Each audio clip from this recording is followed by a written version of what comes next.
You say 1 minute? 30 seconds. Good evening, everyone. Good evening, Mayor Pro Tem. Good evening. How are you? I am good. I am more than good. I believe it. You better believe it.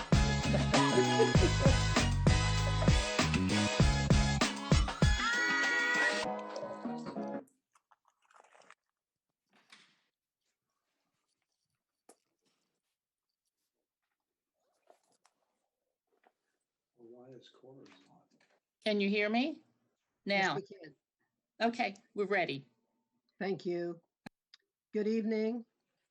I want to call this meeting of the Durham City Council to order at 7 o'clock on Monday night, September the 21st. And I certainly want to welcome everyone here today, both those of you all who are with us on the call, as well as everybody who is streaming the meeting or hearing it in some other way. We're very happy to have you with us tonight.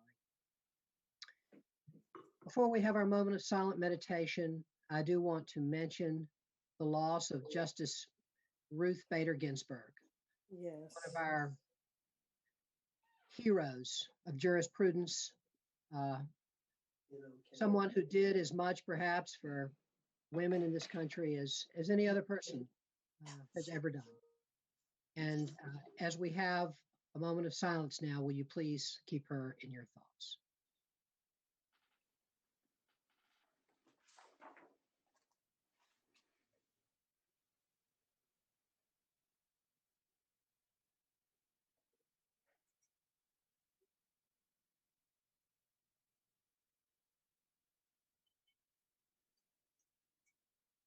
Thank you. Councilmember Reese, will you please lead us in the Pledge of Allegiance? Well, Mr. Mayor, let me get an appropriate background on my computer here. Here we go.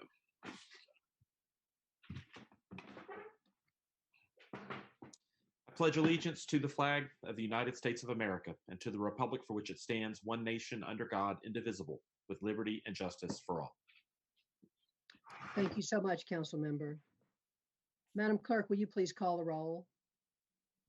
Mayor Schul, Here. Mayor Pro Tem Johnson,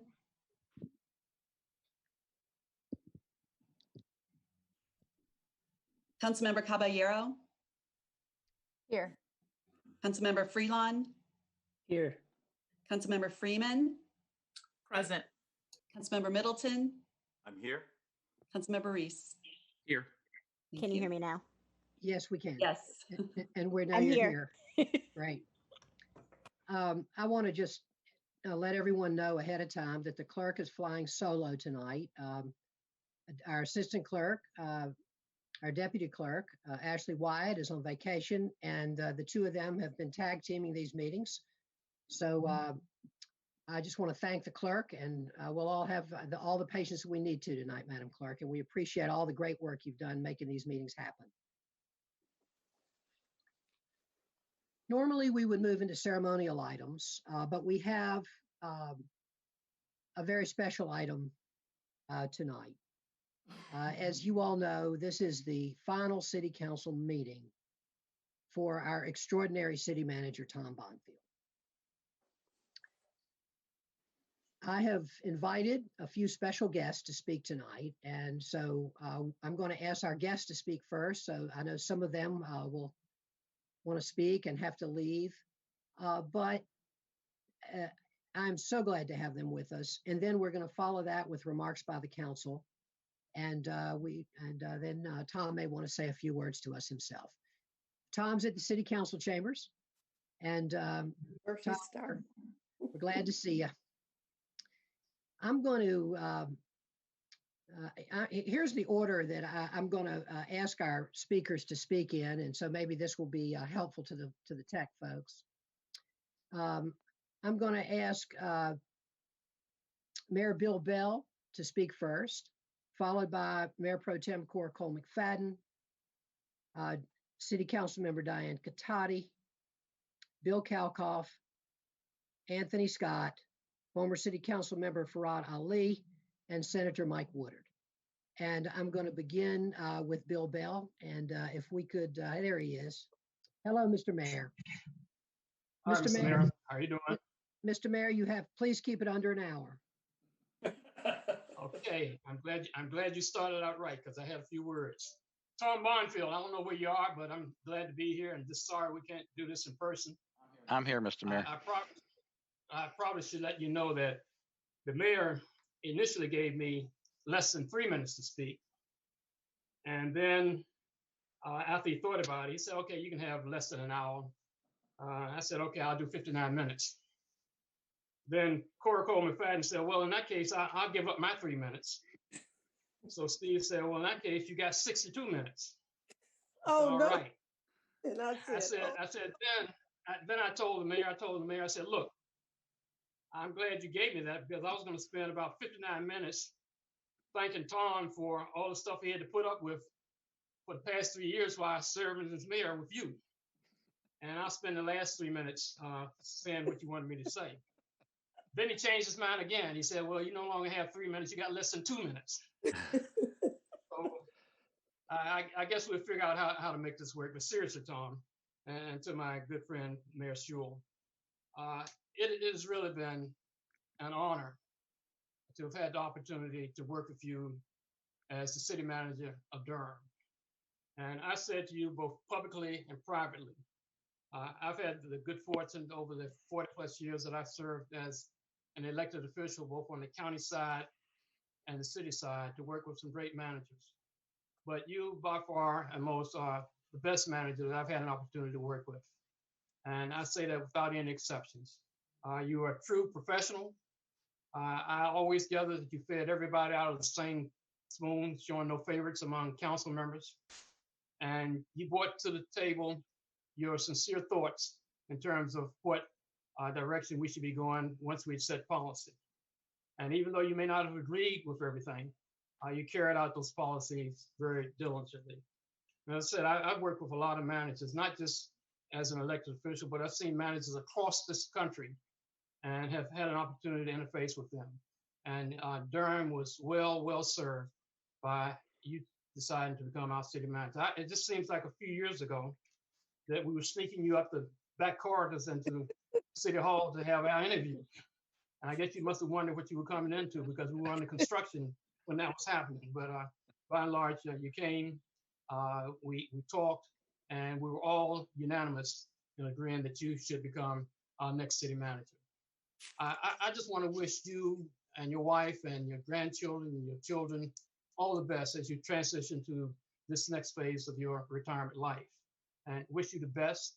And there's no question in my mind, if there's anything that I and many of us can do to assist you as you move forward, I would hope that you wouldn't hesitate to call on us. I missed the lineup of conversations that you had this past week. I just had a conflict and I knew how large it was. I probably wasn't going to be able to get into it, but I'm thankful to Steve for inviting myself and others to have this opportunity to say thanks again for all that you've done. And again, we wish you the very, very best as you transition into this life of retirement, grandfather, father, traveling, whatever you're going to do. But just wish you the best along the way. So thank you, Steve. I don't know if that was 3 minutes. I know it wasn't 59 minutes, but I just wanted to again say thank you for allowing me to have this opportunity to speak. And I don't have a tie on. I feel bad. Tom's sitting up there with a tie on. And of course, Steve's got his bow tie on, but I feel a little out of place. But when you retire, Tom, you can do these things. You're good. I'm at home, relaxed, and enjoying the evening. So again, thank you and the best. Thank you. Thank you, Mayor Bell. Great to see you. Tom, since I was on the call on the other Zoom call, I won't say a whole lot. All that I can say is that I just thank God that He enabled the city of Durham to have a manager of your caliber, a man of integrity. You are just awesome. I have worked like Bill. I worked as an employee in county government. Then I moved to city government as an employee, and then as a council member. And you are by far the greatest among all the managers that I have served with in this city or county. So we've been blessed to have you and Karen and your beautiful grandchildren. And it's an honor to have been able to work with you. You have done so much for the city. And as I see employees, I have a chance to talk to solid waste employees, street maintenance, and folk who are out in the field at all times. And they seem to be doing well because of the environment that you have set for them. And I want to thank you for your humility and your staying focused on those things that really matter to the citizens of Durham. My daughter gives you her regards, and my granddogs too. And so I will try to explain to them about your leaving. They're very intelligent little dogs. You do know that, Dallas and Frankie. And I have a poem that I want you to go online and Google, because it is a poem about a person of integrity. And it's called Myself. And I will read a line. I have to live with myself, and so I want to be fit for myself to know. I want to be able, as days go by, always to look myself straight in the eye. I don't want to stand with the setting sun and hate myself for the things I've done. I don't want to keep on a closet shelf a lot of secrets about myself. I love you for being the kind of person who's transparent. And if you read this poem, you will get a new lease on life, because this is you. You are awesome, a God-fearing man who everybody who has sense loves. Thank you so much for this opportunity, Steve. Thank you, Cora. And we're saddened by your departure, but you will be a citizen of this great city. And thank you for choosing Durham as your home. Thank you. Mm-hmm. Thank you, Mayor Bell. Thank you, Mayor Pro Tem Cole McFadden. It's wonderful to have you. And I want to say Mayor Bell did extremely well with his time limit, I thought. And I'm going to now, I recognize our former colleague, Diane Katati. Thank you. Oops. Thank you, Mayor, for the opportunity to share some remarks in honor of Tom. Tom, I think the world of you and your stewardship of the city of Durham. You just jumped around on my screen, so I have to be sure I'm looking at you. I've often remarked and still think that hiring you was the most important and best decision that I made while on council. And as many of you know, there were thousands of other decisions. In management of this city, all roads lead to you, Tom. You have reshaped, reorganized, and realigned so many departments, systems, and plans. You have led us through challenging times and budget shortfalls, always with an even hand and listening spirit. Whatever your personal views were, I could rarely guess, as you were always the height of professionalism and neutrality. One of the things I've missed most during my one of the things I most appreciated during my years on council and have missed the most since leaving council is my weekly meetings with you to discuss issues. You could always kindly provide another perspective if I was fretting about some challenge or decision. Tom, you are always forward thinking, concerned about the health, well-being, and satisfaction of our residents. Perhaps most importantly, you have brought out the best in our employees, clearly articulating goals and values and implementing a culture of service. Tom, you've attracted a wealth of talented staff to the city. I'm always impressed by the hires you make and the commitment to excellence that you inspire. All this has served the city of Durham very well. And Tom, I have so enjoyed working with you. I so appreciate your commitment and service to Durham. I'm so glad you chose to join us here. I wish you and Karen all the best in retirement. Thank you again for all you have done. Thank you. Thank you so much, Diane. If y'all keep this up, it's going to be a long, tough night for me, you know. You can take it, Tom. You're a tough guy. Next, we'll hear from Bill Kalkoff. As you all know, Bill is the former director of Downtown Durham, Inc., and so central to the renaissance of downtown Durham and worked so closely with Tom during that time. And let's see, Madam, for the tech folks, can we make Bill available to be seen? There he is. Okay. Good evening, Mayor Schul and members of the council, and on this special Hey, evening Bill. is Tom. As Tom explained in his retirement letter, he is really retiring for all the right reasons, both professional and personal. During my career, leading the Home Builders Association and then Downtown Durham, Inc., I had the opportunity to work and the good fortune to work with 6 city managers. I was able to form good partnerships with them and help our city grow. But Tom stands alone at the top of my list. When Steve, you asked me to say a few words tonight to honor Tom, and thank you so much for the opportunity. I wrote to several of my friends and business colleagues to ask if there was one word or phrase to describe Tom, what would it be? So the words of these business and community leaders were trustworthy, steady, solid, reliable, focused, caring, honorable, pragmatic, authentic, earnest, visionary, a mentor, especially to his colleagues in city government, and a stabilizing force in Durham. We do have about 3 minutes, so let me share some perspective about Tom as our city manager from my point of view. Tom always looked out for the city and the Durham taxpayers in all the times we worked on projects together, always. Tom built a great team in City Hall, a team that was focused on how can we help you get things done, rather not telling you this is why we can't help you. He was always willing to have what I call temperature reading meetings about potential projects. I would vet projects and the people behind those projects, and if they quote unquote passed my criteria, my review, I would schedule a temperature reading meeting with Tom.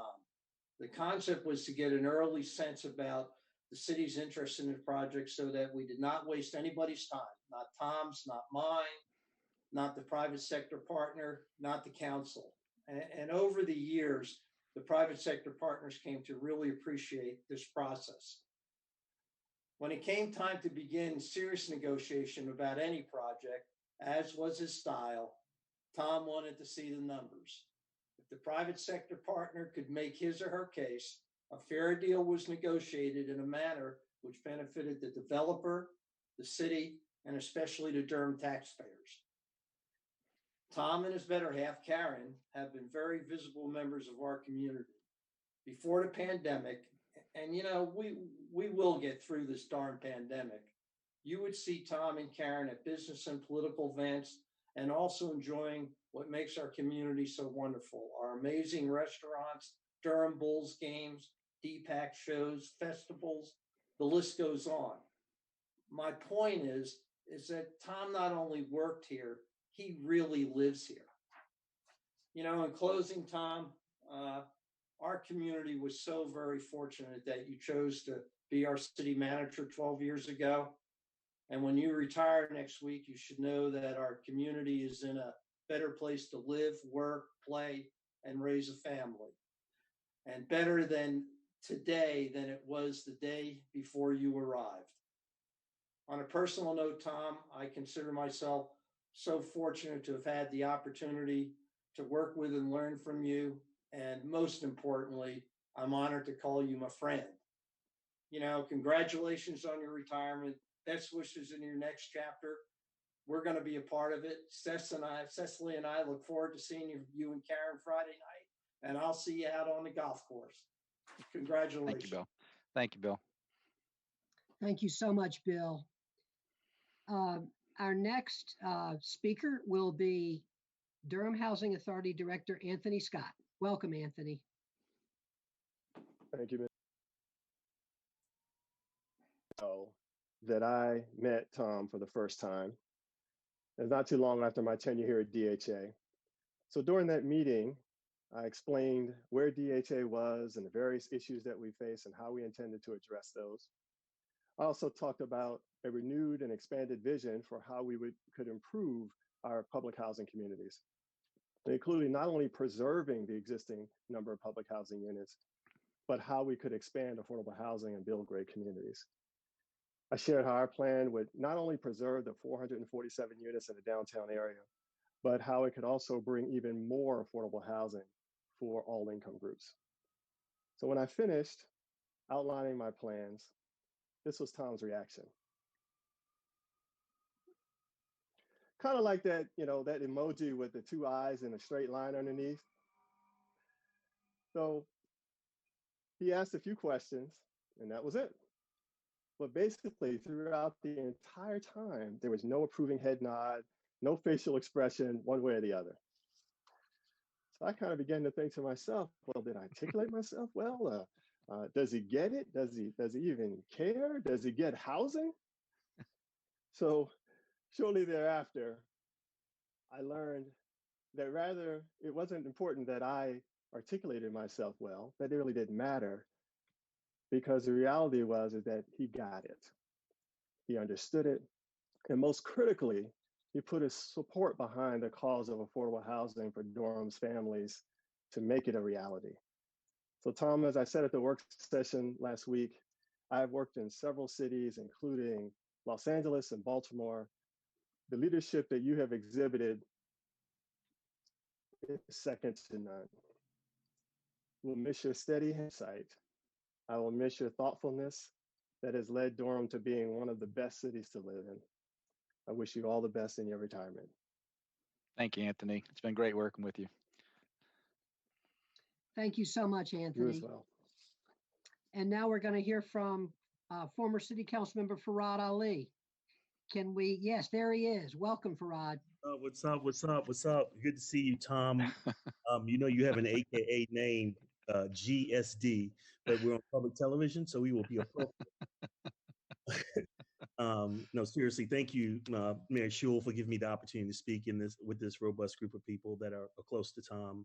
And I just want to really tell the citizens of Durham that, we need to be really grateful for such a great time. When Tom came in, we were in the economic downturn, and the financial fitness of our city was critically, it was pivoting on what we were going to do and the financing. And fortunately, Tom had the background to help us to get through that current economic challenge, and not with the standpoint of looking at where we were, but where we were going. And at that time, there was no strategic plan for the city. I clearly remember deeply admiring, Tom, your coaching style of leading people through a way of they could be inspired to be transformative in goals and lay those out in a way that we now have a strategic plan. And interesting enough, you're really, your coy and courageousness and your intelligence is amazing, because then you got all the council members to sign it publicly. And it was so amazing. I said, look at you. And, we moved on. You got all the council members to make it a big deal. They were signing a strategic plan and their commitment to these goals and timeline and processes. But I really celebrate your leadership, because I really admired and acknowledged the challenges that Durham had with our staff. And you went after that with our council, and you went after that with our invested partners, and you went after that. So I tell you, the city's physical infrastructure has improved under your leadership. And that process for reviewing a strategic plan annually is reflective of your leadership. Providing clearly stated priorities before the budget meeting is a result of your leadership. And your commitment to prioritizing the needs of people over politics, as you've heard, is really a reflection of your integrity. Brother, I pray that to God that he continues to bless you and Karen and your family abundantly, as you have abundantly blessed Durham. So I say to you, shalom, salam, peace, my brother. All the best. Love you, Farad. Love you too, brother. Thank you so much, Farad. Next, we will hear from Senator Mike Woodard, one of our former city council members as well. Can we make Mike visible here? There you go. I have an entrance. Yes, you do. Well, thank you, Mayor Schewel. Well, Tom, you see there in the picture a couple of former first basemen. Now, my career ended in Little League. Yours got a little bit further. You actually were a professional baseball player. But the Yankees thought Chris Chambliss was probably a better fit for their plans. So the Yankees' loss, however, was a gain for good government in Florida and, of course, for the past dozen years here in Durham. I told the story last week. I've told it a few other times that when we were reviewing resumes for our city manager back in the spring of 2008, I went through the stack that our consultant had sent, and I was marking 1 or 2 or 3, depending on where I thought they ranked, and found a great application, and I ranked it number 1. And I set it aside. Yours was near the bottom of the pile, Tom. And when I read it, I thought, wow, this guy looks pretty good. So where do I put you? So I wrote 1A at the top. I still have your resume in my desk drawer, actually, and 1A's at the top. So, Tom, from that day until right now, you are, in fact, 1A. It really has, Tom, been an honor and pleasure to work with you over these years, for 4 years and 4.5 years on the council, and for the last 8 years with my new job over in Raleigh. The things I've enjoyed, Tom, about working with you, as others have said, you're thoroughly professional, and I've always appreciated that. Haven't heard this one, but I think everybody would agree with me that you are totally unflappable, at least in public. Occasionally, we might see you get a little flapped up, but publicly, always unflappable. You were patient. I think Anthony Scott had it right, that emoji face of yours that I've come to appreciate. Because see, I had the pleasure, some of us did, of serving with 2 of the great poker faces in government, yours and Bill Bell's, 2 of the truly great poker faces. We've heard about your vision, Tom, and I think that is certainly true. The great thing and a skill you have is that you hear others' visions. Certainly the 7 of us who were your bosses, you heard the public's vision, but you always managed to slip yours in there too. And we so appreciated that joint vision that we had. You're incredibly knowledgeable, and I always appreciated that. When I had questions or needed something, the insight you provided from your experience was incredible. I always admired that you built and managed a great team, and we're still reaping the benefits of that as well. Another characteristic of yours, Tom, that I always liked and admired was that you married well. I recognize it because I did too. So I can't let this pass without being sure to give a shout out and a big thank you to Karen and to your family for supporting you in your service with us. Tom, thank you for all you've done for the city of Durham.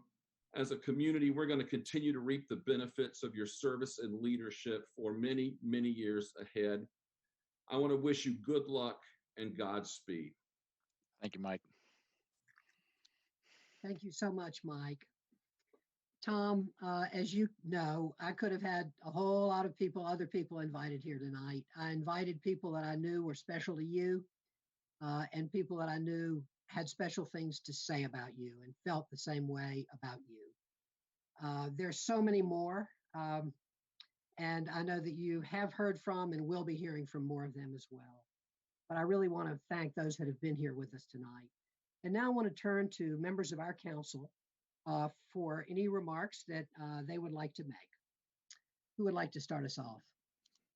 Councilmember Reese. Thank you, Mr. Mayor, and I want to thank all of our distinguished guests tonight for coming to share some remembrances of our city manager, Tom Bonfield. It was it's been quite a star-studded affair. Really grateful to see old friends and colleagues and folks who paved the way for those of us serving now. It was so glad we were able to have you. Tom, I don't know if you remember this. Actually, I take that back. I'm certain you remember this, that the first time you and I ever engaged in a dialogue about an issue, we didn't actually meet. I gave an interview suggesting that the city do a thing. You gave an interview saying that's not a great idea. And to this day, we have not done that thing. And so I just wanted to put a pin in that even though it may sound like I have all the answers, I think one of the things that has been great about your leadership of this city and how much I have benefited from it is that Hold on a minute. I'm good, thank you. No, I'm good, thank you. Sorry about that, everybody.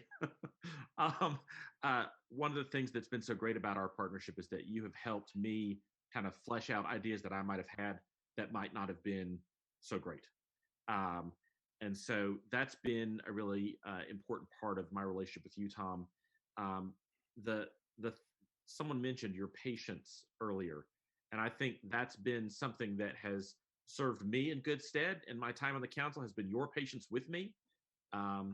Whether it was my very first work session, when you had to gently remind me not to go after the staff quite so hard on an issue, or whether it's my enthusiasm for a particular course of action that maybe isn't well fleshed out. Your ability to ask tough questions and to always tell me what you think, not tell me what you think I want to hear, has made you, in my experience, the best city manager that I've served with. Of course, you're the only city manager I've served with, but still, you're awesome. Totally awesome. The last thing I wanted to say is that I know if there's a harder job than being a member of the Durham City Council, it's being Durham City Manager. And I couldn't have done this job and can't do this job without the support of my family. And I know that's doubly true for you, Tom. And so as much as grateful as I am for your service to the city, your steadfast leadership, your appreciation of innovation, and a spirit of active government to solve problems in the lives of real people. As much as I appreciate all that, I also want to appreciate your family's support of that work, especially here in Durham, because we have all benefited from that. And so, Tom, as you leave us, I know that you're not leaving Durham, which is fantastic. And I just want to say that I hope you will enjoy partaking in the midst of your fellow residents, the benign influence of good government and fair, free laws that I know is the ever favorite object of your heart. So good luck to you, and don't be a stranger.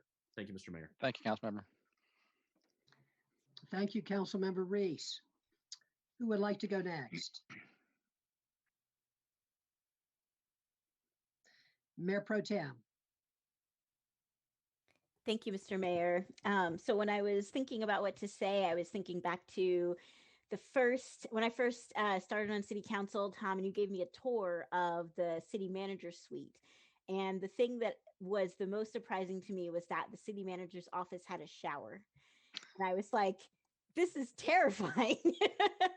You're actually working so much that there's a shower in the office. This job sounds really hard. And that was just my first insight into how difficult the city manager's job really is, and how much time it takes and how much personal sacrifice it requires to really do this job well.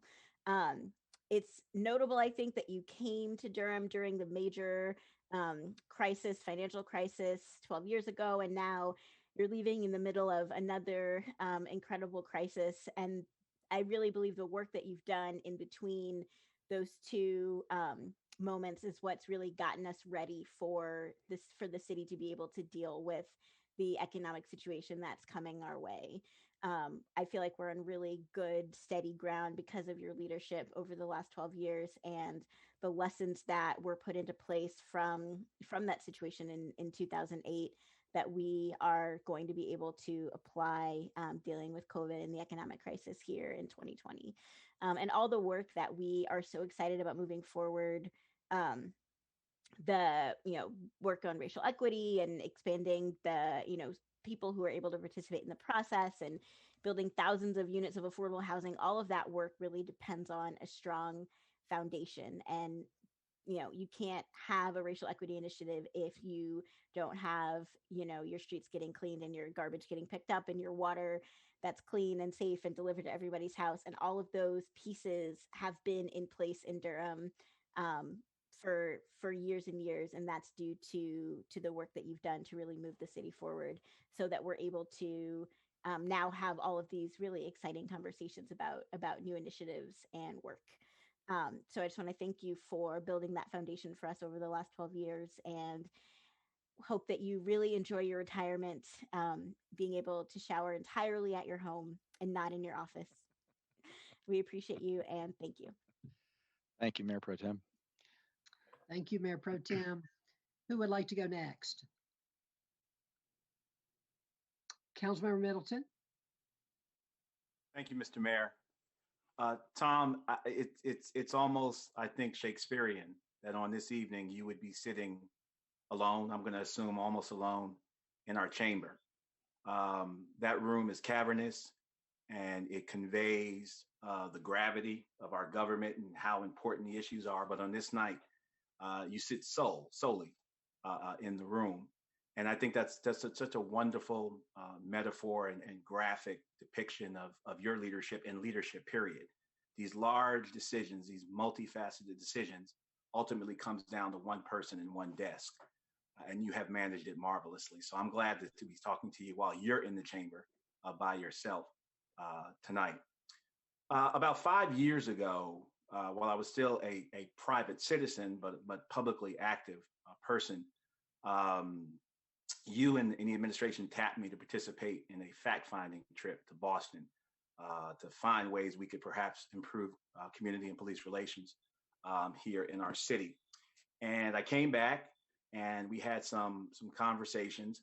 And I remember a particular conversation where we were preparing for a press conference, a post-trip press conference we were going to have. And we were discussing some things, and I was talking about some of the things I wanted to talk about. And we had a rather pointed discussion, always respectful, but sometimes pointed. And you expressed some things, and I expressed some things. And I remember saying to you, you know who you invited. And at that time, my focus was on who, meaning me. But in the intervening years, I realized that the focus should have been on you invited. You knew, but you still invited. And for me, that just wonderfully displayed one of the aspects of courageous and well-grounded leadership. Grounded leaders don't require sycophants or an echo chamber or clones.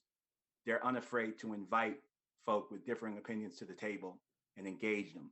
And you have done that marvelously, and we are a better city for it. I was driving in the rain last week, and it occurred to me that, we put headlights and windshield wipers on our cars because somewhere along the line, we decided that even though it gets dark and stormy sometimes, we still have to keep moving forward. And this city is facing some challenges now, and it will fall to us to determine how we drive the car and where we drive the car. But one thing is irrefutable. This car is roadworthy. We are properly equipped, and it is sound. And that, sir, has a great deal to do with your stewardship over the city. It has been an honor to cross foils with you, and then alas, to lock arms with you. May God richly bless and keep you and your family as you start this next great chapter. Hail and farewell, sir. We have the watch. Thank you, Mark. Very Thank you, nice. Tom. Thank you. Thank you so much, Councilmember Middleton. Other council members, Councilmember Caballero.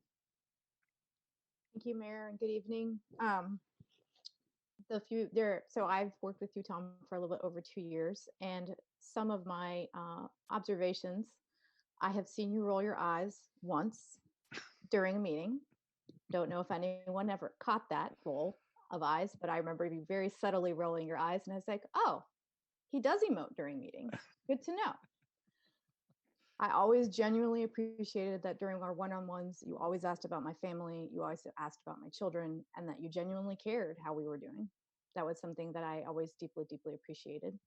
I've always appreciated that you have respected and treated the folks that you lead and cared very, very much about their thoughts and their opinions, and often would say, I'm as good of a leader because I have them with me. And I've always thought that that is a mark of a truly remarkable leader. And finally, when I first came on council, I was a little bit afraid to peek behind the curtain. I worked as a consultant long enough to know that sometimes you get hired and there's a lot of chaos, and that's why you actually got hired. And I was very relieved when I saw that the city of Durham worked so efficiently and remarkably well, and that peeking behind the curtain was not going to be completely overwhelming. So thank you so much for all years of service. I can't think of anyone who deserves retirement more than you. I hope you enjoy your grandchildren and your wife much more than you've been able to, because you've been giving us so much of your time. Thank you so much. Thank you. Councilmember Freelon. Hey, we've only overlapped a few weeks, but you've been very kind and knowledgeable. And I've been kind of watching and studying as I think about the big choice ahead of us to bring on a new city manager. But I actually want to take it back. I remember when I was running for mayor in 2017, Tom, we sat down at Cocoa Cinnamon, and I was discussing my ambitious plans for a job guarantee. And I just remember thinking, there's like 7 or 8 candidates. Remember, Mayor Schul? It was a crowded field, and I thought, like, out of all the things you have going on, you called me, to meet one-on-one and to hear me out. You offered me critiques and gave me some great feedback, and I always really appreciated that. And you told me a story about your history, your personal history as a baseball player, and how it influenced your leadership style. And I have a personal relationship with baseball, having grown up in Durham. I remember when Bull Durham came out in 1988, and I remember telling you that my dad designed the Durham Bulls Stadium. And so your experience as a pro ball player, I just thought it was really cool and intriguing to me.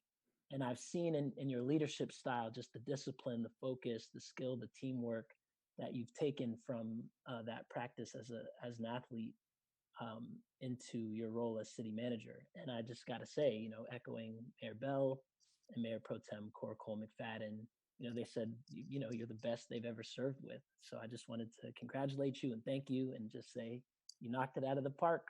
So enjoy your Best of luck to you too, new council member. Thank you very much. Thank you, council member.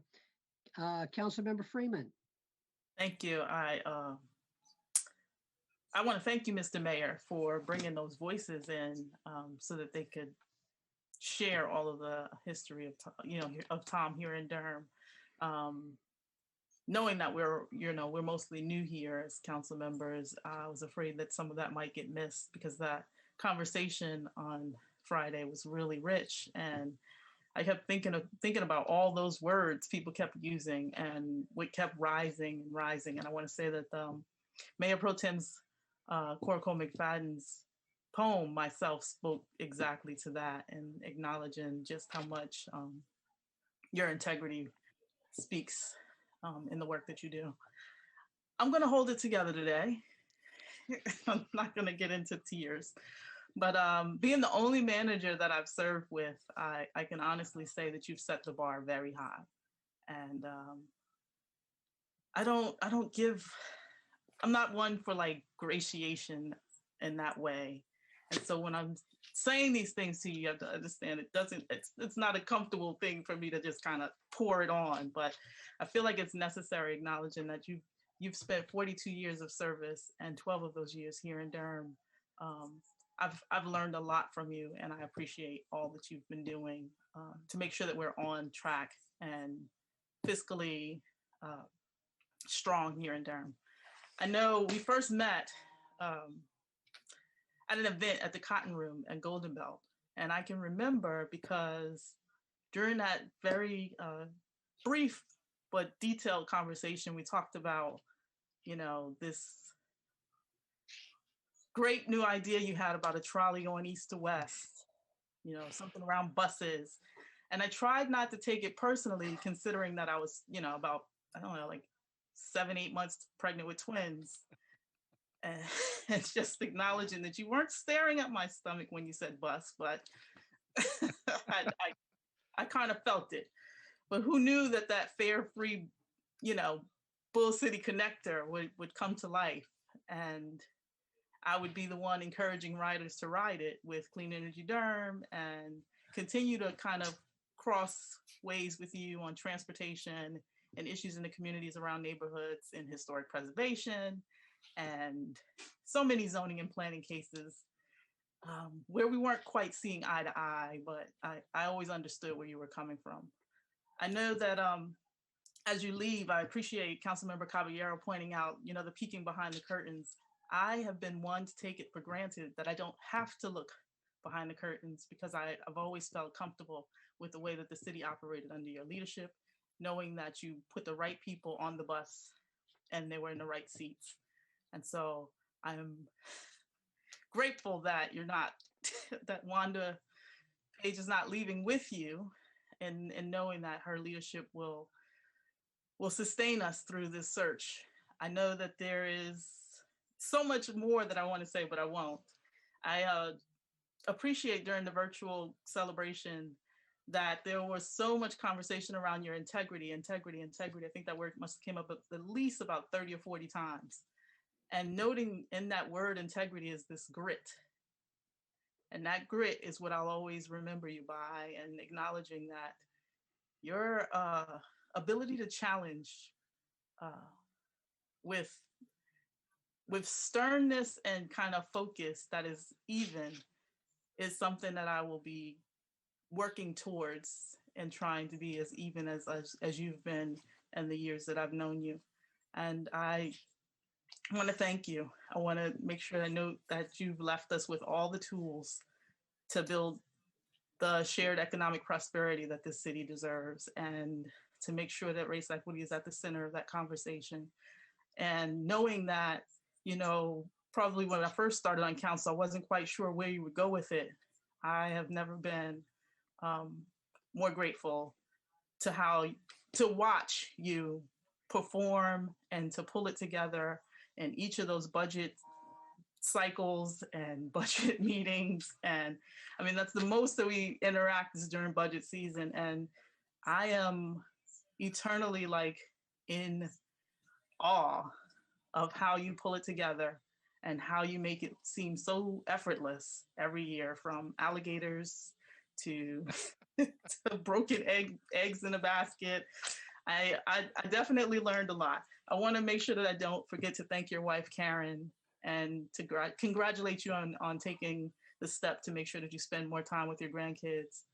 I want to also note that my husband sends his regards, and that you must keep your cell phone number for at least 2 years, because I will not be unable to reach you. Thank you. Thank you. I pulled it together, so yeah, I didn't cry. Good job, council member. You did beautifully. Colleagues, thank you for those wonderful remarks.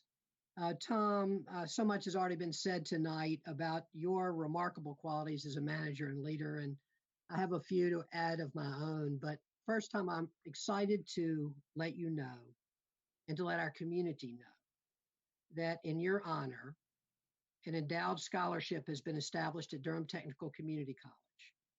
The Tom Bonfield Scholarship will go annually to a university transfer student with a special interest in government or policy.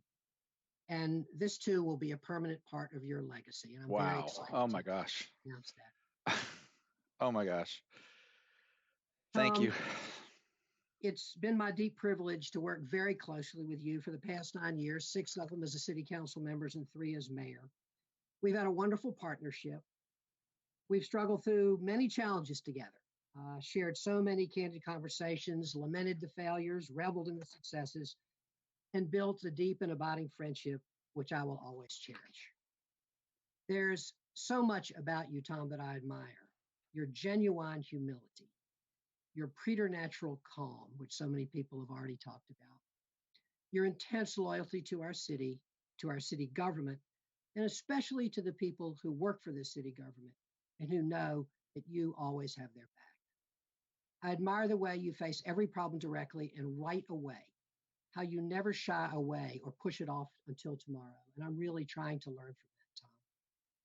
I admire the way that you encourage your staff to innovate and how you have built a truly innovative organization.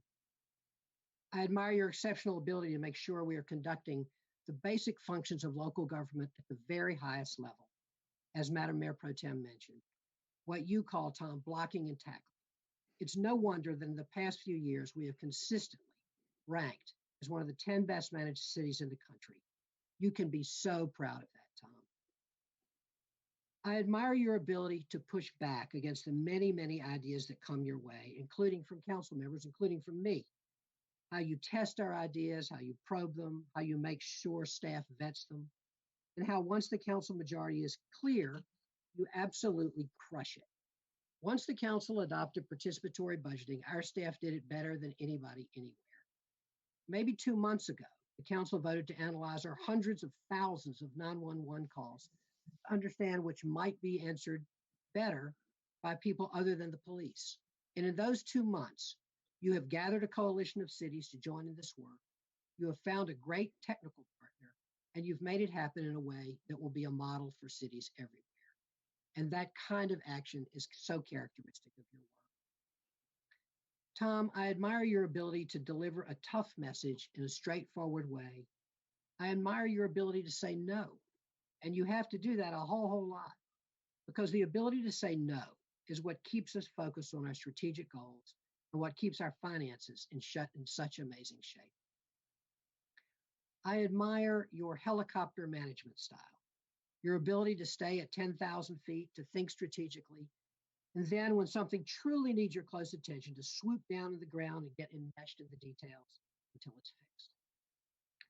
Many people have commented on your demeanor, Tom, your poker face at our city council meetings. But it's really a lot more than that. When the politics are swirling around the council chambers, when we're all making our speeches and our residents are fired up, your demeanor tells the world that there is a bedrock of stability and forward motion, of nearly 3,000 city employees doing their good work every day, that is more powerful than the latest issue or the most recent rhetoric. I admire your ability to hire the best. You have assembled an incredibly capable, incredibly diverse management team. As you know, these are the Jewish high holy days, the 10 days between Rosh Hashanah and Yom Kippur, the days of awe.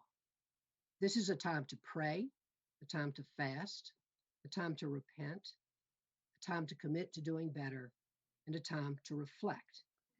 And during these days, I have found myself reflecting a lot on your work. You haven't just done it well, and you have done it very, very well, but you have done something more. The daily decisions go by one, and they are easy or hard, they're fulfilling or disappointing, and then you're on to the next one.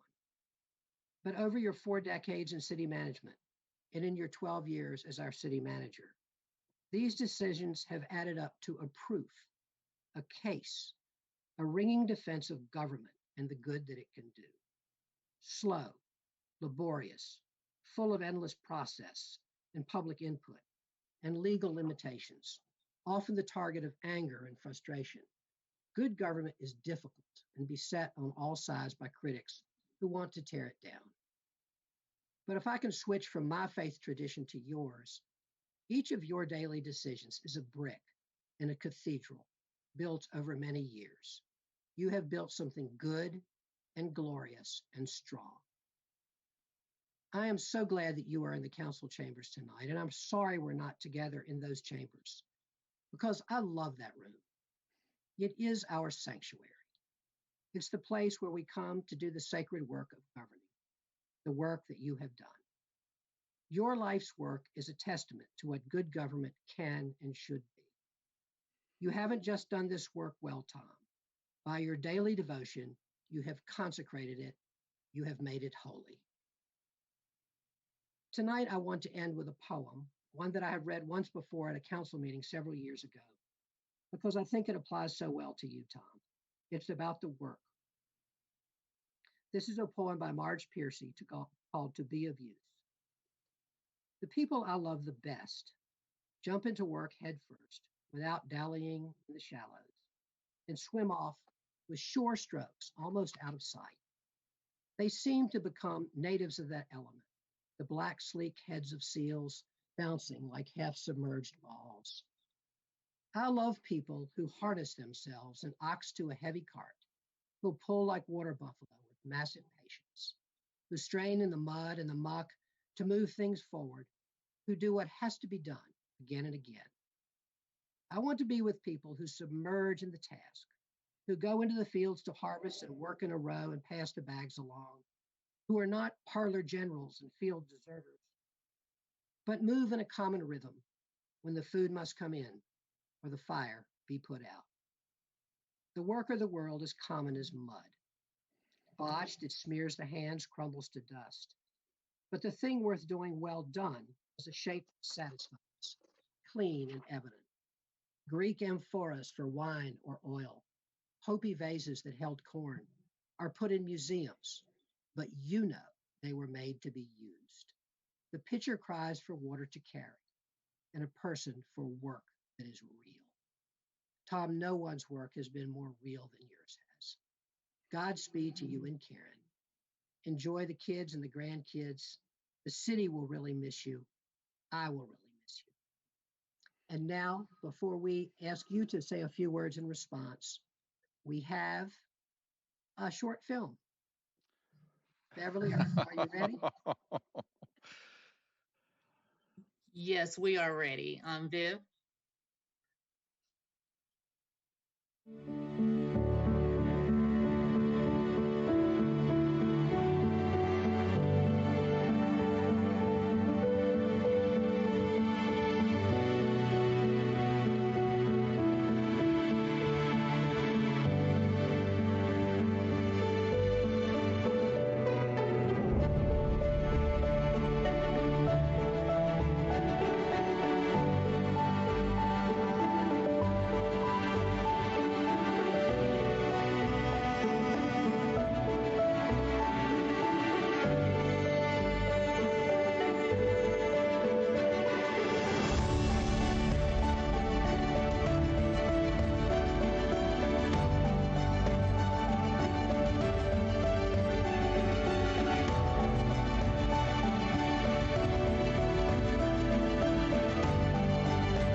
Thank you so much, Viv and Beverly and everybody who worked on the video. Wow. Tom, I'm now going to turn it over to you to offer us some words. I say, wow. Mr. Mayor, before I begin, I want to apologize to all the employees who are waiting to start the council meeting and that their night is going to be delayed a little bit longer. This is amazing.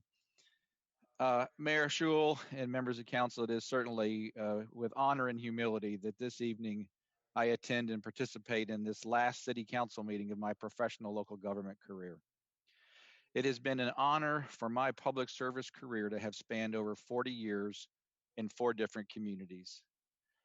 I thought back and went back and counted, and I have worked for 8 mayors, 62 council members, and have spent almost an entire year of my life, over 8,500 hours, simply attending city council meetings, work sessions, and council retreats over the last 42 years. I am truly humbled by tonight. It's hard to imagine, and by the outpouring of appreciation and well wishes that I have received over the last 2 months since I announced my retirement. And while many of the comments credited me with many things, none were possible without the talents of our entire organization working collaboratively with you, our elected officials. The last 6 months of global pandemic have brought unprecedented challenges and adjustments to all of us, and is certainly not how I had anticipated closing out my public service career. But the way our organization and employees have adapted and responded to assure continuity of government services continues to be one of my proudest moments, and for which I am truly grateful for them for. I do want to take this opportunity to thank many of those who we heard from tonight: Mayor Bill Bell, Cora Cole McFadden, Eugene Brown, Senator Mike Woodard, Diane Katati, Farad Ali, and the late Howard Clement, for having faith in me and making the decision to bring a Floridian to North Carolina under some very unusual conditions. The past 12 years in Durham have definitely been the most personally fulfilling of my career, and of which I'll always remember. And Mayor, I too want to appreciate you and all of the Durham's council members that I've worked with over the years and the willingness to collaborate with staff to advance the aspirations of the community. The most difficult part of my retirement decision is knowing that I will no longer be working with the most talented group of local government professionals I have ever been associated with or that exists in any city in North Carolina or likely the country. It has been an absolute privilege to lead them and call them colleagues. The executive and department leaders in this organization are thought leaders in their profession. Acknowledging our community is blessed with many engaged residents, I do urge you to appreciate the value of the vast professional experience, expertise, and guidance that this staff offers to you, absence of politics and personal preference. When I began my service as Durham City Manager in 2008, the city was entering the depths of the Great Recession, and I am extremely proud of our leadership team's accomplishments that brought the city to a path of financial strength and strategic governance, an organization that has continued to flourish and be consistently recognized nationally and within the state of North Carolina for its management, innovation, and accomplishments. I am confident these foundations, as was said earlier this evening, will be the organization's strength as Durham and the organization recovers from and responds to current and new challenges and priorities. Throughout my career, I have been blessed to have had the support of my wife and life partner, Karen, who has been with me every step of the way, always attending community events, being a part of the community, and caring for our family, even when Dad sometimes seemed to be married to the job. In retirement, I do hope to make up for some of the time I was indeed married to the job. As previously noted, Karen and I plan to continue making Durham home. And while life apart from day-to-day workings of city government may be a challenge, we look forward to watching Durham's recovery from the pandemic and progress toward reforms and aspirations that are needed for progress that is shared by everyone in our community. In closing, I would like to continue a tradition in my career where at my first and last city council meetings in a community, I recite the public oath of ancient Athens, which creed has been adopted by city managers. Tom, you're muted. Tom, you muted yourself just now.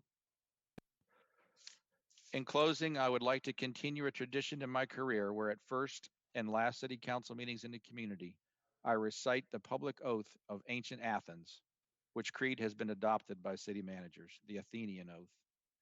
We will never bring disgrace on this, our city, by an act of dishonesty or cowardness. We will fight for the ideals and sacred things of the city, both alone and with many. And we will revere and obey the laws, and we will do our best to incite a like reverence and respect in those above us who are prone to annul them or set them at naught. We will strike unceasingly to quicken the public sense of civic duty. Thus, in all ways, we will transmit this city not only not less, but greater and more beautiful than when it was transmitted to us. Thank you, Durham. It's been a great ride. Thank you, Tom. Yes, thank you, Tom. Thank you. It has been a great ride, and there's plenty more out there for you. Thanks, everyone. I'm overwhelmed. Tom, we're going to move into the regular meeting now, but don't worry about having delayed our business meeting. It was an hour well spent. Thank you. All right, colleagues. I want to thank our guests. I want to thank all of our guests who were here tonight: Bill Bell, Bill Kalkoff, Cora, Farad, Diane, Mike, Anthony. I think I've got everybody. Thank you all so much for being here. We really appreciate you, and come back anytime. All right, now we will move into the rest of our agenda, and we will begin with ceremonial items. And I'm going to begin by reading the proclamation for National Preparedness Month. The beat goes on, even if Tom is ready to retire. Whereas National Preparedness Month, occurring annually in September since 9/11, creates an ideal opportunity for every resident of Durham, North Carolina, to join citizens across the United States in preparing their homes, businesses, and communities for any type of emergency, including natural, technological, and human cause. And whereas the Federal Emergency Management Agency announced the 2020 National Preparedness Month theme of Disasters Don't Wait, Make Your Plan Today. And whereas 2020 requires extra precaution due to COVID-19 and additional provisions to keep our residents and their families safe. And whereas planning now before a disaster is the best way to improve community resiliency from disaster. And whereas the City County Emergency Management Division partners with federal, state, local, tribal, territorial, private, and volunteer agencies to educate individuals on local hazards and how to prepare for them. And whereas the City County Emergency Management Division informs residents on how to take action through its Alert Durham public education campaign. And whereas all residents of Durham, North Carolina are urged to plan ahead for disasters and encourage their family and friends to do so by visiting the county's preparedness campaign website at alertdurham.com. Now, therefore, I, Stephen M. Schewel, Mayor of the City of Durham, North Carolina, do hereby proclaim the month of September 2020 as National Preparedness Month in Durham. The theme of Disasters Don't Wait, Make Your Plan Today. I encourage the community to observe this month by preparing for emergencies before they occur. Witness my hand and the corporate seal. This is the 21st day of September, 2020. I think we should applaud National Preparedness Day since we're, as we normally would. I'm sorry there's no one to be here in person to receive it, but thank you all thanks for the people that submitted it. And the second proclamation and the final proclamation tonight is Diaper Need Awareness Week. Whereas diaper need, the condition of not having a sufficient supply of clean diapers to keep babies and toddlers clean, dry, and healthy can adversely affect the health and well-being of babies, toddlers, and their families. And whereby national surveys and research studies report that 1 in 3 families struggles with diaper need, and 48% of families delay changing a diaper to extend their supply. And whereas purchasing enough diapers to keep a baby or toddler clean, dry, and healthy can consume 14% of a low-wage family's post-tax income, making it difficult to obtain a sufficient supply. And whereas without enough diapers, babies and toddlers risk infections and health problems that require medical attention and may prevent parents from attending work or school, thereby hurting the family's economic prospects and well-being. And whereas the people of Durham recognize that diaper need is a public health issue, and addressing diaper need can lead to economic opportunity for families and improved health for children, thus ensuring all children and families have access to the basic necessities required to thrive and reach their full potential. And whereas Durham is proud to be the home to trusted community-based organizations, including Diaper Bank of North Carolina, that recognize the importance of diapers in ensuring health and providing an economic stability for families, and thus distribute diapers to families through various channels. And whereas Diaper Bank of North Carolina and its staff and volunteers served on the front lines of Durham's COVID-19 pandemic response, helping families in our communities weather the crisis. Now, therefore, I, Stephen M. Schewel, Mayor of the City of Durham, North Carolina, do hereby proclaim the week of September 21st to 27th, 2020 as Diaper Need Awareness Week in Durham, and hereby thank the aforementioned diaper banks, their staff, volunteers, and donors for their courageous service during the crisis, and encourage the residents of Durham to donate generously to diaper banks, diaper drives, and those organizations that collect and distribute diapers to those struggling with diaper need, so that all of Durham's children and families can thrive and reach their full potential. Witness my hand in the corporate seal. This is the 21st day of September.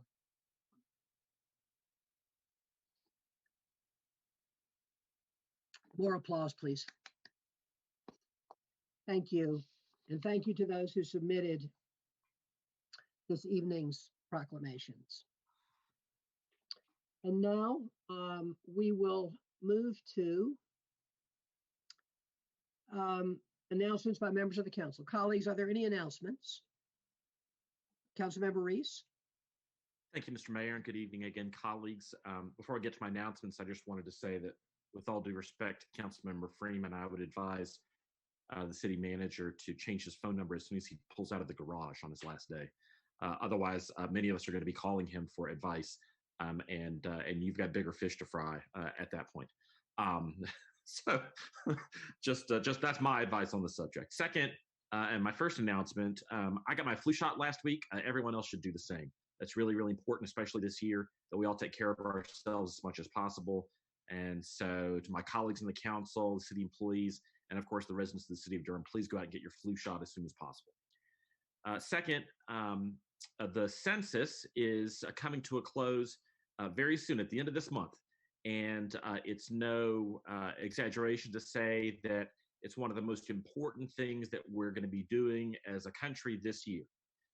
The census, of course, is an enumerated count of the number of people living in the United States. It is the basis upon which many, many government decisions are made.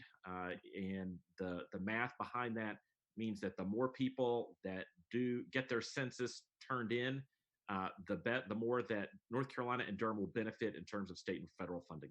So encourage, I'm sure everyone here who's listening to my voice has already completed the census, but encourage you to reach out to your family and friends, go to 2020census.gov and learn more about how you can complete your census today and certainly by the end of the month. It's super important. Third, I sent an email, Mr. Mayor, to you and my colleagues, to the city manager and to our transportation director, Sean Egan, this afternoon about an issue that we've all been hearing a lot more about over the last couple of weeks. And that is the LED streetlight replacement program that the city entered into on April 1st, 2019, last year with Duke Energy. And I said in the email, and I will say tonight, that I hope that Duke Energy will put a pause in the light bulb replacement program so that the city and Duke Energy can work together to get our arms around the concerns that many folks have raised throughout Durham about the unceasing brightness and unpleasant and perhaps unhealthy color tint of the lights themselves. Things that I will absolutely 100% confess never crossed my mind when I joined each of my colleagues in voting unanimously for that contract. And so I think it's really important. My hope is that, and of course I'm only one member of the council, so this is just a request. I don't have the power of the city behind me, but what I do hope is that our friends from Duke Energy, when we get to the agenda item that is relevant to their interests, might take a couple of minutes to talk to us about how that might work, because I know there are folks here in Durham who are eager to begin digging in on how we can do better with that program. And finally, Mr. Mayor, on a sort of a meeting conduct and personal behavior note, I want to say that I've been a little bit discouraged at the length of our meetings lately, not because I don't think the job should be hard, but I think that during this time of coronavirus, when we're having remote meetings so often, we're all doing, for the most part, doing this in our homes. And those of us with families and kids, these long meetings have real impacts on how our families can move around in our homes.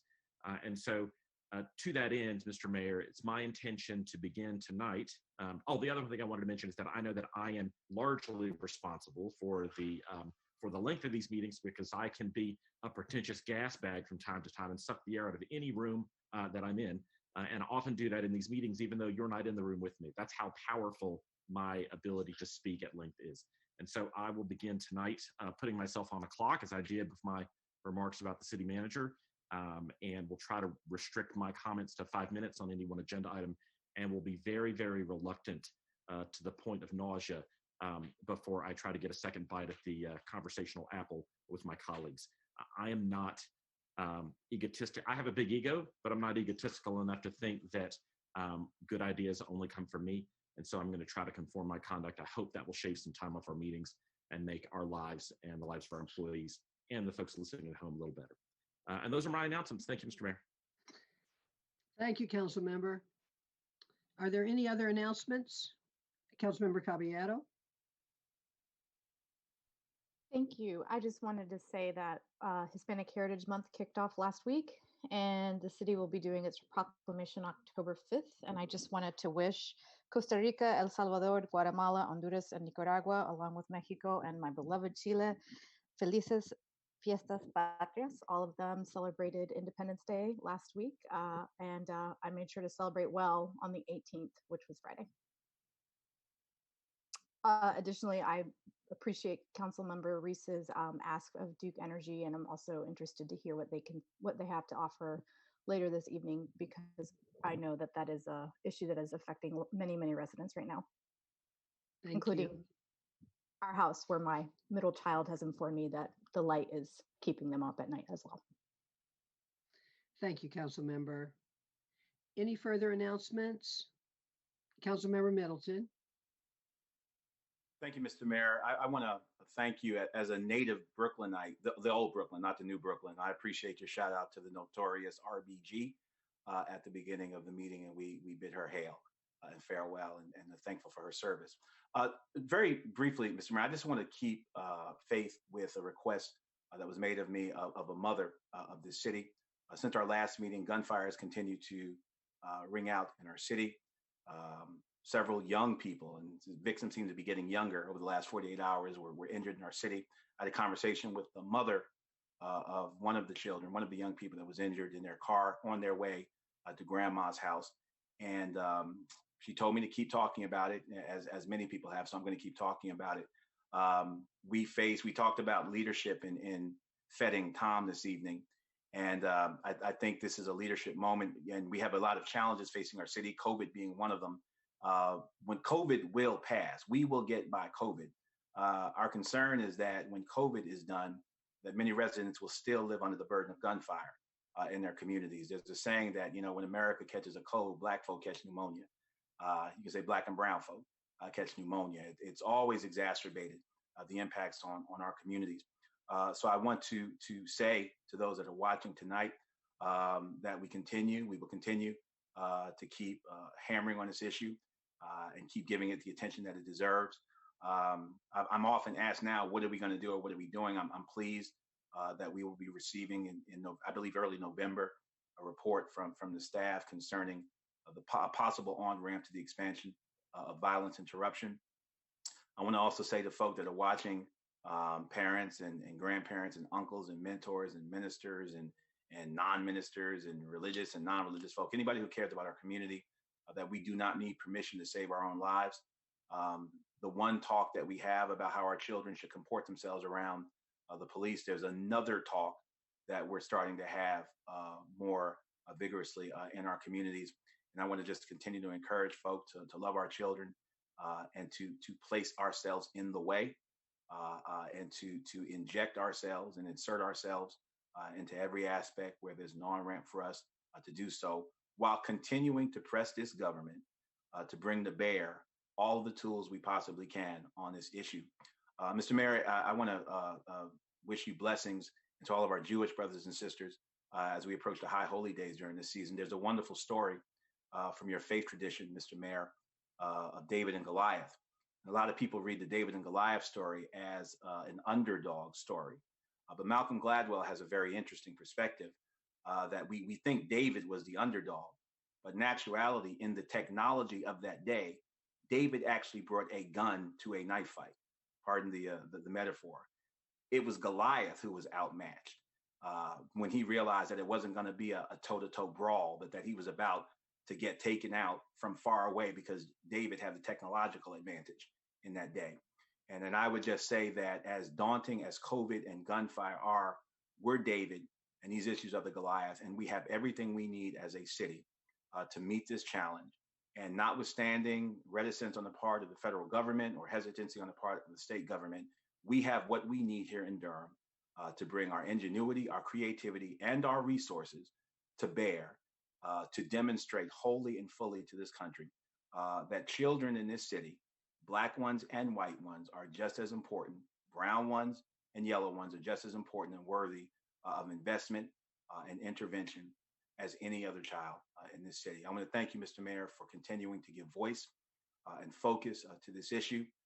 We continue to pray for those that have been victimized and continue to be victimized, and for the victims who are not shot, but who live under the scourge of gunfire every night in this city.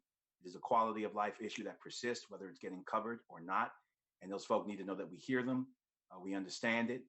And now that we know about it, we bear the moral responsibility to address the issue, whether you're hit by a bullet or not. So we continue to press forward. Thank you, Mr. Mayor. God bless Durham. Thank you, Council Member. Are there any further announcements? Councilmember Freeline. Thank you, Mr. Mayor. I just want to echo Councilmember Middleton's sentiments. This weekend, Councilmember Freeman and I were in the Hoover Road projects with an organization called BLAST, Building Leaders for a Solid Tomorrow. They were doing some amazing work, just uplifting the community there, and it was really powerful.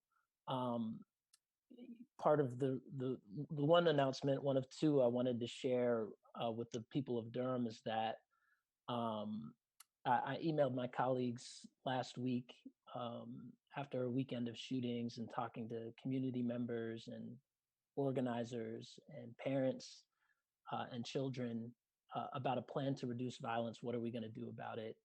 I think we've got some innovative options ahead of us, and I too am looking forward to talking more about violence interruption and also the work of the Health and Safety Task Force, which is going to be underway in the weeks and months to come, because I think those solutions are really going to come from the community. I'm excited to allow those processes to unfold and participate in that.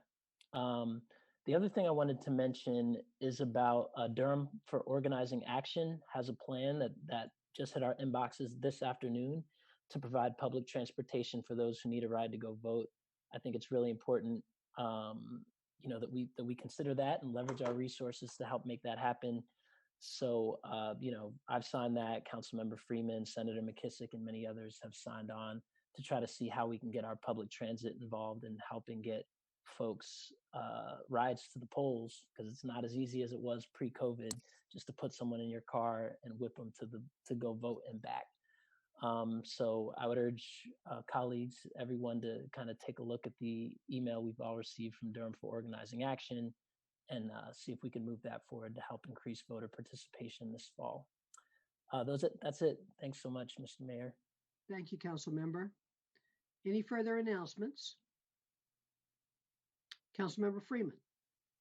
Thank you, Mr. Mayor. I appreciate all my colleagues and touching on many of the announcements I would have been forced to make myself.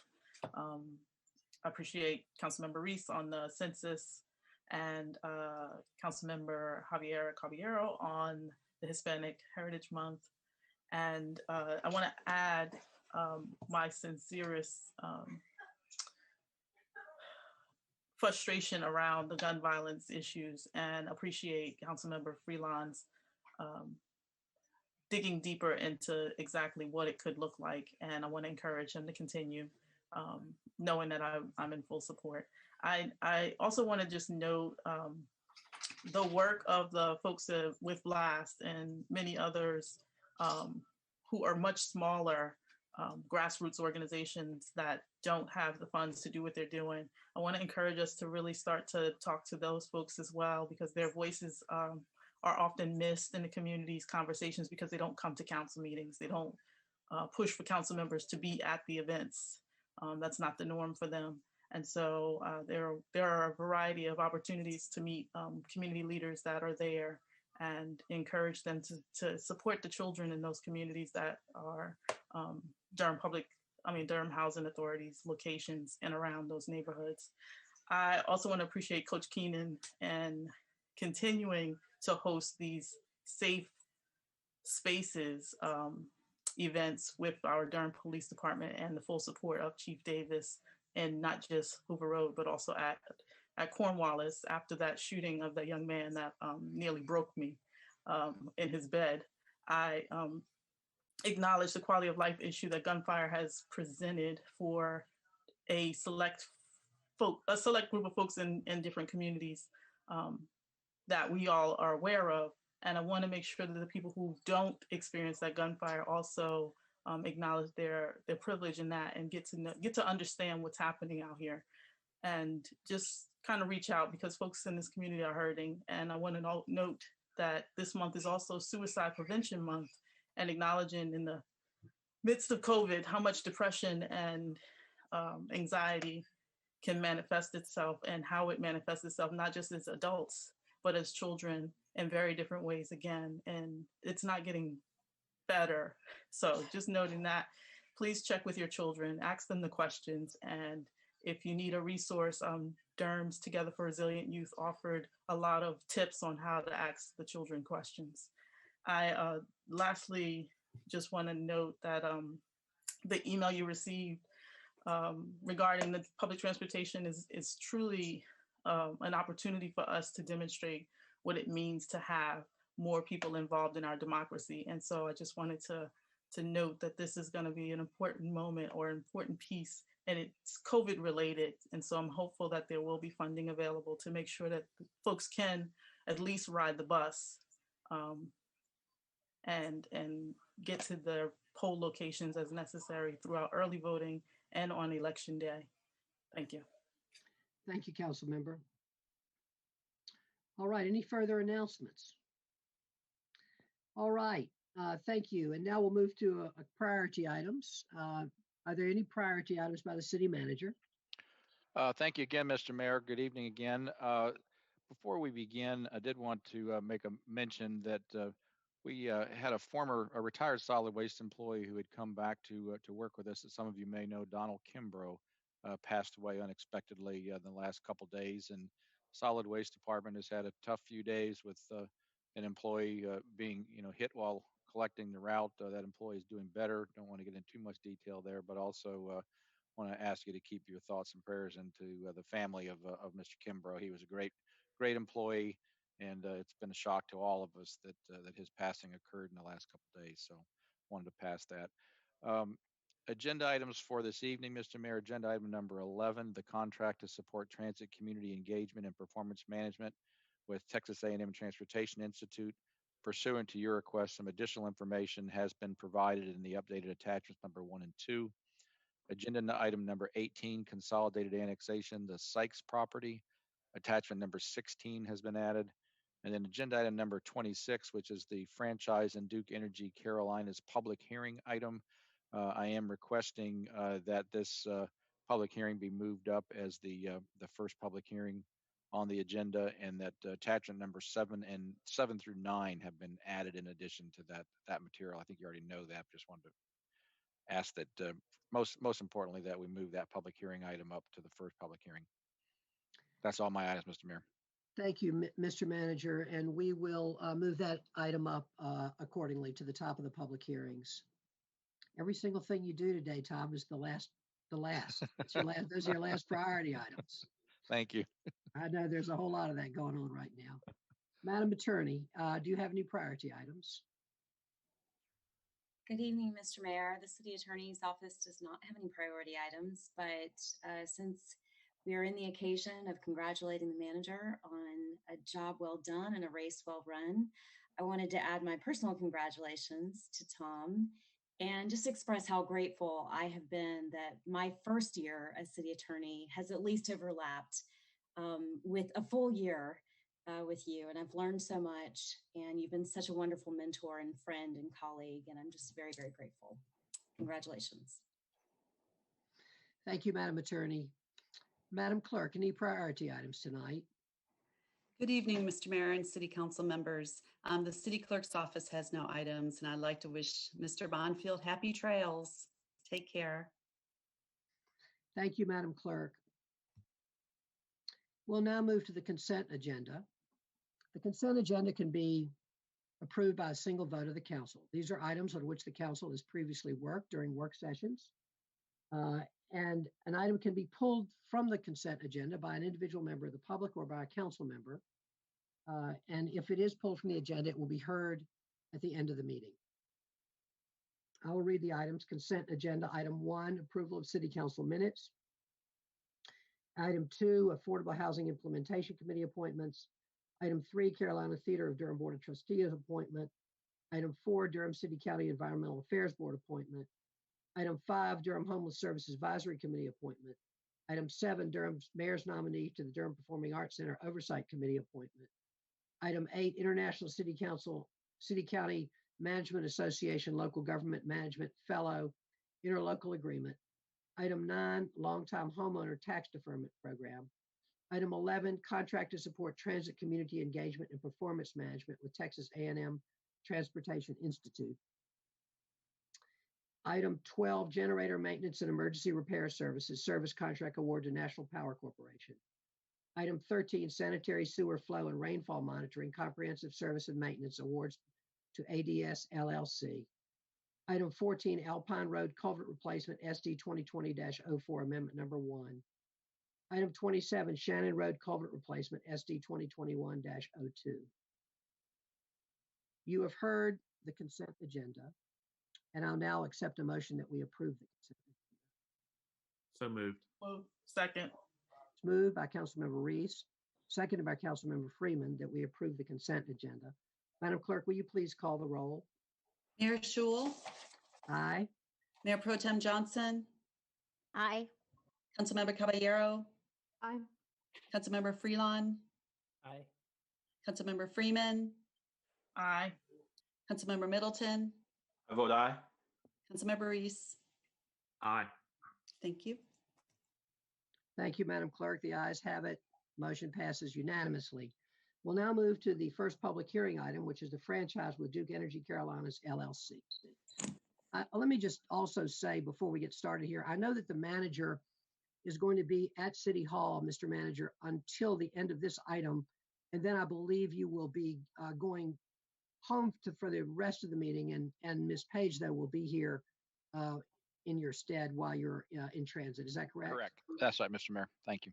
All right, thank you. I just want to let everybody know in case if you're not here for a few minutes with us. Hello, Mr. Ferguson. Good to see you. Good evening, Mayor, members of council, members of the public, and certainly Mr. Bonfield. It is very good to see you in that chair one last time. My name is Bo Ferguson. I'm Deputy City Manager for Operations, and this item is before you this evening to hold a public hearing and receive public comment on the proposed Duke Energy franchise renewal, operating agreement, and memorandum of understanding. City staff have worked with staff from Duke Energy over the last 8 months to develop these agreements to the mutual interest of both parties. The documents were presented to council and discussed at a work session on September 10, 2020. Duke Energy and city staff have received copies of written feedback from the public and will be receiving the feedback presented by the public this evening during the public hearing.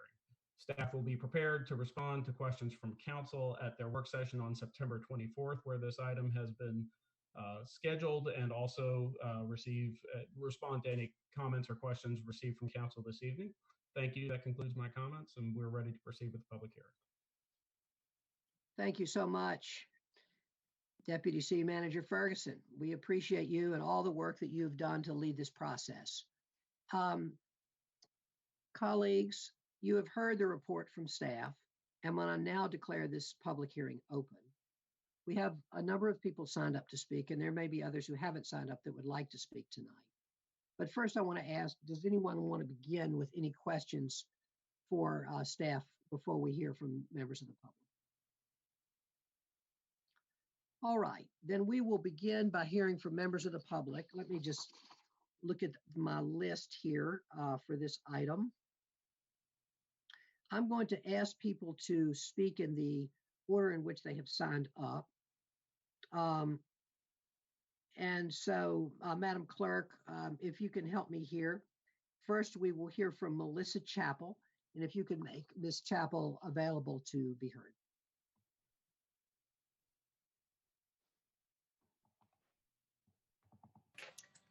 Good evening, Mayor Schul and City Council members. My name is Melissa Chappell, and I'm Executive Director of Institutional Advancement at Durham Technical Community College. I just want to take a brief second to add my congratulations to Mr. Bonfield and say we're honored that our students will be the beneficiaries of the gifts in honor of your legacy of service. However, I'm here to provide comment on the long-standing partnership that Durham Tech and Duke Energy have enjoyed over the years. Duke Energy has invested in program development and equipment upgrades on our campus. They've also supported students on the path to in-demand jobs in our community. For example, in recent years, they've provided 2 grants totaling approximately $326,000 to launch and sustain a new electrical line technician program at Durham Tech. This investment helps give students access to new short-term training opportunities, helping power our local workforce and preparing these students for jobs that pay a living wage right here in North Carolina. Throughout the process, Duke Energy has worked hard to collaborate with institutions like ours and listen to workforce development needs. They care about equity and access and commit their time as well. In our case, serving on our foundation board and other advisory committees of the college. We're grateful for their partnership and their corporate citizenship efforts in our community. Thank you. Thank you so much, Ms. Chappell. I do want to say, and I should have said before Ms. Chappell started, and she did admirably well, but the time limit on each of these speakers tonight is 3 minutes. So when you speak, please hold your remarks to 3 minutes.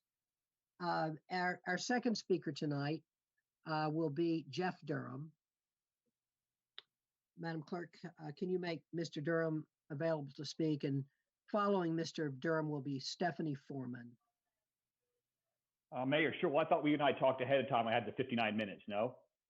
Oh yeah, I forgot about that, Jeff. You have the 59 minutes that Bill Bell didn't use, exactly. There you go, thank you. Well, good evening, Mr. Mayor, Mayor Pro Tem, members of council, and welcome, Councilmember Freelon. You and I haven't seen each other in this setting yet, so congratulations and welcome. And I'd be remiss if I didn't also offer congratulations to City Manager Bonfield. I'm Jeff Durham, CEO, President of the Durham Chamber, 300 West Morgan Street. Duke Energy is an important community partner, contributing hundreds of thousands of dollars to local organizations every year. They are also a key economic development partner as we continue to create and sustain prosperity for Durham residents, and ultimately, your bottom line.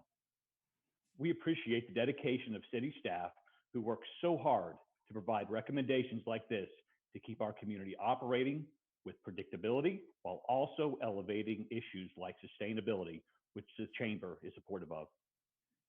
It's a privilege to be a part of a community with citizens and groups who turn their positions into actions, and we are encouraged by results like the Clean Energy MOU that reinforce our shared values.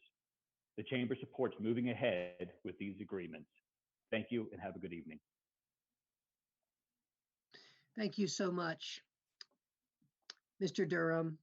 And now we'll hear from Stephanie Foreman. Madam Clerk, can we make Ms. Foreman available to be heard? And she will be followed by Tom Campbell.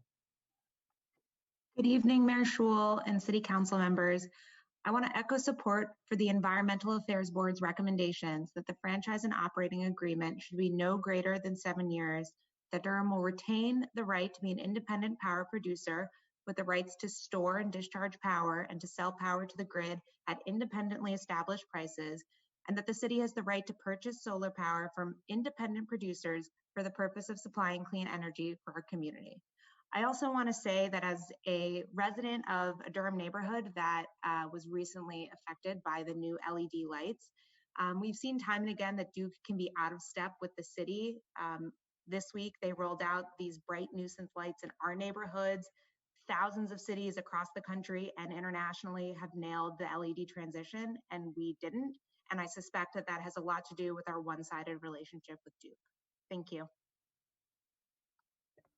Thank you very much, Ms. Foreman. And now we'll hear from Tom Campbell.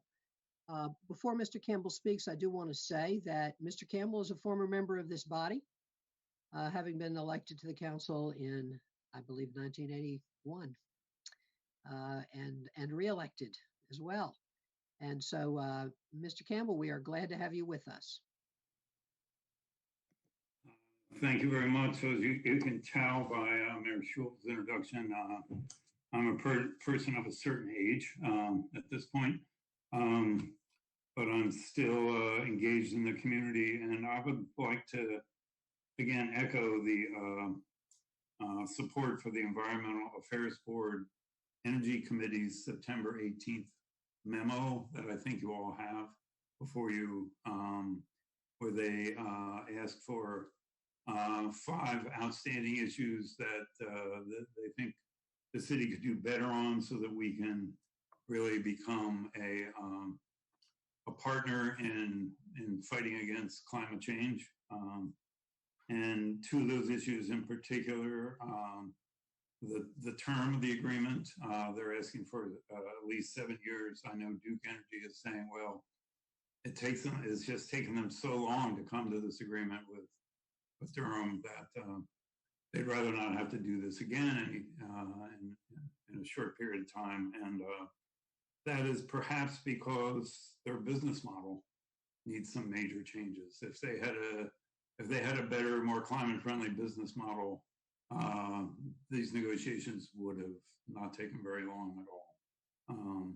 And again, they also are saying that there are certain things that they can't do that we want to do because there are regulatory and legislative changes that are needed to be made to enable those. And I think it's pretty well known that Duke Energy has a bit of influence, let us say, with the state legislature and the State Utilities Commission. And if they wanted to help us on these, all they have to do is say, yes, we will work with you. And I'll bet you between their efforts and the efforts of the city, some things could get changed to the city's benefit. So I advise you to look carefully at the AAB's September 18th memo.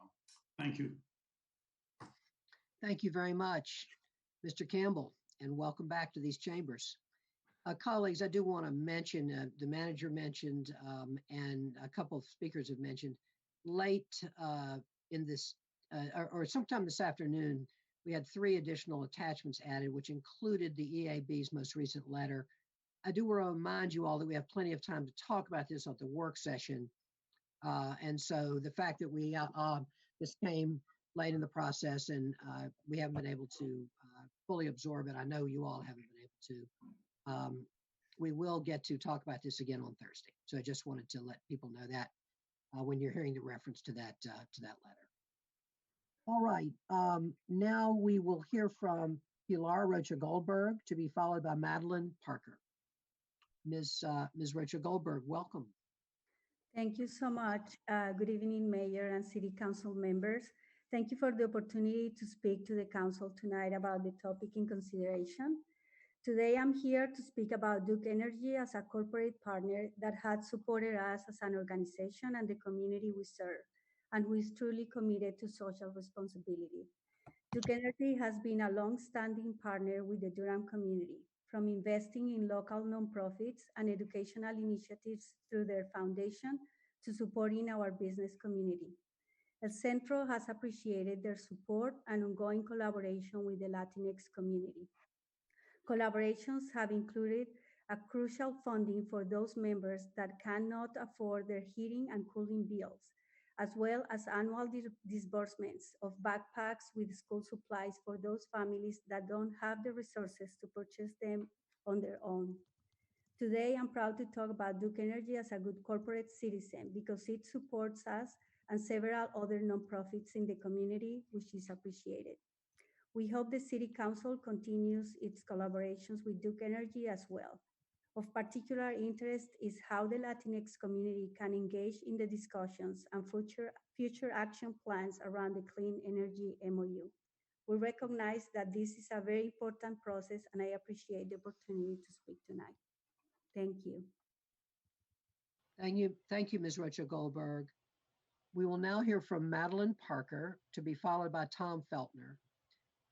Ms. Parker, welcome, and you also have 3 minutes. Thank you. I will keep it very short and sweet. I mostly just want to cite appreciation for the amount of energy and time that y'all have spent on this issue and continue prioritizing with the community. So I really appreciate that. I'm glad to hear that there has been a recommendation for 7 years. I think that is a lot better than the 10 years or 10 plus that had been kind of talked about in the past couple of weeks. And I think that that recommendation for 7 years plus the continued prioritization of making sure that there is room availability for more clean energy, more renewable sources to be able for the city to be able to pursue those as things are shifting really rapidly in the technology and the current landscape of electricity generation. And I have heard some folks talk about the importance of cooperation with the city and with Duke Energy, but I do think that that's a two-way street in that Duke Energy is a huge corporation that really would be behooved by making sure that they listen to community and listen to the folks on the ground that are saying we really need more renewables in this state. And so I hope that they will, prioritize that in the years to come in working with our city. So thank you all for all that you do. Thank you so much, Ms. Parker. And thank you for your involvement throughout this. We'll now hear from Tom Feltner to be followed by Katie Rose Levin. Mr. Feltner, are you able to be heard? I'm here. Good evening, Mayor Schul, members of the City Council, and thank you for the opportunity to speak. Earlier today, I submitted written comments on the impact of the new LED lighting across the city. For me, this has really had a profound and negative impact. It's unshielded, it's unfocused, it's far too bright, and the result has been our home is now what some neighbors have called perpetual daylight, a movie set, or a football stadium. The uncontrolled glare has affected our sleep, and it's so glaring that we can't sit on our porch, we can't stand in our front yard at night. And even sitting in our living room has meant that we've had to cover a lot of our front windows with cardboard. To be clear, I support the transition to energy efficient, responsible LED lighting. But I also urge a stronger commitment to renewable energy as part of the Duke Energy franchise agreement laid out by the Environmental Affairs Board. I also support the much shorter term for the overall agreement, as many other speakers tonight have suggested. My written comments, I also propose some immediate actions that we can take to address the very real problems with nuisance LED lighting. Let me summarize those. Enact a moratorium on the installation of additional LED streetlights until existing concerns are adequately addressed. Provide relief to Durham residents who have been impacted by newly installed nuisance lighting by replacing, shielding, dimming, or removing nuisance lighting without delay. Hold public hearings on LED streetlight installation within 90 days to determine whether the existing concentration, location, and brightness of streetlights is necessary. And within 90 days to commit to working with neighborhoods to develop lighting plans so that we can prevent the installation of nuisance lighting in the first place. I'm making these suggestions on my own experiences, and likely there are many, many others out there who've had similar experiences, which is why I think in addition to prompt redress of existing problems, community engagement has to play a central role in the broader response. I also want to thank Council Members Middleton, Freelon, and Freeman for reminding us all that this is not the most pressing issue facing our city and our nation, but the city and Duke Energy are the only entities that can address this, and collaboration can make a real difference here.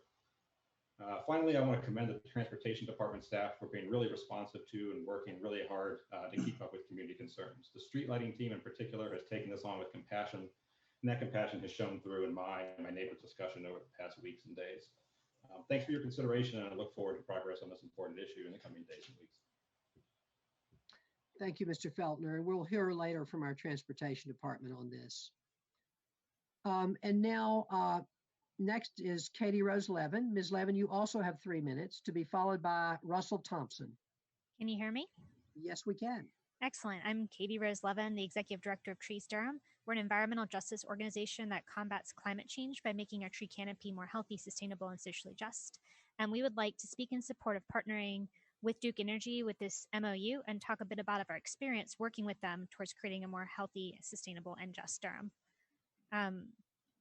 When we were concerned that some of the trees were being removed under power lines and not being replaced, Duke Energy worked with us and Keep Durham Beautiful to provide a large grant to replant trees under power lines.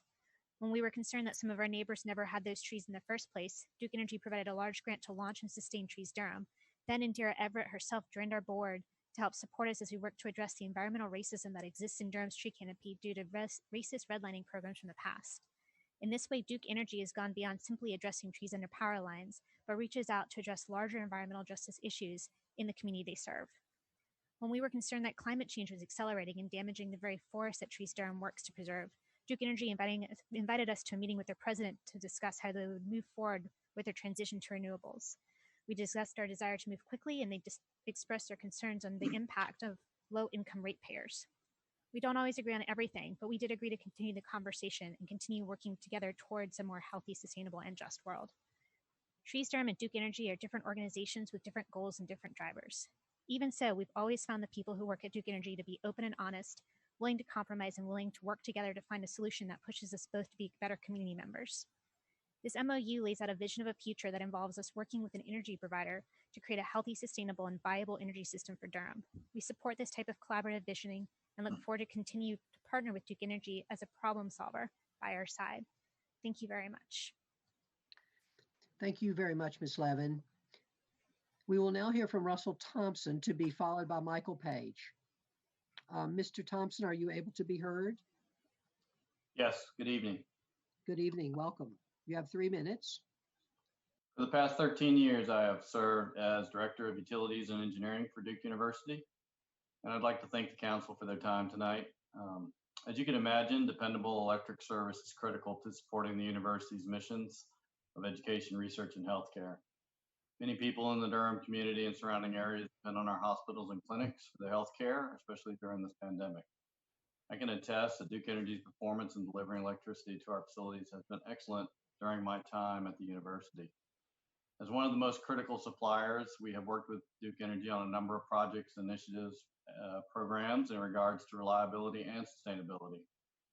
For example, in support of the university's climate neutrality goal, we have recently entered into an agreement with a third-party solar company to provide up to 50% of the campus's electricity needs via Duke Energy through the Green Source Advantage program. And we hope that the city, the university, and Duke Energy can continue to work to convince the state legislature to provide more access to programs like this.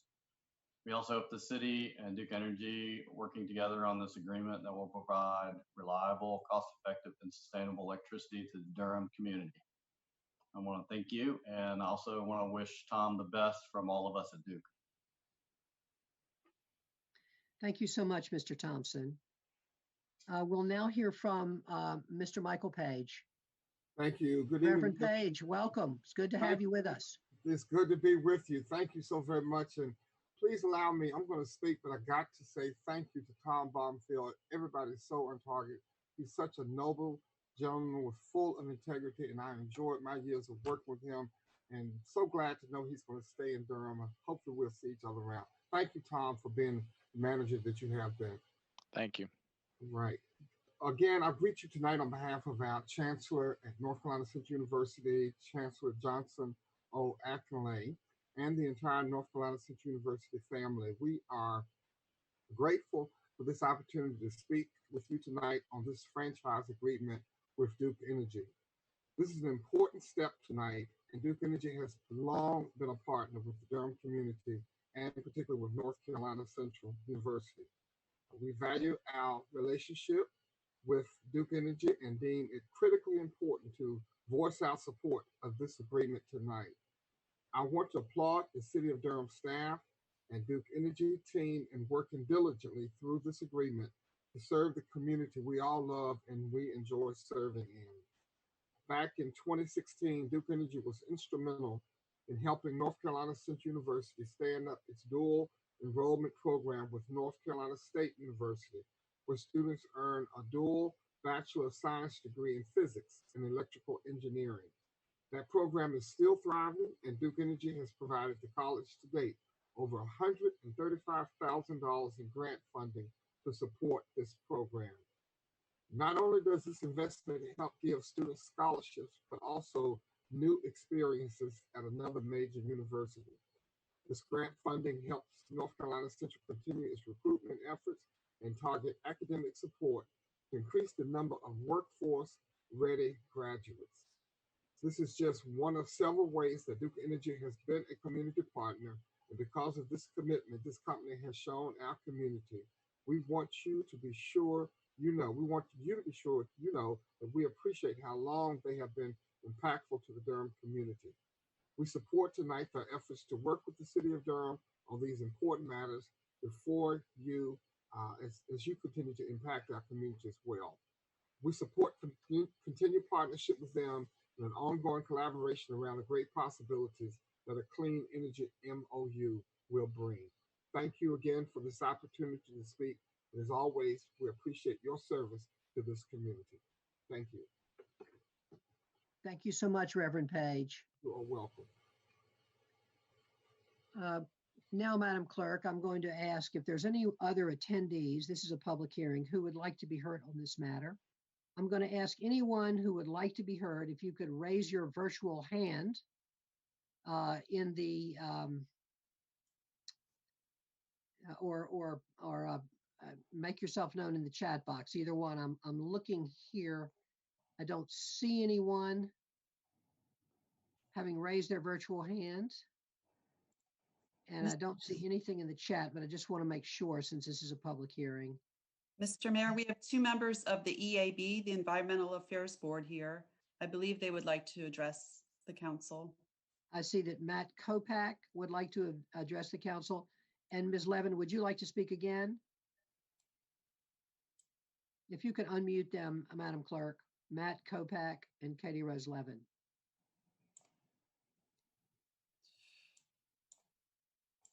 Mr. Kopak, are you available to be heard? He's unmuted.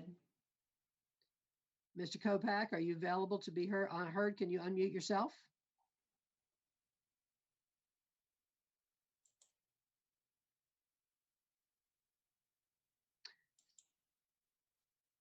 Let's see, Mr. Kopak.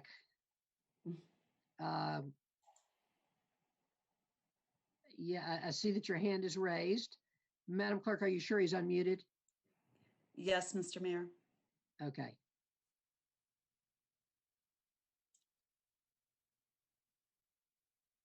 Okay, we're going to go now to, we'll come back to you, Mr. Kopak. Maybe, I think you are muted. I think you've muted yourself there. Not sure, but I think so. And Madam Clerk, we're going to now go to Talib Graves-Mans, who has his hand raised. If you could unmute Mr. Graves-Mans, that would be great. Okay, he's ready. Good evening. Good evening. Good evening. Talib Graves-Mans here. I'm an entrepreneur in the community and also run a nonprofit and do a lot of work focused on supporting the African-American businesses here in Durham. Just want to support Indira and the work they're doing at Duke Energy, as I know they have showed up and been in the room and sponsored and shown other forms of support for the advancement of entrepreneurship and diversity and inclusion across the city. And I think that they will continue to be good stewards of their resources as they help and support the agenda of African-American entrepreneurship and diversity across the city. Thank you. Thank you very much, Mr. Talib Graves-Mans. Thank you for being here. How about Mr. Kopak? Can you be heard now?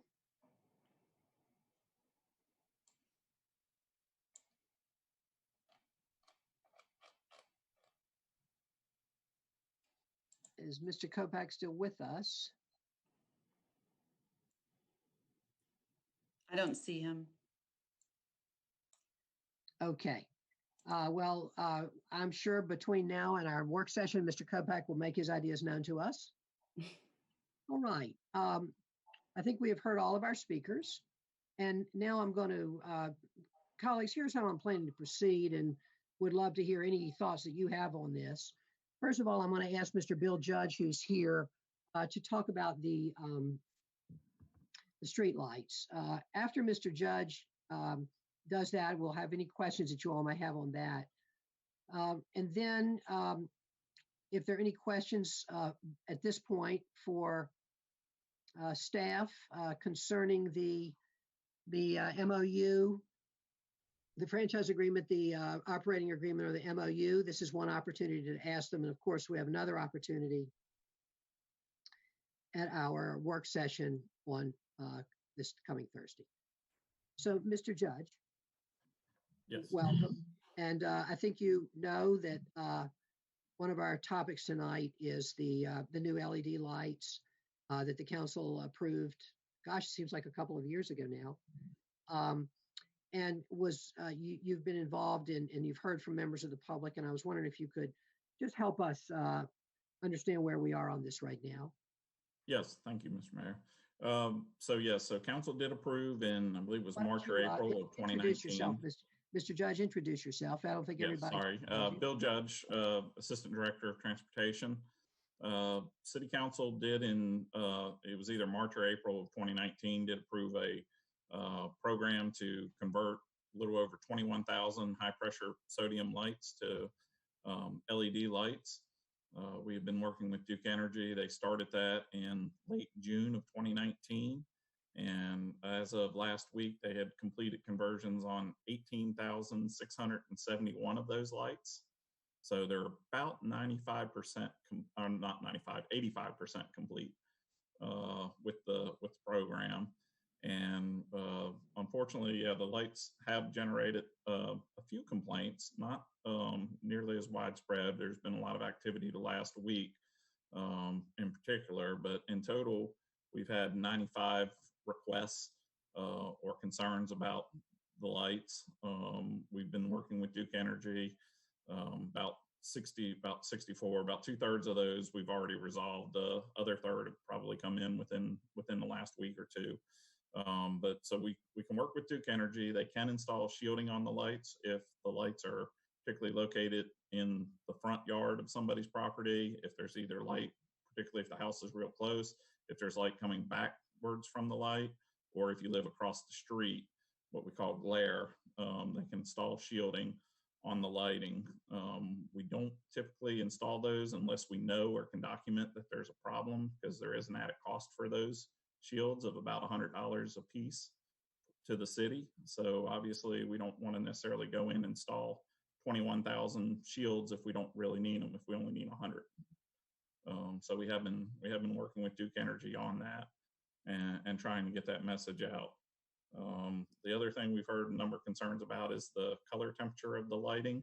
The lighting that they're using is 4,000 Kelvin, and it's very similar to lighting that's widely used throughout many municipalities in North Carolina and across the state. In fact, Progress Energy, City of Raleigh, a number of other municipalities that were Progress Energy had previously converted to these same lights many years ago, or a couple of years ago.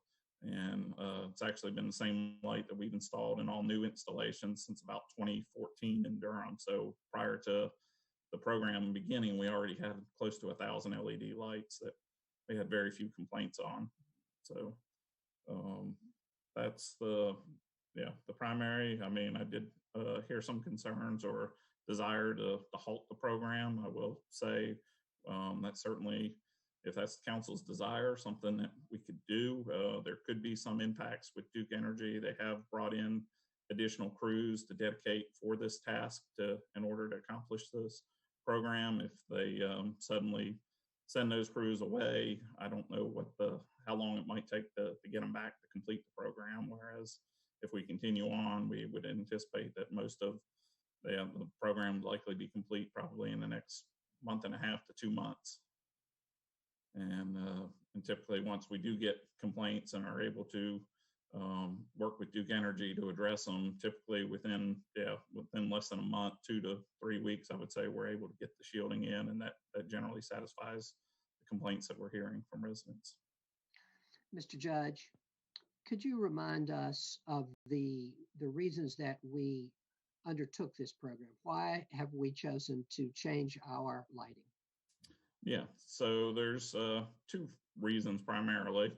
One is the improved energy efficiency of the lighting and the reduced greenhouse gases.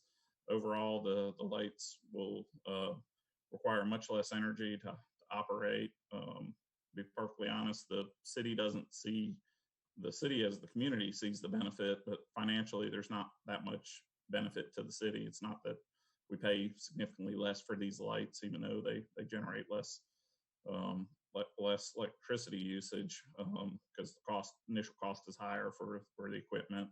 So it's not really a monetary savings for the city. From transportation standpoint, the white light color over the high pressure sodium orange color, we feel has great potential to improve pedestrian bicycle safety, particularly at night. That orange color makes it very hard to distinguish features in pedestrians, bicyclists, where the whiter light of the LED makes it much easier to identify pedestrians at night. But primarily, the reason was energy savings. Is that correct? Correct. I would say those 2 factors, the overall energy savings for the city as well as the improved safety potential. Thank you. Mr. Bonfield, did you have a comment?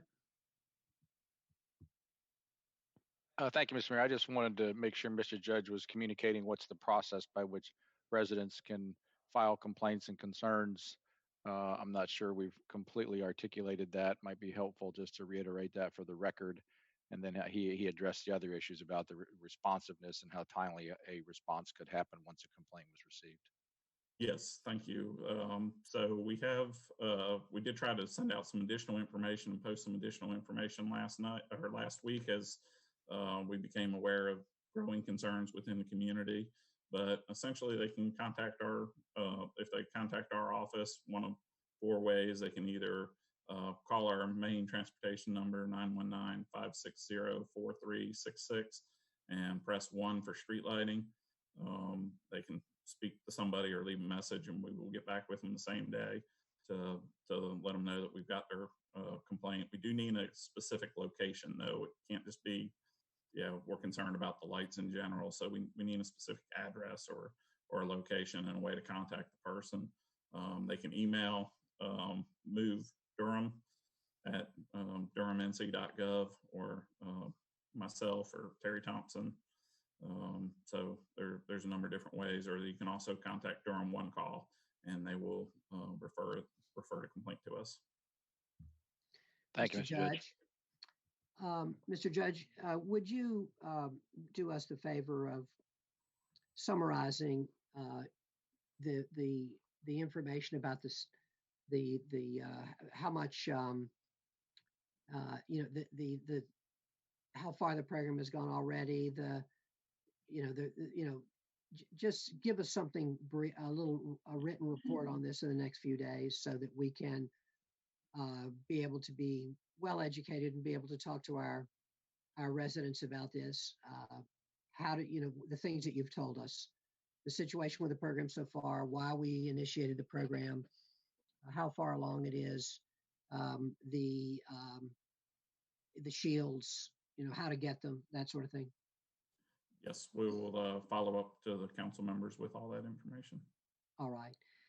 Colleagues, I'm now going to ask, we do have one more speaker. I believe that Matt Kopak is back with us, and he would like to speak. And then I'll ask council colleagues for more questions and comments. Mr. Kopak, are you able to be heard now?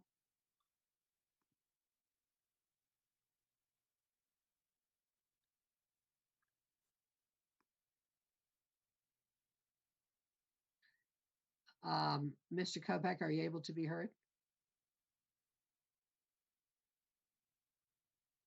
Mr. Mayor, can you hear me? Yes, at long last. Welcome. Wonderful. Thank you, Mr. Mayor, members of the council. First of all, congratulations and thanks to Manager Bonfield for your tremendous service. Before I begin, I would like to hold up the community concerns around street lighting.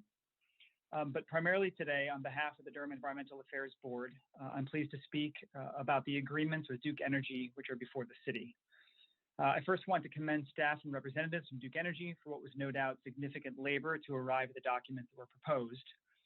At the same time, on the EAB, we believe the stakes are so high that we must push ourselves even further. The love we share for our community and future generations must and will win over today's legal, regulatory, and institutional limitations that we face. We have submitted written comment, which you have heard some of, and I'll reiterate. First, I'll say the EAB believes that this process could have been improved by bringing in the wisdom and ideas of the broader community sooner, with an emphasis on communities of color who are already most impacted by climate change. On the franchise agreement, we recommend that the term of the agreement be no greater than 7 years, and we support the retention of the right for the city to be an independent producer of power, to store and discharge power, and to sell power to the grid at independently established prices. On the MOU, we provided revised language to the city that speaks to the changes that would benefit residents, businesses, and the entire Durham community. These include, but are not limited to, development of community solar programs, creation of on-bill financing programs for solar and energy efficiency improvements, and third-party renewable energy transactions. Finally, we believe Durham should openly discuss with Duke Energy its commitment to reducing greenhouse gas emissions and its proposed integrated resource plan scenarios for transitioning North Carolina's electric grid to carbon-free generation. Duke Energy has been a strong partner, and that's important to acknowledge. But this is not mutually exclusive with a transformation of our energy model that is necessary for Durham and the state if we are to have a healthy, sustainable, and just world. To borrow from Councilmember Middleton this evening, we are David, climate change is Goliath, and we can win if we choose to make it so. Thank you. Thank you so much, Mr. Kopak. All right, colleagues, I'm now going to ask if you have any questions. Let's try to let's do it like this. Let's first talk about the street lights and say if there are any questions or concerns about the street lights particularly, and then we'll move on and discuss the franchise agreement and the MOU and the MOU. Anybody have questions or comments for staff around the street lights? Mr. Reese. Thank you, Mr. Mayor. I want to thank all the folks who logged in to provide public comment on the franchise agreement. I think that's very helpful to hear from folks with concerns, and also to hear from folks who want to tell us all of the good works that Duke Energy is doing in our community. And I think if we didn't already know, now we know. So that's pretty awesome. But I did want to talk a bit about the streetlight issues. If Mr. Judge is still here, I had a couple of follow-up questions. If he can come back. Thank you, Mr. Judge. Appreciate it. Also want to echo what some other folks have said about transportation staff who have been working on this issue. I've heard really, really positive things about the staff that's been working with residents on the streetlight issue. So I just want to say how grateful I am for that hard work. Mr. Judge, you mentioned that the city had received somewhere in the neighborhood of 90-ish complaints about the new LED streetlights. Is that number directionally correct? Yes, 95 in total since we started the program. Yeah. And you mentioned that something in the neighborhood of 60-ish of those complaints had been resolved. Correct. They received more than a month ago and have been resolved already. What does it mean in this context for a complaint to be resolved? Yeah, generally it means we've ordered and installed shields with Duke Energy, either on the front of the light or the back of the light, depending on who it was causing the problem for, which side of the street from the light. And the remainder you think have come in more recently and haven't been through that process? Correct. They're still being evaluated by Duke Energy to make sure that there's not an installation problem or something else, that the shield will actually resolve the issue before it gets installed. Some of the emails that I've received have said that the prospect of getting a shield installed was going to take months, and I wonder if you could respond to that and give us your sense of how long it's actually taking kind of in the real world. Yes. So generally, I would say it takes upwards of a month, slightly less. Hopefully, it's probably more like 3 weeks, but I would say a month just to be on the safe side, conservative side. There has been 2 or 3 locations where the lighting level was actually previously increased at a request from the police department under our Brighten Our Streets program. So in those cases where the lighting levels were increased 10 or more years ago, we're actually going back to the police department, asking them to reevaluate whether or not the higher wattage lighting is still needed, to see if we can further help resolve that issue by reducing the wattage of the lights. So those could potentially take a little bit longer. I still don't think that would necessarily be months, but yeah, that would require some evaluation by the police department that may add a few weeks. So there are situations in which not just shields, but somehow the wattage is being reduced of these for these new lights. Correct. So most of the ones in residential are the absolute lowest wattage, what we call 50-watt LEDs. But there were some places, legacy places, and we still, even today, if we were to have requests from the police department to increase or provide a higher wattage light that obviously produces more light, that we have a program to do that. So there are a few locations where those higher wattage lights got put in that are typically more put in along like a major thoroughfare roadway versus a residential area. Do you know, Mr. Judge, whether or not there are any data to support the idea that when the police department requested brighter lights in a particular area, particular neighborhood, that crime rates changed as a result of that installation? Could I interrupt, Mr. Mayor? Sorry, Mr. Reeves. I mean, that program is one that is, I mean, it probably predates me, maybe a decade or more old. So I'm not sure Mr. Judge is going to be the person who's going to be able to respond to that, Councilmember Reese. I'm not sure to what extent that still is active. That was a resident-driven program, as I recall, by the PACs many years ago. So I think before we start conjecturing about that, maybe we could go back and look and get some history about just how many times that still is being used. I don't recall even hearing about that lately. I know when I first came here, that was a very active discussion in many of the PAC meetings. But Bill, do you know how frequently that comes up now? Yeah, so we still have the program. We did not cease it, but yeah, the demand has gone way down from what it was a number of years ago. So the number of lights that we're installing under it are much lower or changing, but it is still an active program. Thank you. Yeah, you're correct. I don't have any information on the crime statistics before or after. We'd have to talk to the Durham police about that. I guess my last question has to do with the brightness of these lights. We've heard from a lot of folks that the lights are having a negative impact on their lives, both in their homes, but also like the enjoyment of their outside spaces. And I wonder if you are aware or could comment on some guidance issued by the American Medical Association about 4 years ago that indicated that the kind of the color temperature of these kinds of outside streetlights should be no greater than 3,000 Kelvin for public health reasons. And these lights are obviously, a third brighter than that. So yes, so I'm aware of that recommendation and report. We have spoken with Duke Energy, and some of their lighting engineers have told us some information on it. And I guess the industry response or the industry standard is the 4,000 Kelvin. They don't necessarily are in agreement with that.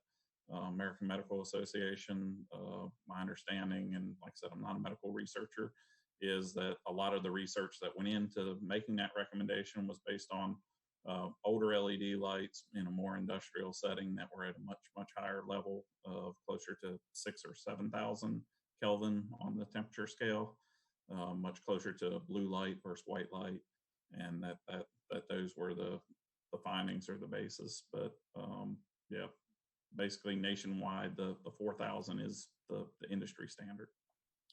Thank you, Mr. Judge. I appreciate the additional information. Certainly didn't mean to invite you to conjecture about stuff outside of your bailiwick. Just was curious if that program that you mentioned, partnering our transportation with the police department, had yielded actual results. And so I think that'll be something we can talk about later. Mr. Mayor, I didn't have any other questions for Mr. Judge. I just wanted to mention that, I want to take full responsibility for my vote on this matter back on April 1st of 2019. I never asked how bright the bulbs would be. I think logically, I assumed incorrectly that because so much less energy would be used for each bulb, that the bulbs would be certainly no brighter than the ones that existed previously, the high pressure sodium bulbs. It seems clear to me from the reaction from a number of folks in Durham that was an incorrect assumption, and take full responsibility for not asking more questions about that at the time. But I think we're here now hearing from residents, and I've heard folks are actually contemplating litigation against the city because it's, I think Mr. Feltner, whether he knew it or not, alluded to that by the use of the term nuisance lights. That's a legal term. Any lawyer's ears will pop up when they hear that. And so the negative impact that the lights appear to be having for some folks, the other issues around that gave rise to my desire to pause the program while we figure out exactly how to better handle that. But I will say that I'm heartened by Mr. Judge's representation today that the shielding process takes about 3 to 4 weeks from request to installation. That is a much quicker timeline than I'd been led to believe, and so that's fantastic news.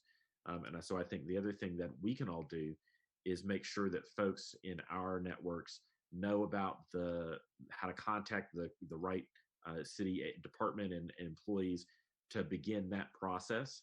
But as I also understand, I think the Environmental Affairs Board is going to be looking at the broader issue of light pollution in Durham and how these specific lights in particular, but also the proliferation of streetlights throughout the city more broadly impacts that issue. And I look forward to hearing from them soon. That's all I wanted to really say about that, Mr. Mayor. Thank you. Thank you, Mr. Reese. Thank you, council member. Any council members, any other questions for Mr. Judge? Councilmember Middleton. Thank you, Mr. Mayor. Thank you, Mr. Judge. Good to see you. I want to thank my colleague, Councilor Reese, who really kind of captured some of the inquiry and concerns I had. First, let me just say, my bad. I remember the discussion about these bulbs, and I thought it was a good thing. We thought we were doing something good, and so let me just say I apologize to those that have been negatively impacted. Our friends in the medical profession, when they take their oath, I think the first line is "First, do no harm," and it certainly was not our intent to harm folk. I remember, as a matter of fact, the questions I remember specifically asking were about the seeming non-savings, that they were pretty expensive, and I remember asking what's the benefit of them, and why are they so expensive. And I remember having a conversation about lower energy usage and I believe something about carbon footprints as well. But we thought we were doing a good thing, but obviously our actions have had some negative impact. And when somebody's hurt you, just say sorry and own up to it. So I apologize. With that said, Mr. Judge, I thought I heard you say that, and I'm paraphrasing, if we decided to halt. But did I hear you also say that we've already achieved 95% penetration of our target goal? Is that correct? I think I misspoke. It's about 85%. We've done 85. About 18,600 of 21,000. That's still pretty high. So the roughly how many is in that 15% that's undone? It's probably about 2,500 to 3,000 lights, somewhere in that range. And just to be clear, the only remedy that we have is the shielding. We're not lowering the voltage or changing the bulbs to a lower intensity bulb. The only remedy that we're deploying is the shielding. For about 95, 98% of the cases, it is the shielding. There are those few where there were higher wattage lights installed previously under the Crime Prevention Brighten Our Streets program. So in those cases, we are asking the police department to reevaluate whether or not the higher wattage is still needed, or if we can go to a lower wattage to further help the problem. And those are the only cases in which we're changing bulbs, or changing the level of the brightness. Other than that, the way the program's designed, it's a conversion to basically the equivalent LED from what the high pressure sodium was generating. Okay. I know you don't have access to our I don't think you have access to our inbox. That it's public domain. You could, but we've been getting a number of emails, and I know that even a couple of hundred emails is a lot. But to put things in perspective, as a decision maker, I know there's several 100,000 people that live in the city. But for those people, that's the issue at the moment. It's important. I'm wondering, is it possible that the folk we're hearing from some of them have already been captured in the formal complaint process, or has there been a spike in formal complaints to the city recently regarding these bulbs or the brightness? Yes, so there was a spike that started early last week in sort of conjunction. I guess it started getting some attention on some of the local listservs particularly those near downtown. So we did see an increase. That's why I said before, total, we've received 95 documented complaints of specific locations. And of those, about 2/3 or more of those were well over a month or more old and have already been resolved and completed. So we're only at about 30 some active that we're currently investigating or trying to resolve, and hope to have resolved within the next month or less. Now, the percentage that represents the recent spike, are you able to identify when those bulbs were installed in those cases where it's been kind of the recent spike? Are they just getting them and just being impacted by this, or has it been some time since they've been installed? I think it's a little bit of both. There certainly are some that they're currently acting or working on the streets within the last week or two. Some of it I think has also probably been contributed to, oh, well, yeah, they didn't know, or yeah, you know, maybe one resident, yeah, they're seeing it on the listservs, and now they're knowing how to complain or seeing how to relay their concerns to us, where it's older. I would also say the earlier darkness at night with the cooler temperatures, I think, has led to increased activity outside. So folks are probably noticing them a little bit more the last week or two as well, or maybe the light might have been changed out in June or July, but they didn't notice it as much. Final question: the cost of the shielding to remedy the issue, are these costs that are readily absorbable at current funding levels? I mean, do you guys have the money to do this, or is this going to potentially require additional bulking up of financial resources? Or can you even answer that? Yeah, no, we can absorb it in our existing street lighting general fund budget at the rate at which we're seeing it. Right now, it's less than it's around 1/2 of 1% of the lights that we're actually adding them to. So, so at that rate, we can absorb it. Obviously, if to wholesale go in and install shielding on all the lights, then no, we would not financially be able to do that. Thank you, Bill. Appreciate the hard work you folk do over there. Thank you, Mr. Mayor. Thank you, Council Member. Other questions or comments from Mr. Judge? All right, Mr. Judge, if you could, as I said, if you wouldn't mind just producing a written summary of the situation and how people can, you know, the number of light bulbs installed, the period over which they've been installed, anything else that you think is important that we would want to convey to our constituents, as well as how to request the shields and so forth. Yes, That would be very helpful. We'll follow up and provide you that information.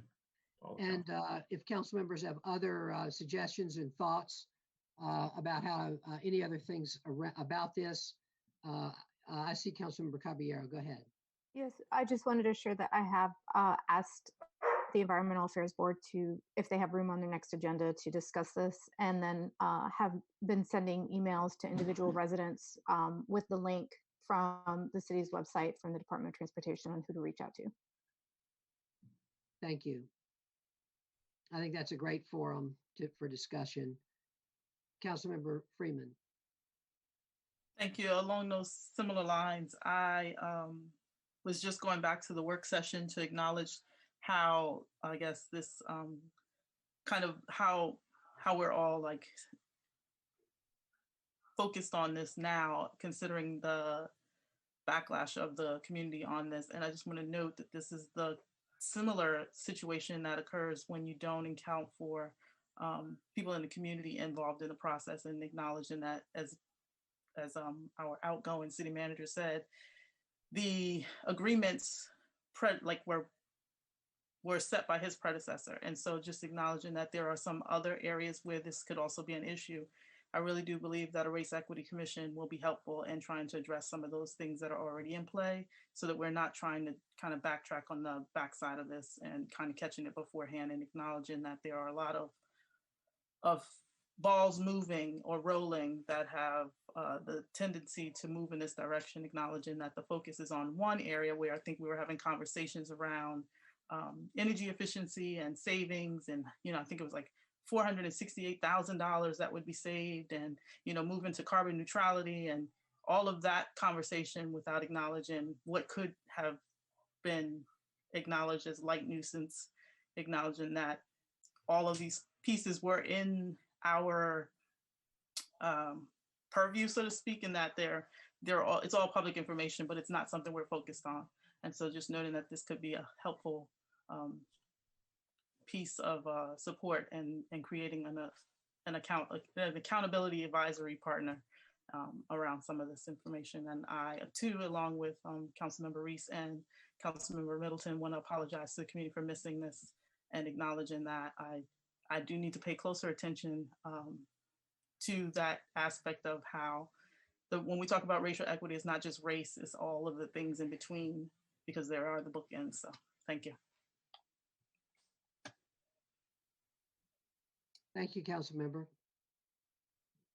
Mr. Judge, thank you. You always do such great work, and we're so lucky to have you. Thank you so much. Colleagues, I'm going to now just ask a question to our administration, and then I'll ask if any of you all have any questions for the staff. To Mr. Ferguson, we have now received some further recommendations in the last few days. I believe staff received them at the very end of the week from the Energy Committee of the Environmental Affairs Board involving the length of the franchise and also some suggested language changes in the MOU. And a couple changes in the franchise agreement, but some language changes in the MOU that are predominantly in the areas of revising the vision somewhat and the goals, and to what they feel is more reflective of our community's desires. I'm wondering how staff will be responding to that, and especially prior to our discussion on Thursday, if they will be able to do that, and get any thoughts that you might have about staff's response. Mayor, thank you. So those documents were received by our staff.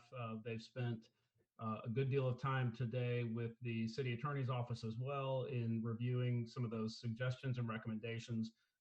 Our desire is to work on those over the next few days and to come prepared to the work session on the 24th to present any modifications or changes that we feel like we can make that respond to that feedback.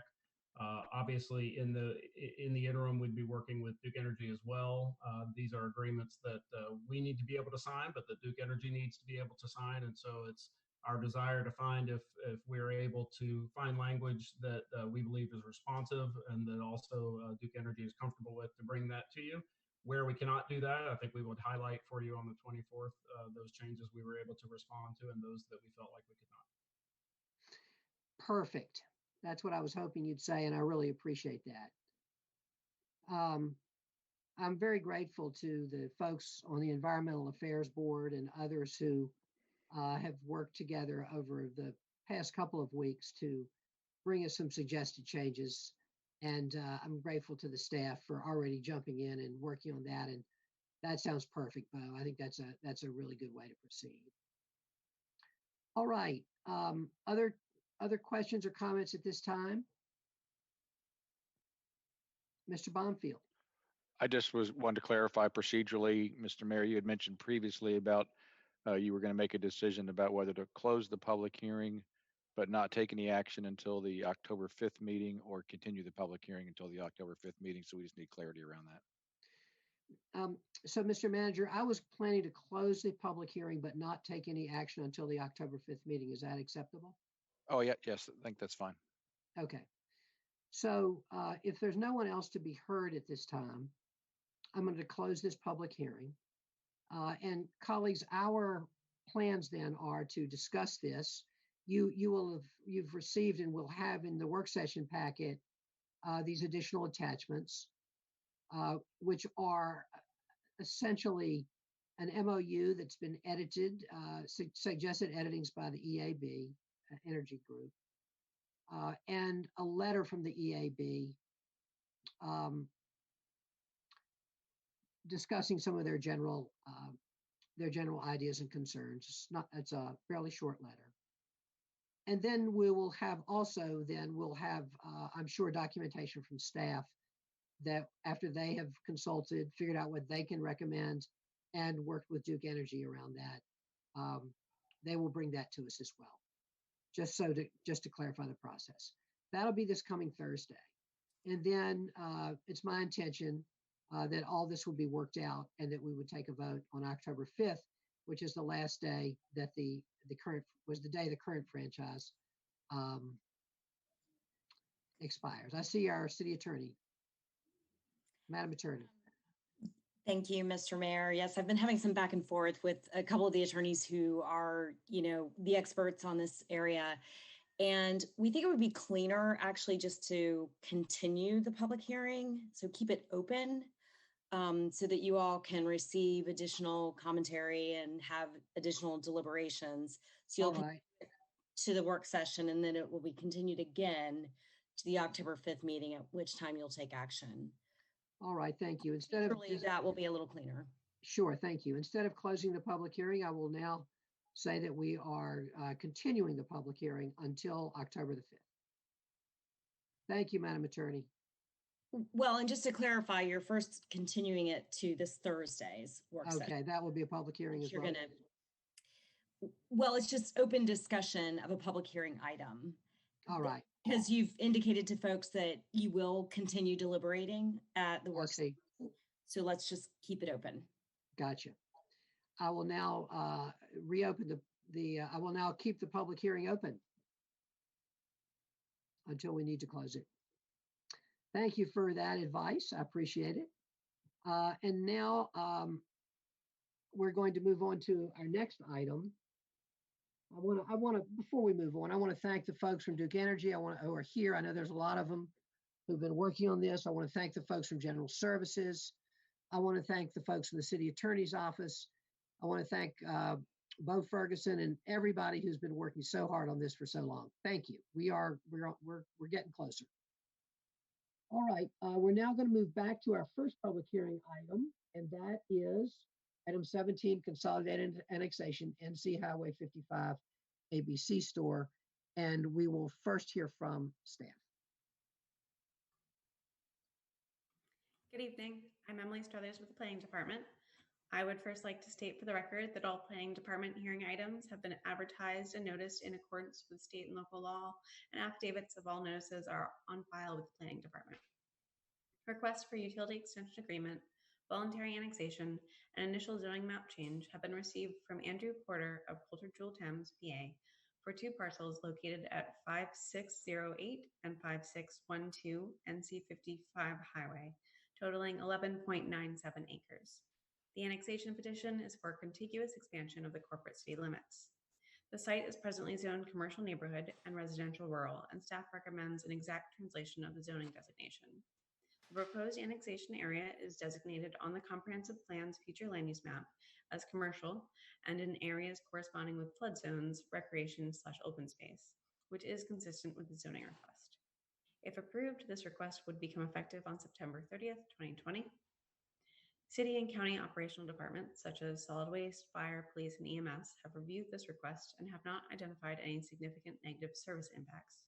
The potential impact of this annexation at full build out, while not yet known at this time, could result in some reduction in the level of service provided by the police department. The Public Works and Water Management departments have determined that the existing City of Durham water mains have capacity to serve this project. Sewer service will be provided by the county.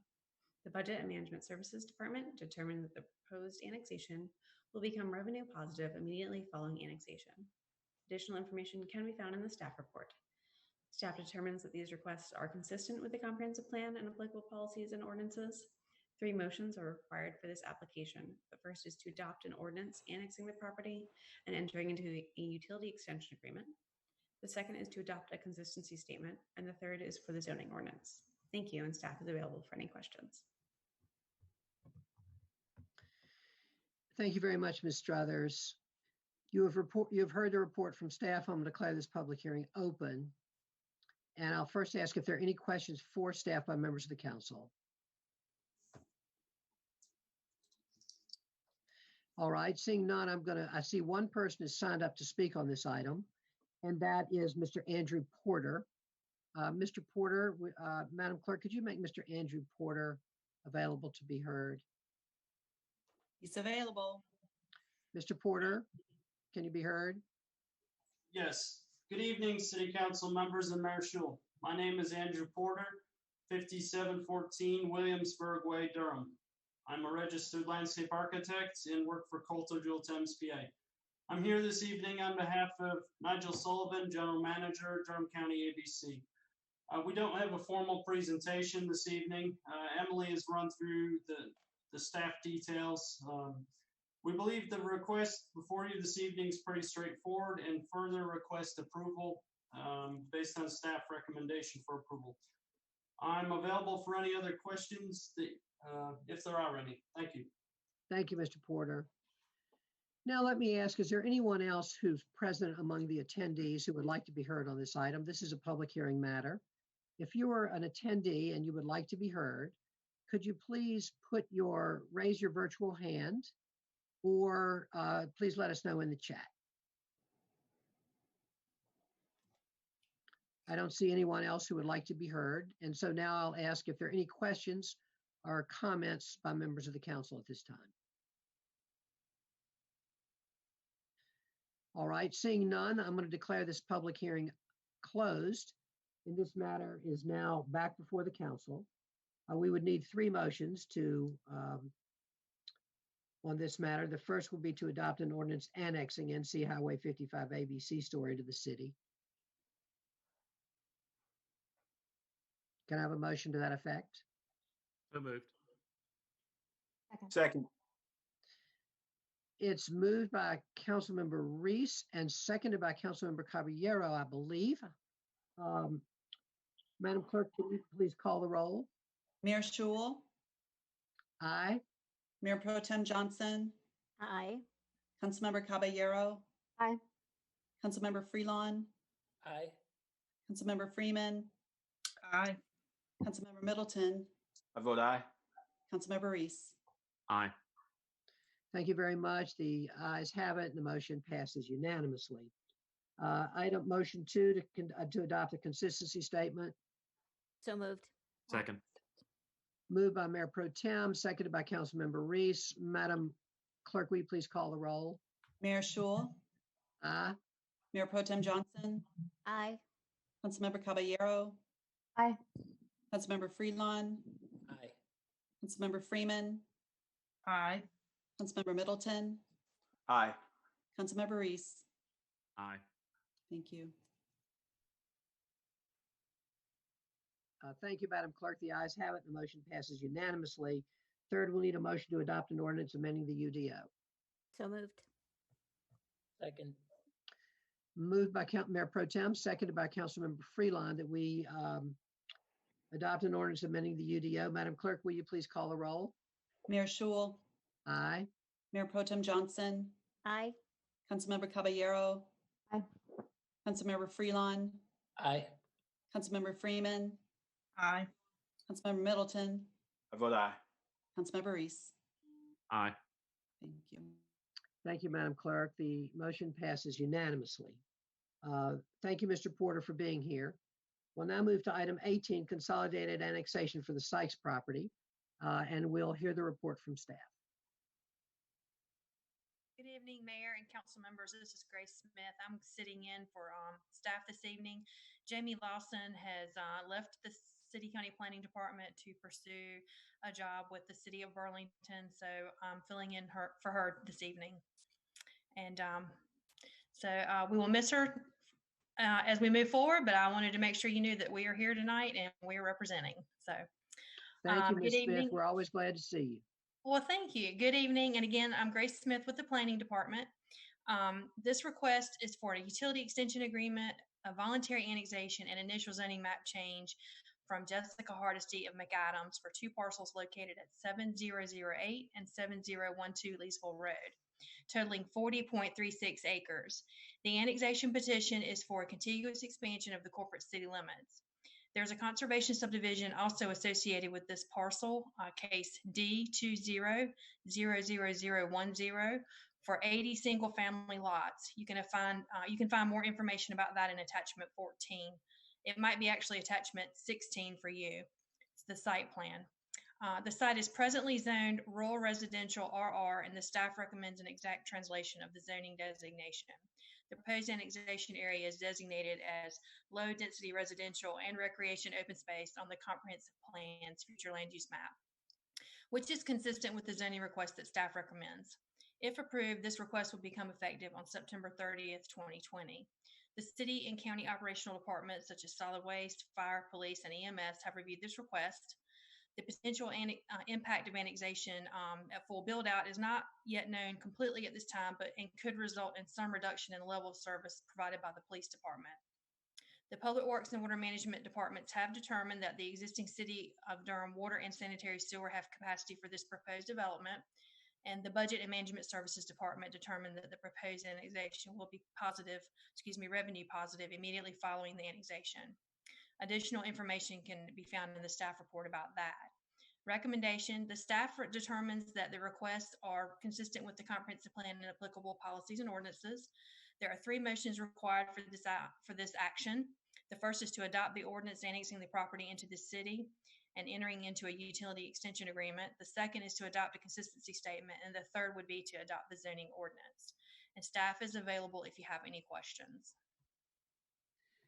Thank you very much, Ms. Smith. Colleagues, you have heard the report from staff. I'm now declare this public hearing open and ask first if there are any questions by members of the council for our staff. Councilmember Reese. Thank you, Mr. Mayor. Good evening, Ms. Smith. Thanks for pitch hitting for Ms. Lawson. And if she's listening, which I doubt she is, best of luck to you in Burlington. We're just a train ride away. Can you help me understand if there are any other pending annexation requests adjacent to this particular property? So at this time, there is, it's my understanding there's not any request that's actually adjacent, like adjacent parcel wise. There are several in the immediate area, but not any that I know of that are adjacent parcel wise. Okay. And you'll actually hear more about that at work session on this Thursday. There's a presentation that will talk a lot about the different petitions that are pending in the area. Yes. Great.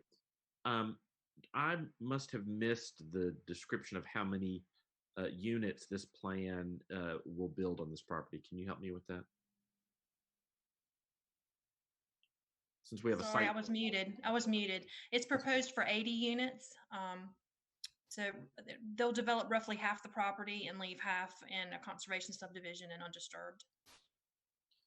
Great. Thank you very much. I appreciate it. Those are my questions. You're welcome. Thank you. Thank you, Council Member. Other Councilmember Freeman. Just noting, I recognize that there's no attachment for Planning Commission notes, and I just wanted to make sure that I just got some clarity on this case didn't go before the city council. I'm not the Planning Commission, and it's just coming straight to us. Yes, ma'am. It is a direct translation of zoning, so it did not pass through Planning Commission. You're correct. Okay. Any other questions for Ms. Smith? Councilmember Freelon. Yes, thank you. My question is about the other half of the property that's not going to be developed. Is there something from the developer that assures that that will not be developed in perpetuity, or is that just they're not going to develop it for now? Could you talk a little more about that part? Right, so it's proposed to be a conservation subdivision, and under the UDO, there are specific requirements that the proposal would have to meet to actually be considered a conservation subdivision. One of which would be the conservation of all the open space and the 20 acres that I was talking about that would not be disturbed. It's roughly 20 acres, but it would be approved and it would have to be executed and developed for that site plan that would be approved. I think Councilmember Freelon was asking, would that be in perpetuity? What is the length of the commitment? Oh, I'm sorry. So the site plan is valid for a certain period of time, and if they don't execute the site plan within the amount of time that is valid, they would have to seek another approval to develop the site at that time. However, if they were to develop the property based on the site plan that's approved, that's what they have to build. Once they start their construction, they're actually tied to that approval. And the conservation, I'm sorry, Councilmember Freelon, go ahead. Well, yeah, so I guess the answer would be forever. Once they start building and they were to execute that site plan, yes, it would be, unless they came back in for a different approval for the site, then they would not be able to change anything. Okay, got it. Thank you. Mm-hmm. Thank you, Council Member. Other questions for staff at this time? Councilmember Caballero. You said all single family homes on the site, on the part of the lot that's getting developed, correct? Let me double check that. Hang on one second. Okay, I'll look thank at what you. I,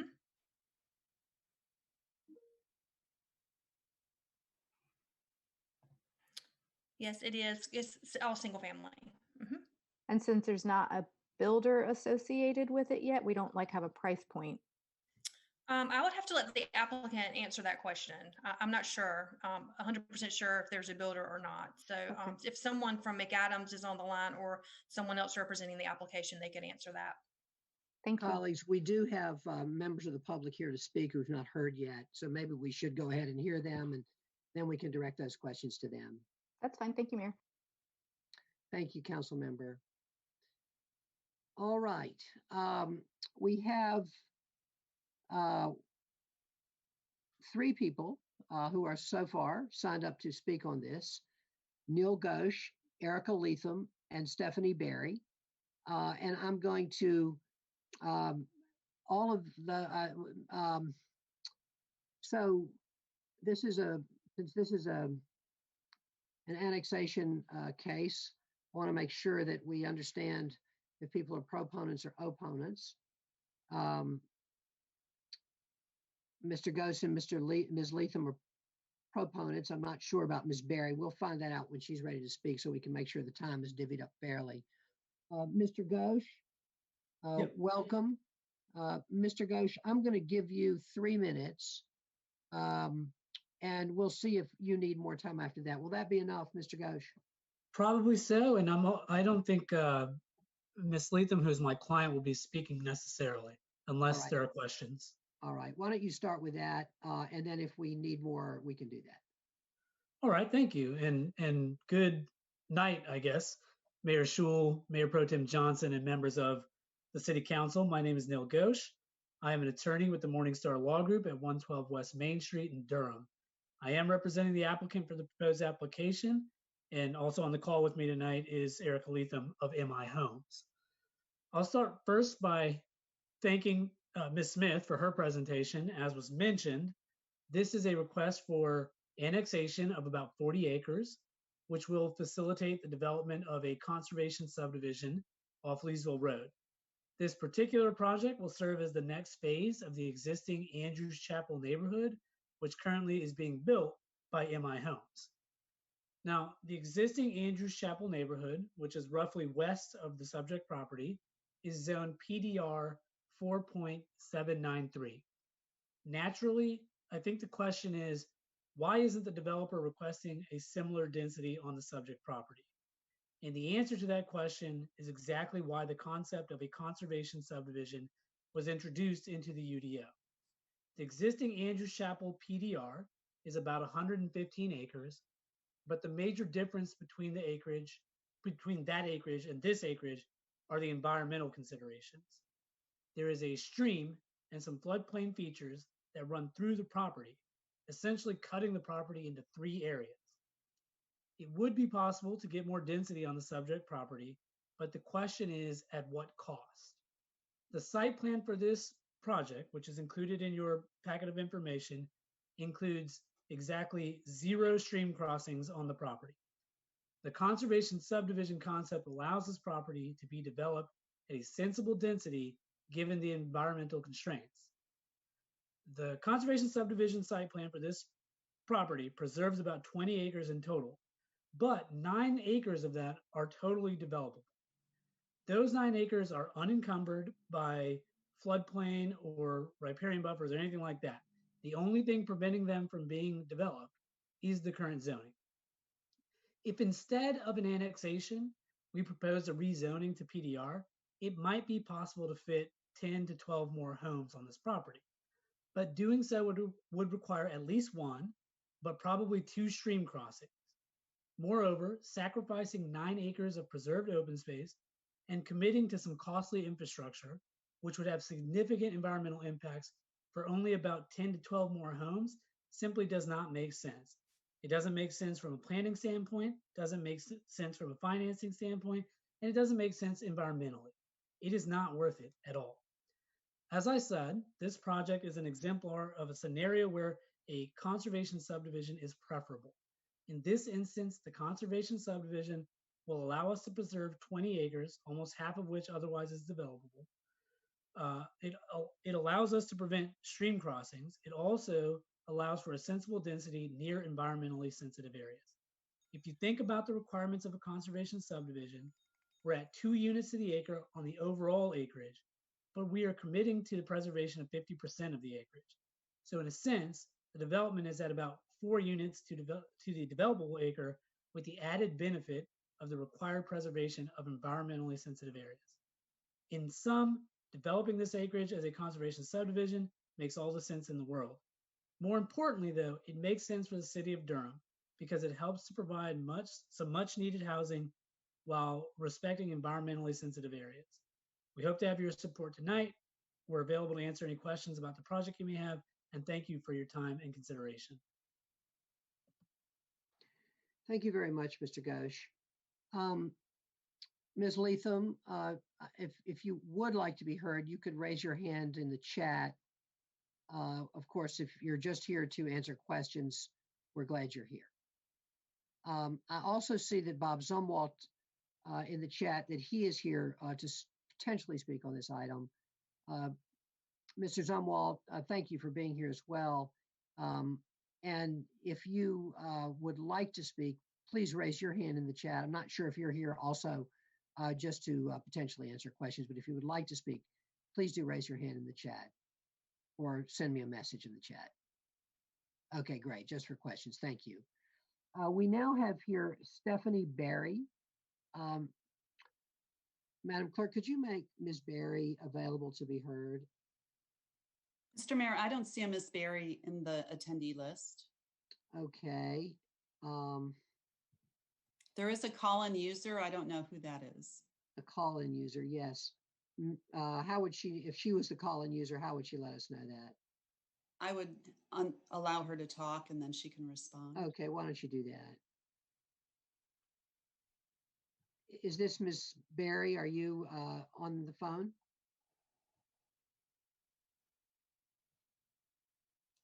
All right, apparently not. Is there anyone else who was here, who's an attendee at this meeting, who would like to be heard on this item? This is a public hearing item. Is there anyone else that would like to be heard on this item?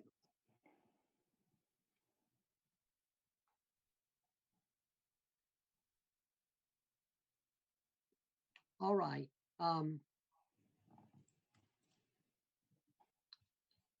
Colleagues, you have now heard from everyone who would like to speak at this public hearing. And I'll now ask if there are any more questions that you have either for the applicant or for staff. And Councilmember Caballero, I think you had a question that Ms. Smith thought might best be answered by staff. I'm sorry, by the applicant. I think my question was, was it all single family homes, and then if we had a price point? Oh, if we have a price point, okay. Mr. Ghosh, could you speak to that? Sure, can you guys still hear me? Yeah. Yes, we can. So we don't exactly know the price point, but I think the best indicator of that, as I said, MI Homes is building the other portion of Andrews Chapel. So currently homes are selling there in the 300 to 315s. Although I will say, I believe those are mostly townhomes. But we do believe that the price point in this will be the low to mid 300s, keeping that same range as the next phase of development. And just to give you an idea, the homes are roughly 2,300 to 2,900 square feet. So it's a great value at that price. Thank you, Mr. Ghosh. Councilmember Caballero, any other questions or comments? No, thank you. Thank you. Any other questions or comments, colleagues? Councilmember Reese. Thank you, Mr. Mayor.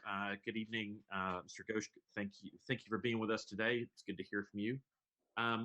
By applying for translation zoning, you missed the opportunity to get the feedback from our colleagues at the Planning Commission. And so, given that, and given that the typeface on the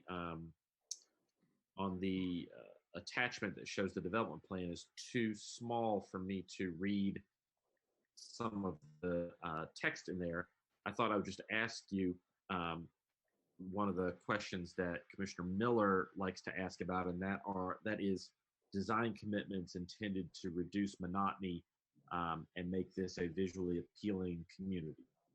The other thing he likes to ask about is a mix of housing types, which this doesn't have, and that just is what it is. But I'm wondering if you can talk. I don't know if the big text block on the first page of that plan includes some of this stuff, because I can't read it. So can you help me out with that? And by design commitments, I hope you know that I mean front-facing garages, porches, the kind of diversity of materials, that kind of thing. Sure. So I'll just say that what we have in the staff report there is not a development plan. That's something that you might be used to seeing with a rezoning. That is the site plan that has been submitted for the conservation subdivision. So it should show you the kind of lot layout and I think it's attachment 16 in your agenda. And so it shows you the lot layout and kind of the street layout for the community.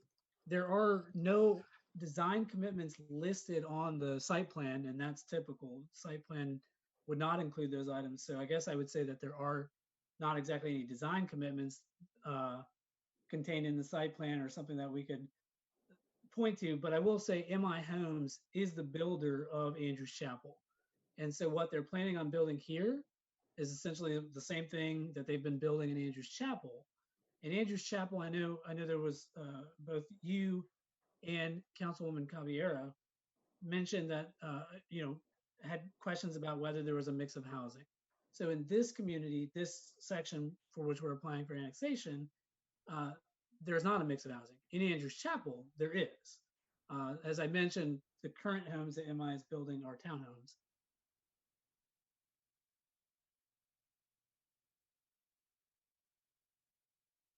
Thank you, Mr. Ghosh.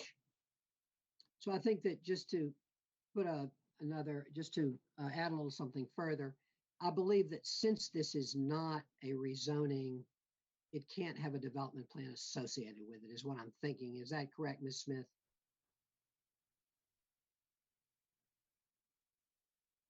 Correct, Mayor Schull. This is not a development plan rezoning. The site plan that's attached is an administrative site plan approval. And because there is not a development plan in play here, there are no design commitments or other text commitments being made. And so in the administrative world, where there's not a development plan involved, for an administrative site plan, we would not be able to require design commitments on single family because state law prohibits that. Right. Thank you. Mr. Ghosh. But I think just to push Councilmember Reese's question a little bit farther, maybe you or maybe Mr. Zumwalt or someone else or Ms. Leatham could talk to us about what an MI home might typically look like. Sure, and I think neighborhood. I think Ms. Leatham probably would be the best person to discuss the homes that MI plans in this neighborhood. Madam Clerk, could you please make Ms. Leatham available to be heard? Hi, can you hear me? Yes, we can. Welcome, Ms. Great. Leatham. Thank you. Thank you for the opportunity to answer that question. So as Nell said, the homes we build in Andrews Chapel are subject to design commitments. They have everything Mr. Reese talked about: front-facing garages, mix of materials, porches. We are a commitment as a move-up builder, so we like to we take great pride in the exterior of the house as well as the inside of the house. So while there aren't any design commitments, and I understand that what I say here isn't the same as a design commitment. We would be building exactly the same homes on this piece of property that we are currently we have built in the Andrews Chapel community. Thank you, Ms. Leatham. Other questions for the applicant or comments? Councilmember Freeman. Thank you. I acknowledge that the design commitment aspect of this is left out because it's not a rezoning, and just acknowledging that this is 40 acres of annexation and an area that is a 2-lane road. And I appreciate the 9.5 acres being committed for conservation, but I'm concerned in our previous conversation, we acknowledged that there was a kind of a slight oversight and acknowledging that there could have been some unintended consequences with the lights. And I'm feeling the same angst in this conversation, acknowledging that very narrow opening I'm sorry, I could barely see the street names and all from the PDF, because you're making it like you're expanding it from the small size into a large size. So it's not very clear. And I would really appreciate an opportunity to view this site, because I did not realize until this evening that this actually did not go to the Planning Commission. And so I understand it's a translation and not a rezoning, but I want to make sure that I actually do the due diligence in making sure that this property and the area surrounding it is supportive of where we're going and our conversations around housing in that area. And so I would love to have some feedback from my colleagues on whether or not it would be possible to kind of delay this a cycle and try and just allow me some time to do some due diligence. I would greatly appreciate that opportunity. Thank you, Council Member. Other comments, colleagues? Questions for Ms. Leatham, for the applicant, or for staff? Hi, this is Ms. Latham. Can I just add one more thing? Of course. I understand that it's hard to view that PDF. The way the site plan lays out is there's about half of the units access Leesville Road directly, and the other half access Farm Pond Trail, which is a main drive in Andrews Chapel that then goes out to Andrews Chapel Road. So to Councilwoman Freeman's point, we've looked at that and kind of managed the access onto Leesville Road. You've managed the access because some of the traffic you're saying is going to be going out through Andrews Chapel. That's correct, yes. Thank you.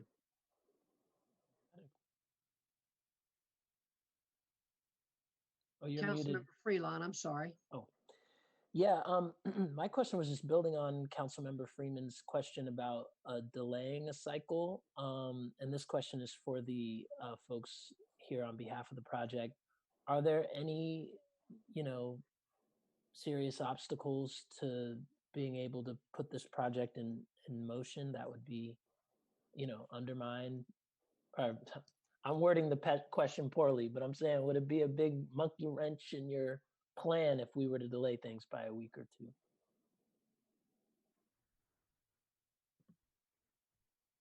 Hey, can you all hear me? Yeah, we can now. Yes, we can, Neil. Okay, sorry. So I would turn that question to my client. We haven't had an opportunity to speak about that. So I can't answer that right away, but Erica is on line, not to put her in the spotlight there, but I think that question would be better directed to her. I also just wanted to make sure to clarify that there are 20 acres that are being preserved here. The point I was making about the 9 acres is that oftentimes in conservation subdivisions, all of the acreage being preserved ends up being part of a riparian buffer or floodplain. In this community, that's actually not the case. There are 9 acres that are being preserved, which are totally developable, except for, I guess, the density allowed in the zoning. And that was the point I was making earlier. We could rezone, but in order to get those extra units on that 9 acres, it would require 1 or 2 stream crossings, which just did not seem worth it in any sense. Too many environmental impacts for 10 or 12 extra homes. Yeah, I appreciated that, hearing that, by the way. Mr. Mayor, can you hear me? This is Bob Zumwalt. Yes, Mr. Zumwalt, welcome. Thank you. Good evening, everyone. I just wanted to mention Farm Pond Trail is a collector street, and of our 80 lots, I think it's 53 of them are going to be entering onto Leesville Road, not all 80, just 53. And we are widening Leesville Road to a 3-lane section and providing a turn lane into the site. So I know that's hard to read on the PDFs, but we are widening the road to provide a turn lane into the site. So thank you. Thank you very much, Mr. Zumwalt. All right, colleagues, any other questions or comments for Madam Mayor Pro Tem? Thank you, Mr. Mayor. I think that some of this will be cleared up by what we hear from the applicant regarding a delay, but I am in general, concerned about proposals for this area because we haven't really had a conversation yet with our planning department and as a council about what the overall plan is for this region regarding the lift station. Realistically, though, I also think this proposal, because of its location and the environmental features, is unlikely to support anything other than residential. So that when we're looking at the broader area with like, where could the commercial go, where could the office go, I doubt that this corner is going to be an area in which anything other than residential actually works. But a delay beyond the presentation at the work session around the larger vision for the Searles area would be consistent with my general feeling that I'm less comfortable moving forward with plans for this area until we've had that conversation. So if the applicant is amenable to a delay, I would be happy for that. Thank you, Madam Mayor Pro Tem. We'll give the applicant a minute to figure that out. Thanks. If you could hold on 1 minute. Sure, Neil. Why don't you all just take a minute to discuss this, and you can. I have this vision of you all texting and stuff. Sure. Yeah. Just a minute. I know these things take a while in the COVID age. Take your time.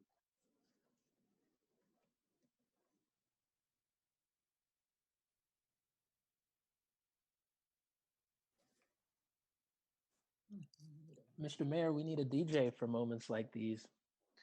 That's why we appointed you, Councilman. I think this is a time for black space. Maybe a cipher or something like that could be arranged for these moments. I'm down. You can play music through the Zoom. True. As long as we have our copyrights on it. Licensing, I love it. Reasonable point, yes. Pay artists.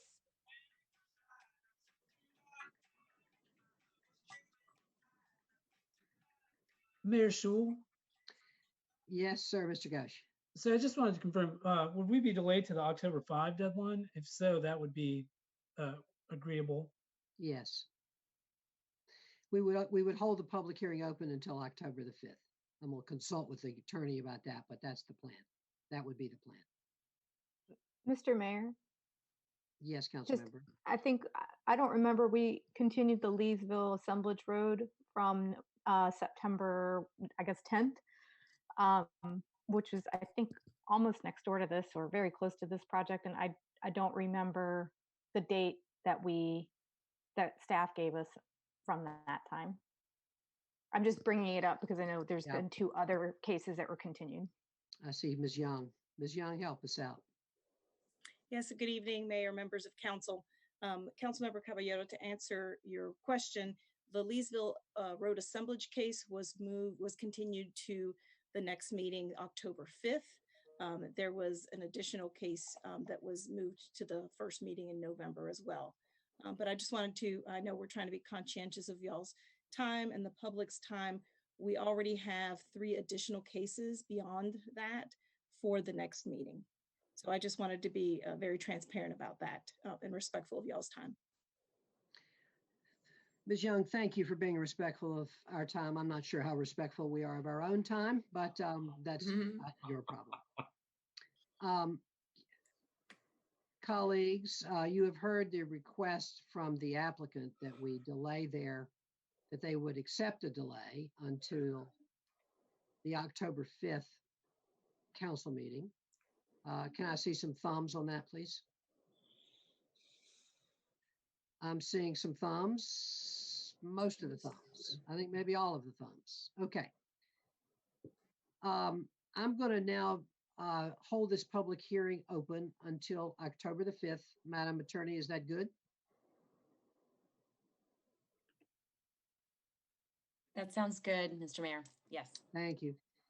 I want to thank the applicant for your flexibility, and we look forward to taking this up again on October the 5th.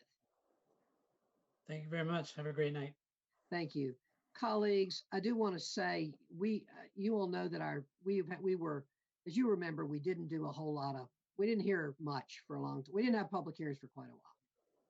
Our staff is now really working hard to plan for us, as you heard from Ms. Young, about our public hearing schedule. We are now throwing like giant wrenches into our public hearing schedule. I do want to just, so when we have these long meetings with lots of public hearings, I do want to remember who it is that's doing that. Okay, so let's just, I'll keep that in mind. All right, we'll now move on to our next public hearing item. This item is item 19, Unified Development Ordinance Text Amendment Development Agreement. And we will first hear the report from staff. Thank you very much. Michael Stock with the Planning Department, and also presenting is Don O'Toole with the City Attorney's Office. I am going to leave my video off because it tends to save the bandwidth and you're able to hear me more clearly and less scattered wise, if that's okay. TC 20003 is a city-initiated text amendment for establishing rules and procedures for statutory development agreements. As with any text amendment proposal, Council will be first asked to vote on applicable consistency statement found in attachment B and then the ordinance itself. There's going to be two parts, and we're going to try to be as concise as possible due to the late hour for our staff report. And the second part, to start with that, oddly enough, will be just a presentation that Don and I will go through on this text amendment and statutory development agreements. And there is, the first part is an issue that was raised through a council member through an email that was sent to us earlier today. The issue, with the concern that was raised was that there was a proposed text amendment. I think Don is pulling up the draft ordinance now. Did not address or adequately address whether the Planning Commission had the ability to continue a development agreement hearing for 3 cycles as is allowed for zoning cases. Staff did review the proposed text, and although it determined that the existing text would allow for such continuance, we have proposed a minor revision to make it more explicit. And if, as Don scrolls down,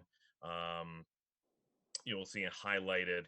We are now referencing in accordance with item C, a public hearing by the Planning Commission in accordance with paragraph 359, action by Planning Commission shall be required for any development agreement application that proposes modification to standards of this ordinance or is associated with the zoning map change. The highlighted yellow part is the new part, and that specifically references not only the notification requirements for the zoning public hearing, but also the allowance of a 3-cycle continuance or maximum 3-cycle continuance. And if Planning Commission does not act after that, then the case moves forward without a recommendation.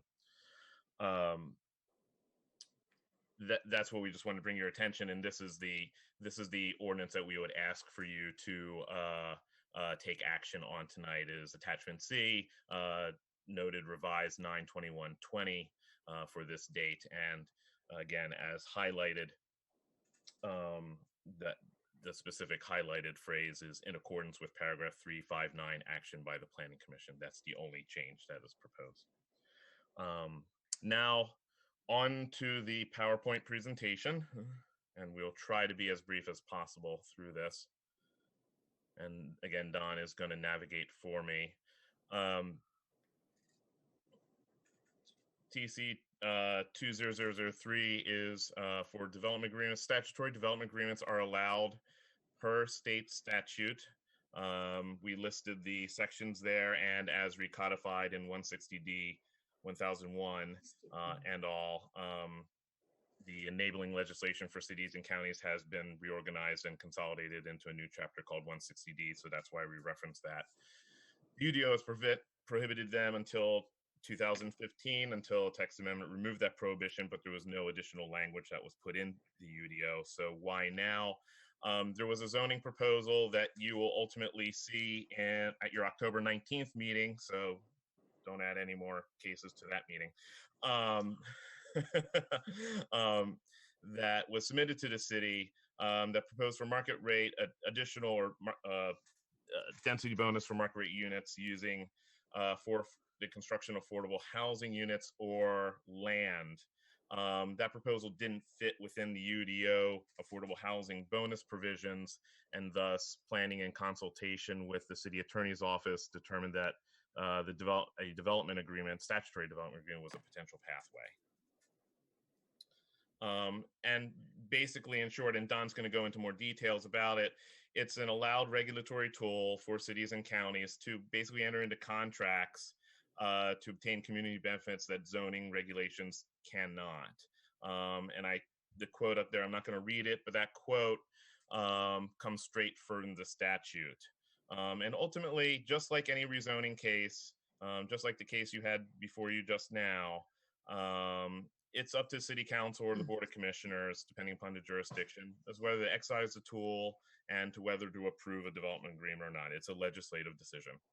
It's different from other development agreements. The term is bandied about often within city and county government, such as the old police station. This is actually has statutory authority and procedures that go along with it. And there are other cities that use development agreements. I haven't listed them all, but around Cary uses them. Chapel Hill uses them extensively with UNC. Wilmington, High Point, I believe, Pittsburgh, and there are some others maybe I mentioned also in the that were located, referenced in the staff report. I'm sorry. And then now Don's going to take over the actual statutory requirements. Good evening, Mayor and Council. This is Don O'Toole from the City Attorney's Office. Like Mike said, just want to run through some of the statutory requirements that the city must go through before approving a development agreement. Just like any rezoning or text amendment, before entering into a development agreement, a newspaper notice and a public hearing is required. In addition, the statutes require that prior to that public hearing, the development agreement, copies of it must be made available to the public. And as Mike indicated, if this text amendment is approved, there is a development agreement that council will consider at one of its upcoming meetings. Planning is making extra efforts to make sure that that development agreement is available to the public, and anyone who wants a copy can get one. The other thing that the statute requires is the development agreement, much like a rezoning or a UDO text amendment, has to be approved through an ordinance adopted by the governing body, whether it's city council or the board of county commissioners.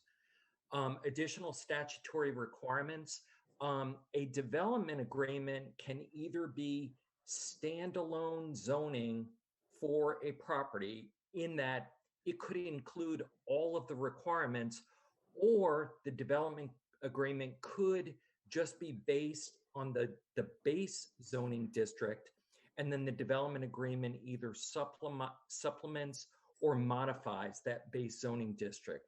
The development agreement that you would see in a month or so, it falls into that latter category. It basically just supplements and slightly modifies the underlying zoning district.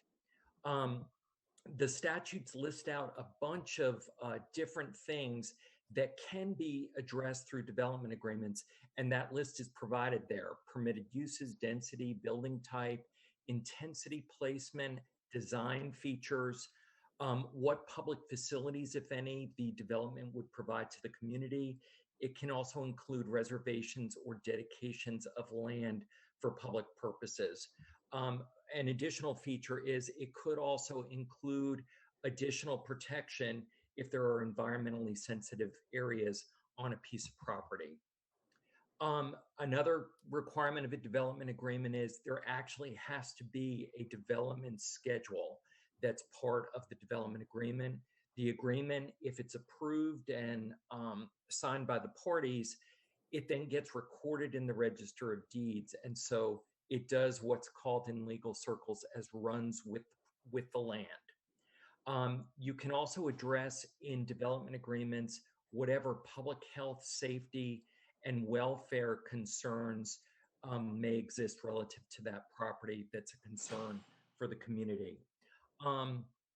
In addition, development agreements under conditions specified in the development agreement can be amended by mutual agreement of the parties. In the development agreement that council will consider in a month, only minor modifications to the development agreement are permissible. If a major modification were to be made, it would need to go through the development agreement approval procedure all over again. And like Mike and I have said before, approval of a development agreement goes through all of the essential processes that are part of the rezoning of a property. Planning Commission must provide comments on the development agreement. And just like any other rezoning that council is familiar with, approval of a consistency statement is required.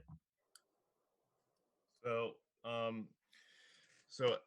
upon consultation with the city's attorney's office, we went to JCC PC with the 3 basic factors that were going to go into the text amendment that you see up on the screen. And that was also the same text that went to the Planning Commission for their consideration and through their public hearing. And affirming the statement about doing development agreements, that UDO requirements, if they were to be modified, needed to be specified within the development agreement, and additional limiting factor that development agreements couldn't allow uses or housing types that were not otherwise permitted by the underlying zoning district. So in the example that we've been talking about, it was the current zoning for that site is RS20. They're asking for multifamily development. They do need to rezone it, and you will see the rezoning to a district that allows for multifamily rezoning. During the public hearing,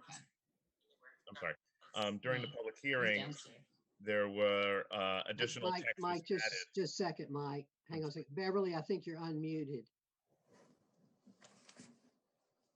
Bev, I think you're unmuted. Okay, good. Go ahead, Mike. Yeah, no problem. So during the public hearings, based upon a request from planning commissioners, we added additional text to add explicit requirements that the case does go to the Planning Commission if associated with a rezoning or would modify a UDO standard, that it would follow consistent with the zoning map change process in terms of requiring pre-submittal meeting, neighborhood meetings, and such. And then also staff added additional limitations we felt were warranted in terms of not allowing any modifications to environmental protection standards. That includes tree coverage requirements, additional stream buffers, steep slope requirements, and such, watershed overlay. A lot of that is state mandated, but also the UDO does go beyond state minimums in a lot of instances, and that would added text there would prevent any of those changes also. So for quick comparison, City's Attorney's Office and Planning Department put together this kind of comparison chart here regarding the proposed text language and whether it exceeds statutory requirements.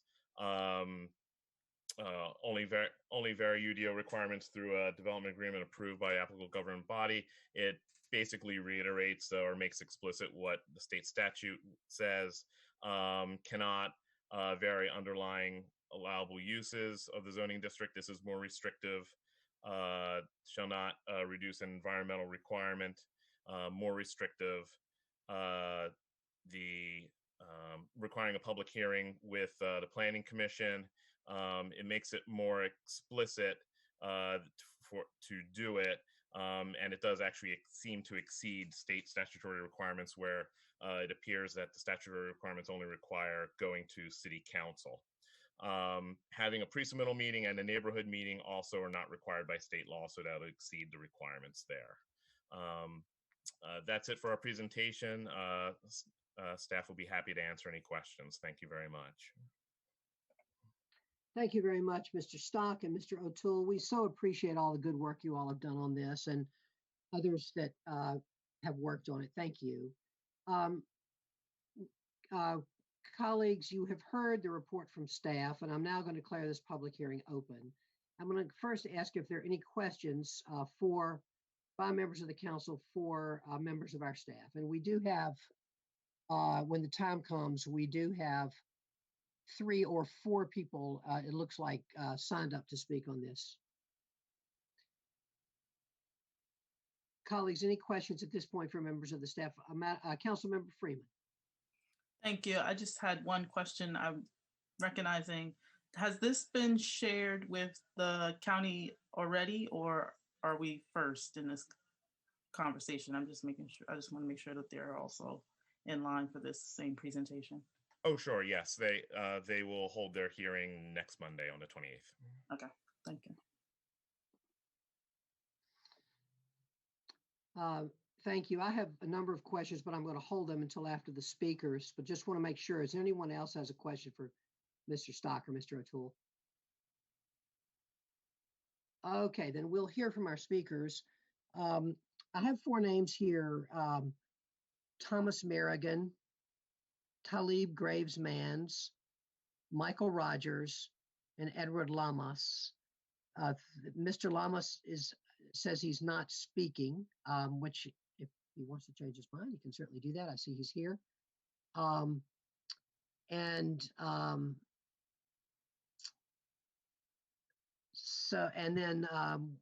Yeah, those are the ones that we have signed up.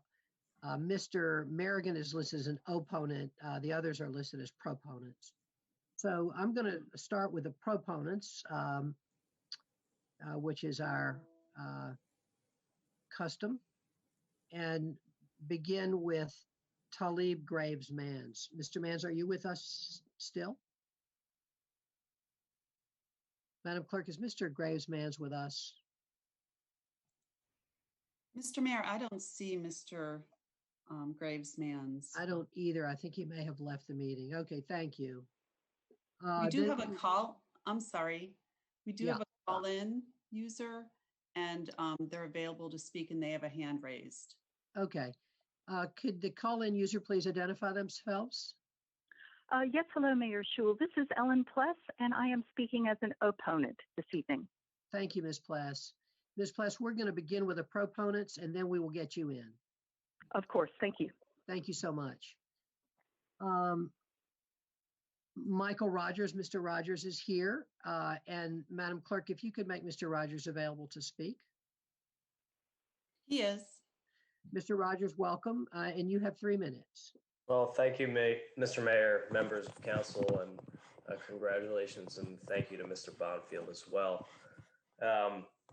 Michael Rogers from DHIC, and here tonight just to offer my support for this measure. I think it offers another important tool in the toolbox to put affordable housing on the ground, and can offer some opportunities that might not otherwise be available to get affordable housing integrated into other development plans.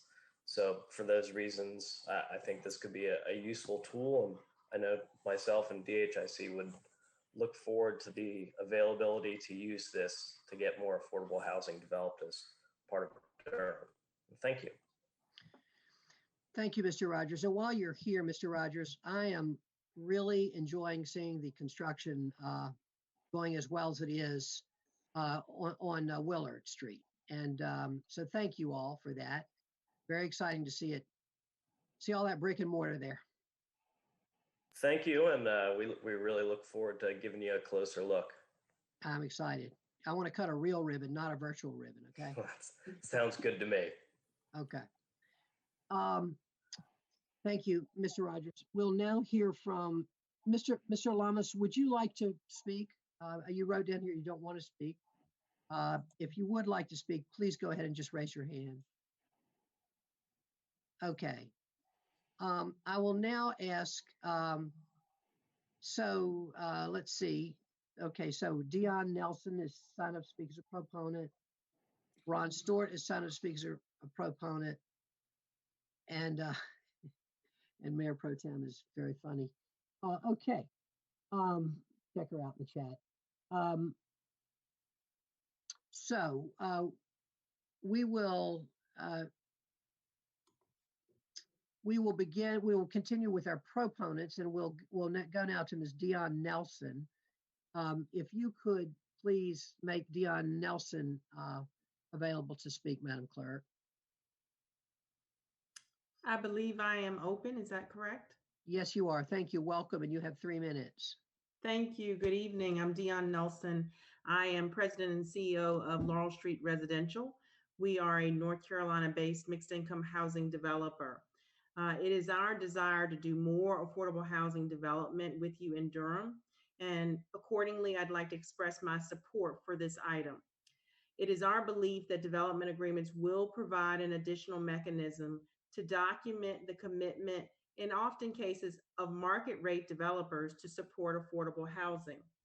We have seen this tool used in a number of different other jurisdictions where we have been able to collaborate with other developers to bring affordable housing into a larger scale, often master planned community, and we believe the tool can be used in a like manner in Durham.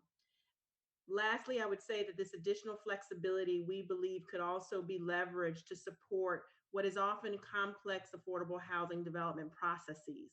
So I like to use the expression, we are often trying to thread a needle and really trying to work with multiple sources of financing, multiple time deadlines, multiple complications that make affordable housing development sometimes difficult. I think that is probably one of the reasons you've not seen your density bonus for affordable housing used, because the realities of the work we do sometimes don't line up with the technicalities of the way we have written our rules. And so this tool gives you the flexibility to decide when it's appropriate to make a different choice, and hopefully that will allow us to serve you and the community of Durham more frequently. Thank you. Thank you, Ms. Nelson, and we're thrilled to have Laurel Street working so much in Durham now. We're really glad you're here. Thank you. Thank you, sir. And now we hear from Mr. Ron Stewart. Could you make Mr. Stewart available to be heard, please, Madam Clerk?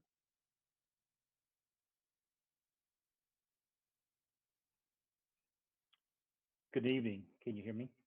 Yes, you have 3 minutes, Mr. Stewart. Welcome. Great. Thank you, Mr. Mayor.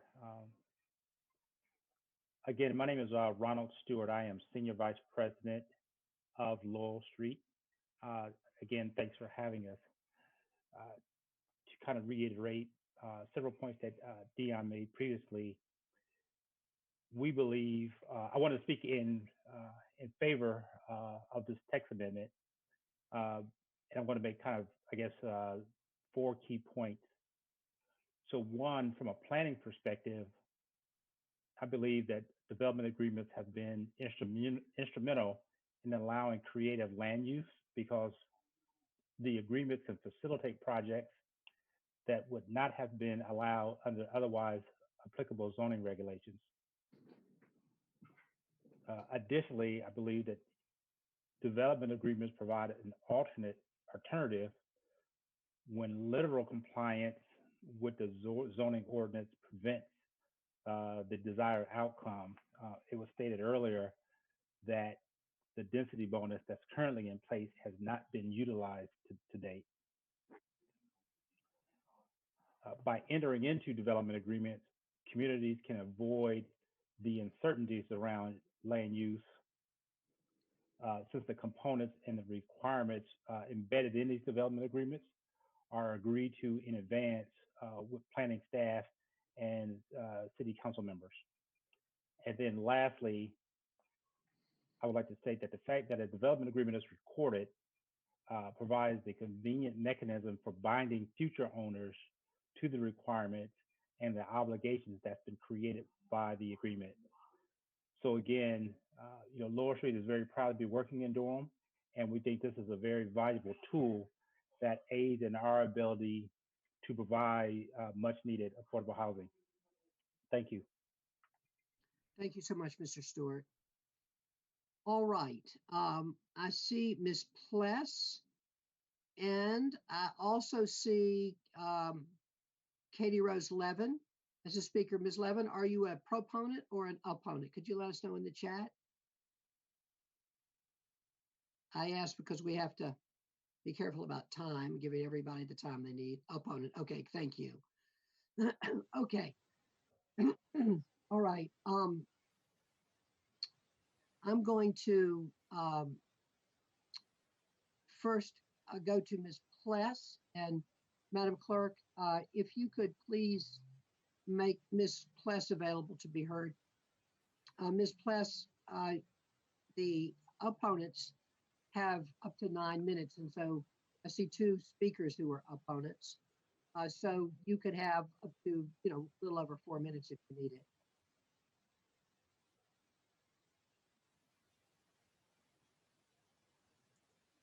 Can you be heard, Ms. Pless? Yes, hi. I wasn't sure if I was unmuted. I'm so sorry. Yes, hello. Good evening. Thank you for the opportunity to address council tonight on this. I am opposed to TC2 quintuple 03 as it is currently written, and ask that you please vote against this item. I am concerned with the language that was proposed to members of Durham's Planning Commission on August 11th. I see that there's been a very recent change in the pending text language, according to Mr. Stock's presentation. However, I'm currently looking at the UDO 3.5.9, Section 3, which reads, except in the case of expedited hearings pursuant to paragraph 3.5.9C, expedited hearings, the commission shall make its recommendation within 3 consecutive regular commission cycles, approximately 90 days total, of its initial public hearing. And I guess my problem is that one of the reasons the commission specifically, it was actually Commissioner Baker, specifically asked for that language was because, of course, the commission has been placed in a very awkward position on the zoning case that is going to be following this amendment. That is zoning case B19-00036, Farrington Road, which I believe Laurel Street is a party to. And so if I understood the meaning of Commissioner Baker's inquiry correctly, he was trying to make sure that in no way could the Planning Commission's ability to continue an item or form a subcommittee be negatively impacted in future issues involving statutory development agreements. The way that the article that Mr. Stock just referred to is written still continues to contain the ability to seek an expedited hearing.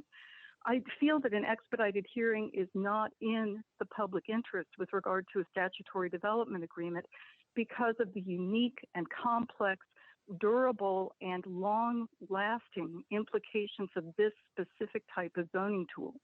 This is not the same as a development plan. This is a very different animal that locks in specified, custom-tailored zoning for a prolonged period of time. It's almost like purchasing a form of zoning insurance. And because of that, it is unlike anything that is available to normal citizens under the UDO. And so it does create a separate and unequal method for performing development in Durham going forward if this is approved. As a longtime Durham resident, I have a problem with that. The fact that we've all lived under the UDO together for a long time has actually served Durham well. And I think creating a separate and unequal way of performing development is not in Durham's best interest. Let me see, I have a couple of notes here as well. Let's see. Yeah, I think it is a problem to have our city in a position where it could be placed in a conflicted position of essentially selling zoning insurance for trade, while simultaneously being tasked with writing and enforcing the UDO and developing the new comprehensive plan. It's kind of like we're offering insurance against those policies while we're developing those policies. And I'm just not comfortable with that. Durham does support affordable housing initiatives, absolutely. And we've heard calls from your other speakers using this device for the purpose of seeking affordable housing. But there's nothing written into this text amendment, despite multiple statements by not only members of the community, but also by your planning commissioners. Many people have asked, why isn't this just being reserved for affordable housing? We still do not have any specific definition as to what other uses this could be used for. The lack of scope, the lack of specificity of scope is a problem. Your public doesn't know how you intend to use this going forward beyond the one case where it is being used for affordable housing. And there's been no offer to rein it in. So I would really appreciate for you all, if you could, to please narrow that down for your public and tell us exactly how these powers are going to be used beyond affordable housing in Durham. I'm sorry for my lack of organization here. Beyond that, I would just ask that you please understand the expertise that was put forward by your planning commissioners. They are experts, and expert opinion is not misinformation. Commissioners Baker, Busby, Morgan, Miller, Santiago, Alturk, Johnson, Williams, Landfried, and Amendolia all voted against this. They determined that it was neither responsible nor in the public interest, and that it is not consistent with the comprehensive plan. Please, Council, join them and vote against this inappropriate and underformed text amendment, or try to restrict it solely for the purposes of seeking affordable housing and capturing that. Thank you very much. Thank you, Ms. Pless. And I would say your remarks are never disorganized. You always present highly organized and important arguments. So thank you for being here. We'll now hear from Katie Rose Levin. And Madam Clerk, if you could make Ms. Levin available to speak. Ms. Levin, welcome. And you also have a little more than 4 minutes. Thank you very much. I appreciate it. I'm actually sort of an opponent and also a proponent at the same time. In the same way, I am proponent for LED lights, but an opponent in the way that they were implemented. So development agreements are a very powerful tool that could do really good things for Durham, and the Farrington Road zoning is a great example of it. However, they've been rushed through fairly quickly, and the expert people you've nominated onto the Planning Commission voted unanimously against them because they did not contain the type of public outreach and the type of guardrails that Durham needs to ensure an equitable process. One of the things that the Planning Commission and you all are hearing on a regular basis is that some of our less well-connected, less well-resourced neighborhoods really have a hard time getting their voices heard during development. Development agreements and the way it's written hasn't addressed this at all. In fact, it aggravates it a bit because the development agreements can be worked out completely with the planning department and to a pretty finished form prior to public notification. The other thing is, as we're doing a comprehensive plan and these development agreements move forward, they would supersede what the public is saying that they want in a comprehensive plan. Earlier, Commissioner Johnson was referring to the idea that we're not quite sure what we're doing in one area of the city. Well, if there's a development agreement worked out there, it wouldn't matter what you want to do because it's already there.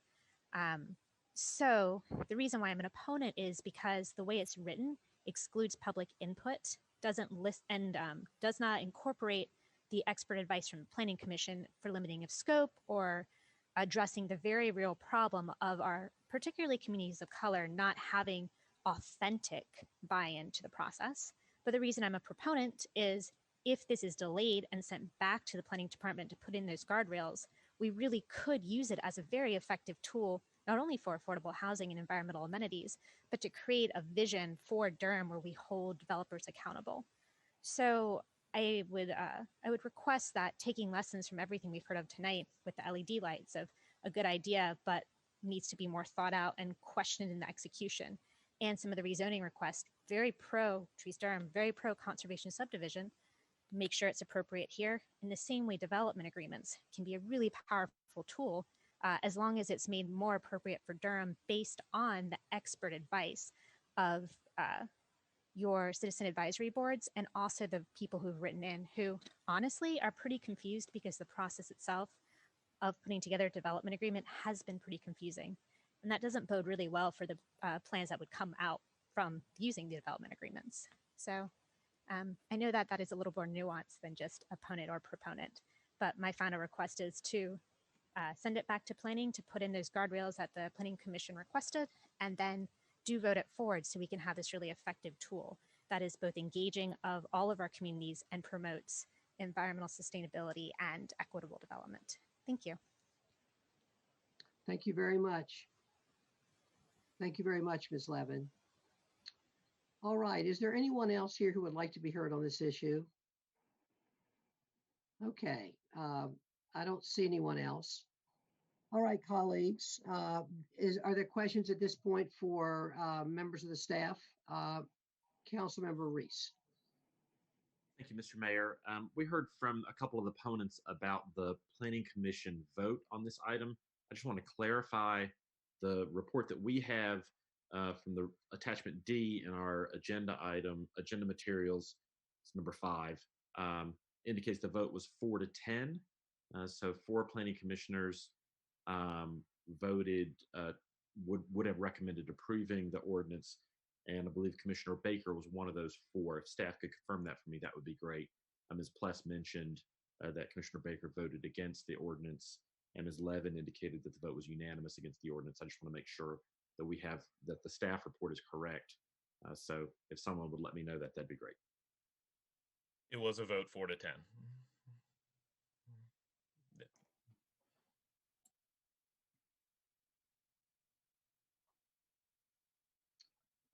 And I think that Councilmember Reese is also asking if you know who the 4 were.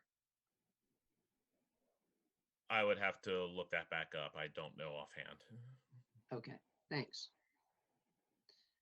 All right, I have some questions. A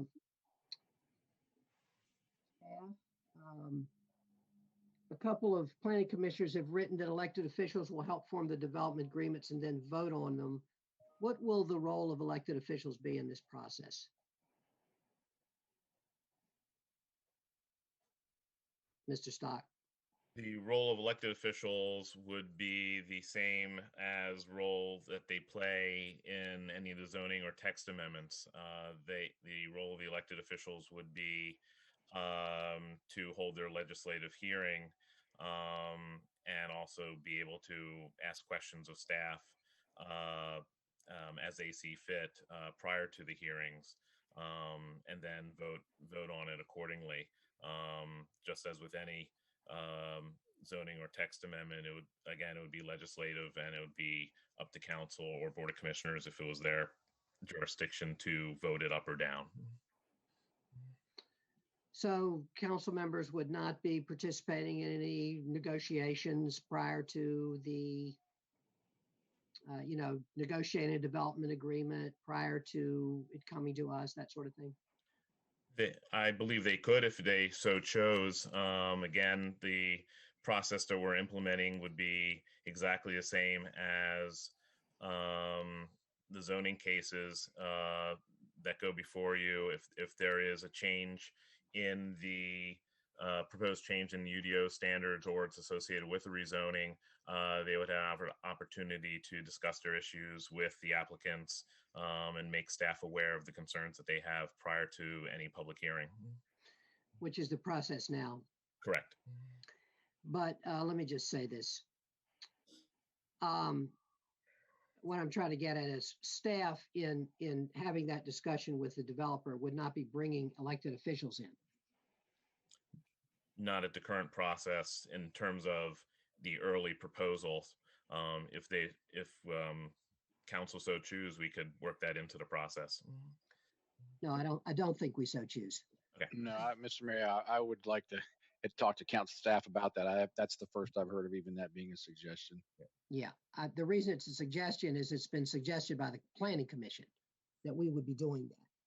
I mean, I'll just say clearly we would not be doing that. We have no desire to be in on that, and that's not our role. I agree that Mr. Stock, that we all of us meet with developers, and we meet with neighborhoods, and we meet with all kinds of people around these development plans that we get now. I would anticipate, as you said, that we might do that same thing, but we're not going to be asked into any negotiations between staff and developers. And I just want to say I think that's appropriate, and that was a major concern that I saw expressed, at least by one of the planning commissioners. I just really feel the need to put that to rest. How is the public input process proposal for development agreements different from what exists now for development plans? And how will public notification to neighbors be the same or different? Any differences? As proposed, no differences. We actually, in reference to the case that'll be coming before you in October, once it was understood that in order that the development agreement process was the best process to use for this particular proposal, we had asked the developer to go ahead and do a neighborhood meeting, even though they already had the rezoning in, and they went ahead and did that. But the same notification has gone out to all property owners, using the same notification that was used for zonings. And going forward, the notification process would be the same. The public meeting requirement would be the same as Correct. with development plans. Is that right? Correct. How will the role of planning commission vary with development agreements from what happens with development plans? As proposed, it wouldn't be any different. Again, if the development agreement touches any modification of the UDO or is associated with rezoning, then it will go through the planning commission public hearing process prior to going to any elected body. And the concern that Ms. Pless raised about expedited hearings, would there be any difference in expedited hearing procedures with development plans and development agreements? Not that I'm aware of. Those are completely they are only a request made to a governing body, and there's specific criteria to even granting for the governing body to even consider granting an expedited hearing, and it's the governing body's choice whether to require the planning commission to not continue the case beyond its first hearing date. It also does not require the governing body to make a decision at its first public hearing case. The governing body can so choose, just because it's an expedited hearing, they can so choose to continue it as long as they felt necessary. So for an expedited hearing, the council would have to again approve it, as we did with the recent case. Is that correct? Correct. And you also did that, I believe, with the police station rezoning site too.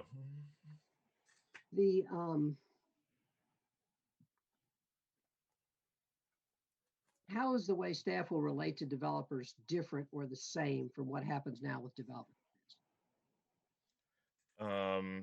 I don't see it any different beyond the fact that there's a lot more, and maybe Don can go into it a little bit more, a lot more legal work involved because it is a contract, a binding contract with an entity to start off with, but does run with the land. Zoning runs with the land too. We shouldn't make any questions about that. And both can be changed through a legislative process. But I don't know if Don wants to talk a little bit more about the city attorney's role in development agreements over their experience with development plans. Sure. Mayor Schul, to answer your question, and again, Don O'Toole from the city attorney's office, there is no doubt that a development agreement is more complicated to put together than development plan text commitments or graphical commitments. The development agreement associated with the Farrington Road Affordable Housing Project, that's a 40-page contract. and I don't drive policy for the city, but I don't really see development agreements being used that frequently because it is sort of a complicated thing to put together. In this particular case, we proposed using a development agreement because it's the logical best legal tool to effectuate this project. And it was community development's opinion, planning's opinion. I worked with those departments. We worked in consultation with the manager's office. We believed that this project, because of the affordable housing that was being offered, that it fit within the policy that has been expressed by council. And that's why that extra effort of putting together the development agreement, that's why we went through that effort with respect to this project. Thank you, Mr. O'Toole.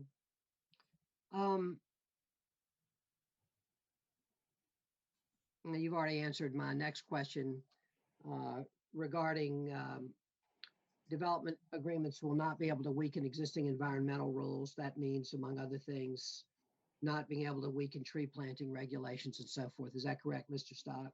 That's correct. The language before you would prevent that from happening.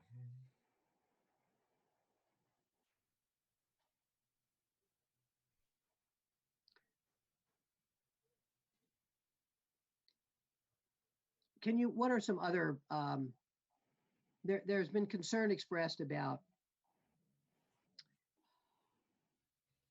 that there are more, that this agreement allows different kinds of things to happen as part of a development agreement beyond affordable housing, that the other things could be part of the development agreements. Could you talk about that, Mr. Stock, and what your thoughts are about that? I think it's going to be hard to pinpoint it. The best way I could answer that is that there's going to be a range of community benefits that governing body, council, or even board of commissioners is going to make apparent, and that a development agreement may be able to add not just affordable housing, but maybe workforce development. Maybe there's some benefits on both sides, the city and when whoever part entity they're going into agreement with, that can create some benefits that can't be realized through rezoning, through those. There's also other jurisdictions have done capital improvement projects, and how they are built and proposed and paid for through development agreements. So there's a wide range of things that could be done through a development agreement. Affordable housing we've seen as one of them and seen as a viable tool for that. And I assume the Planning Commission would then take its guidance from the council as you have with this priority. That is, I assume that the planning department would be working with council's priorities in terms of anything they were negotiating with developer in terms of a development agreement. Is that true? Yeah, absolutely. And we would be working, it wouldn't just be the planning department, we would be working with other partner departments too, as we had with the current one, community development, city attorney's office, and consultation with the manager's office. So these could have other community benefits. Could a community benefit be a park? Possibly, sure. Yes. Could a community benefit be, you mentioned some sort of workforce development, and when you say capital projects in other cities, did you have anything particular in mind, Mr. Stock? I know the one I referenced in the staff report was Carey's, and they were their development agreement was also part of rezoning, and theirs was a focus on capital improvements, the schedule for when they were going to be done, who was going to pay for them, that kind of thing. There was a number of other items in their development agreement too, but that was one of the things that they focused on. But what kind of capital improvements were they? Infrastructure, sewer connection, that kind of stuff. I see. Thank you. And so that was okay. I understand. Okay. I believe those are my questions. Any other questions, colleagues? Councilmember Freeman.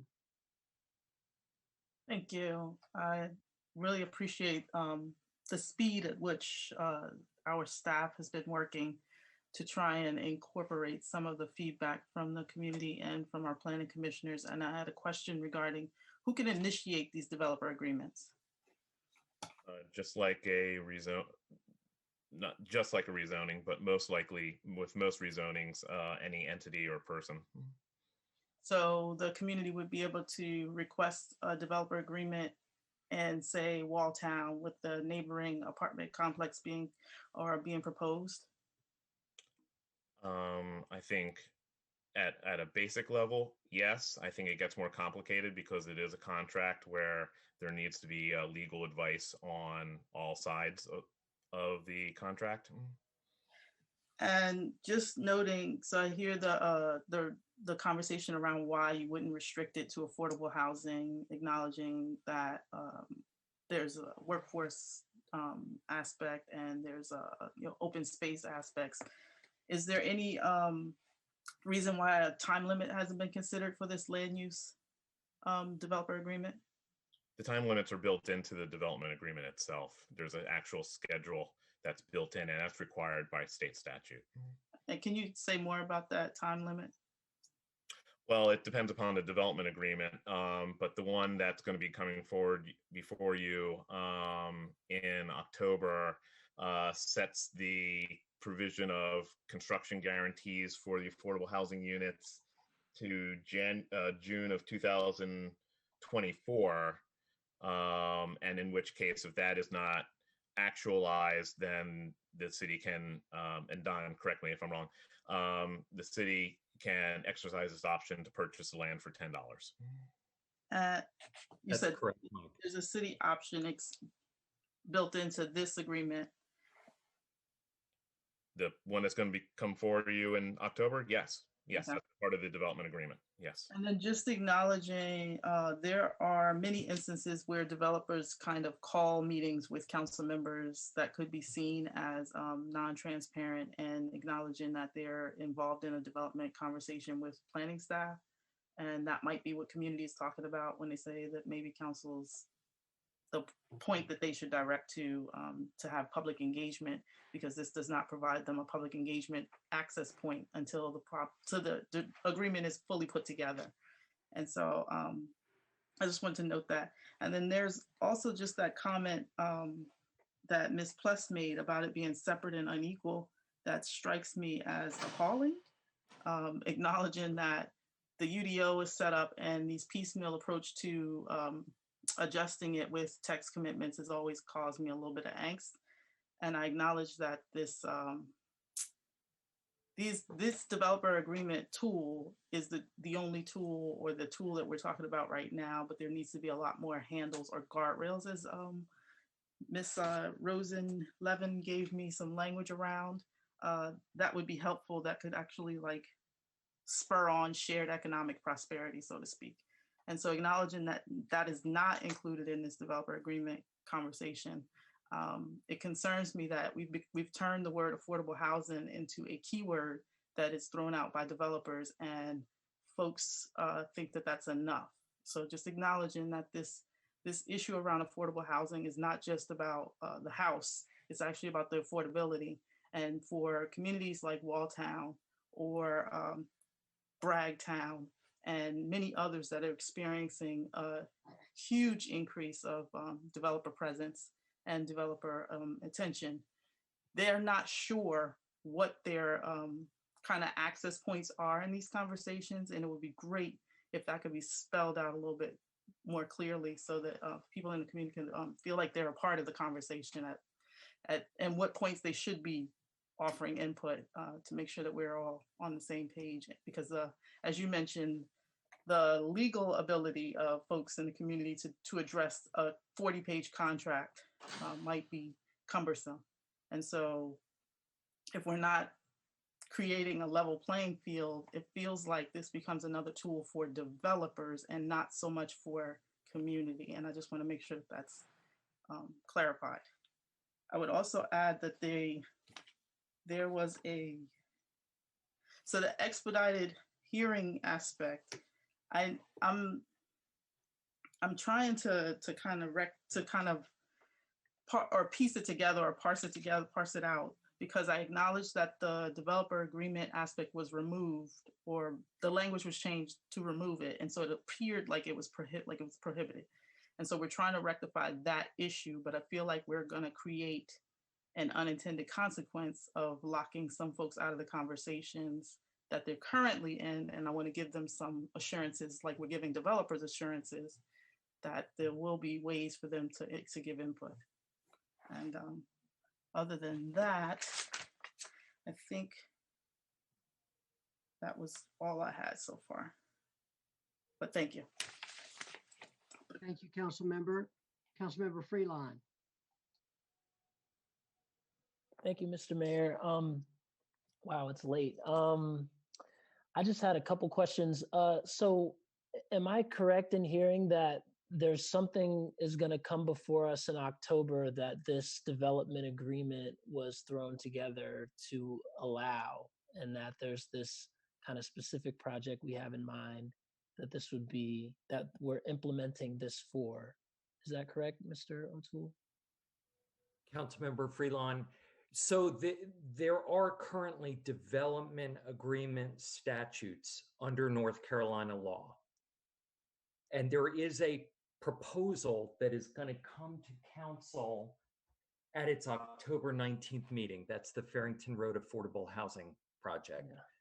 So that does include a developer agreement. That agreement could come to council, before council, without this proposed text change. But I hope it wasn't lost on council.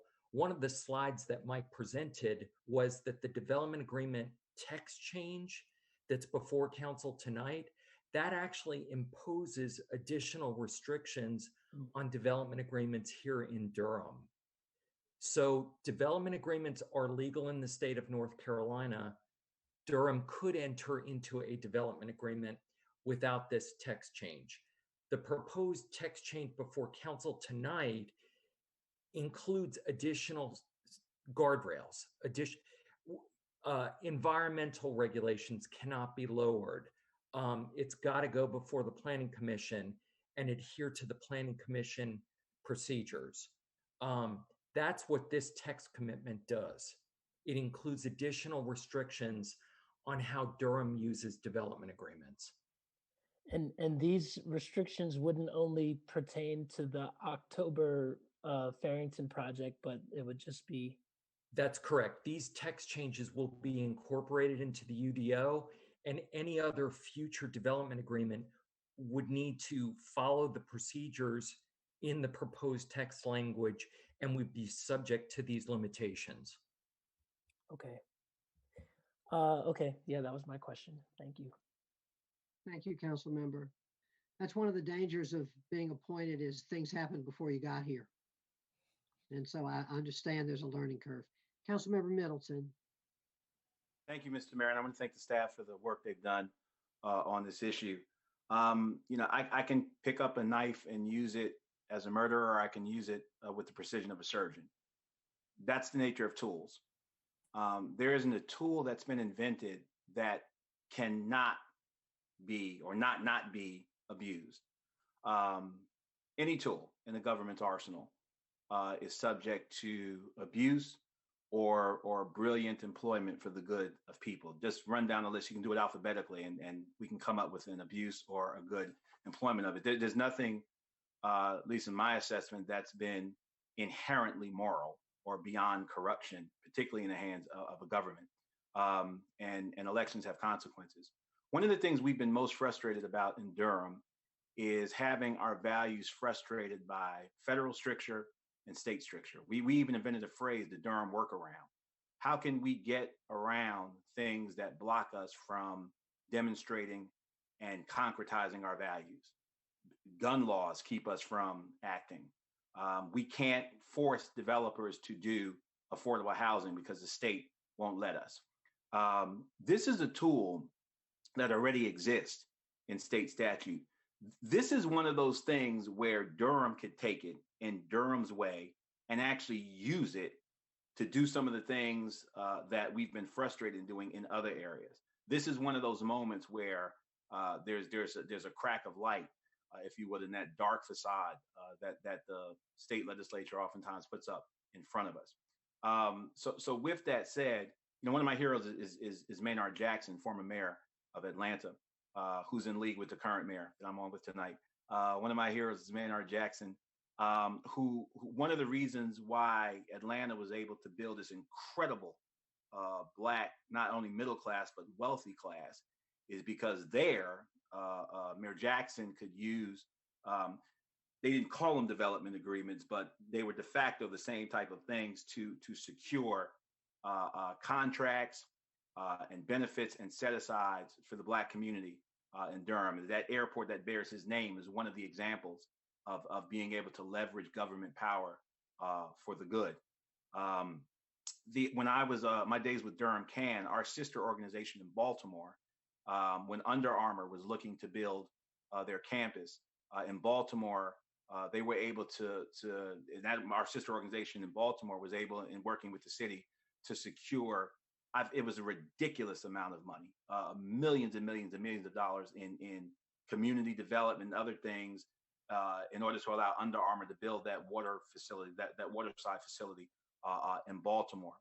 So this tool is something that I think we can do a lot of good with, beyond affordable housing. I mean, there are a number of things we can do, and if you, Durham, elect elected officials who you trust with power and access and influence, if you elect people who are going to be cutting deals, developers, and using that access to kind of short circuit our values, and shame on us. Elections have consequences. So I'm not going to pretend that any tool we have could not be abused, but this is one of those tools where, alas, we have an opportunity to, because listen, the truth of the matter is our affordable housing density bonus, it don't work. Nobody uses it. It has not worked, and it's been on the books for a minute. Here we have an opportunity, a tool that we can use, a la Jackson, Maynard Jackson, to forward our values. And I take very seriously every concern, every critique, every criticism that the opponents raised tonight. It's the kind of stuff that I entered politics to fight against. But I do want to point out that July 21st, 2020 meeting where that vote was taken, some other things have been added, and I heard the term guardrails used, and there is some language that speaks specifically to those guardrails. And finally, with respect to council members getting involved in negotiations, and I want to associate myself with the mayor's admonition that we shouldn't be doing that. Here's how we do insert ourselves in negotiation. The staff listens to us. It's our job as electeds to clearly articulate the vision and values of the city. And our staff is the #1 group of people in the country that it's certified, they're award-winning, in taking the values of the elected representatives of the people of this city and integrating them and concretizing them in a negotiation and what they bring back to us. Our staff knows the heart, if you will, of this council and the values of this city. And time again, they have been trusted to go and do their due diligence and bring us back proposals and recommendations that align with our values. Sometimes we adopt them wholesale. Sometimes we have to tell them to go back and work on it. So we, if this thing runs the way it's supposed to run, we don't really need to insert ourselves into the nuts and bolts of negotiation, because we've already clearly articulated through our comprehensive plan, through our strategic vision, through our values, through our value statements, what it is we expect as a council and what we'll ultimately vote for. The staff is not interested in wasting their time and bringing us back something that they know is totally contrary to what we've articulated. Police headquarters is one of the examples. The 505 West Chapel Hill Street, one of those examples. So I with that said, I hear every critique. I am satisfied that the staff has done their due diligence and crossed the threshold where we can finally take something, a tool that the state makes available to us, and operationalize it a la Durham, according to our values and have people in place that will insulate us from abuse of this tool. Surgeon or serial killer, tool's neutral. It's who's employing it and who picks it up that makes the difference. So with that, I'm prepared to adopt this text amendment. Thank you, Mr. Mayor. Thank you, colleagues. Thank you, staff. And thank you to the residents and citizens who came out tonight and are holding us accountable and keeping us focused on who we need to be. Thank you, Mr. Mayor.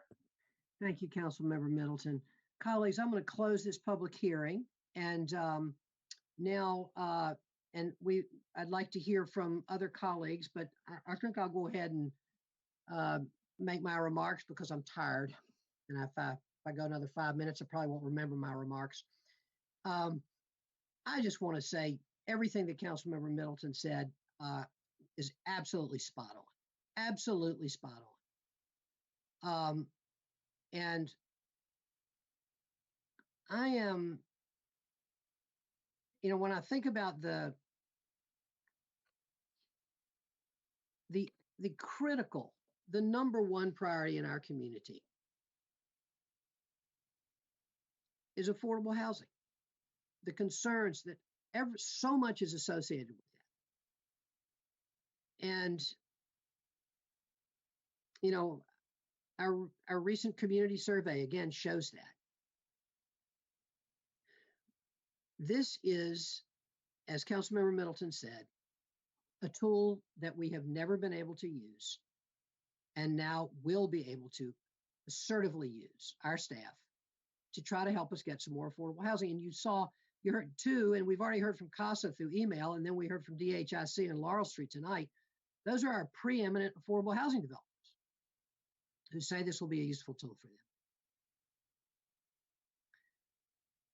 What we get now is the problem. What we get now is development plans where we have no ability to get any community benefits. And here we are with a real opportunity now, and Mark Anthony said this, to be able, for our staff to be able to interpret the priorities of the council, and Mike Stock said this as well, to work with developers to try to negotiate for some of these important community benefits that we have been wanting and not been able to get. This is important. This is an important positive change. This has the same protections in it as our development plans do. And in terms of special treatment, my sense of where the special treatment will be, special treatment, there won't be special treatment. What there will be is the developer that comes in and says, I want to include affordable housing in my development, which we have been trying to get someone to do, will get the attention of the staff. And as Mr. O'Toole said, it takes some, it takes time and energy to work these things out. It's not special treatment. That's the treatment anybody ought to get who's doing something good and bringing us some community benefits. Right now, we exist in a system of special treatment where a developer comes to us and there's no way we get any community benefits from them. We can wring almost nothing from them. That's special treatment.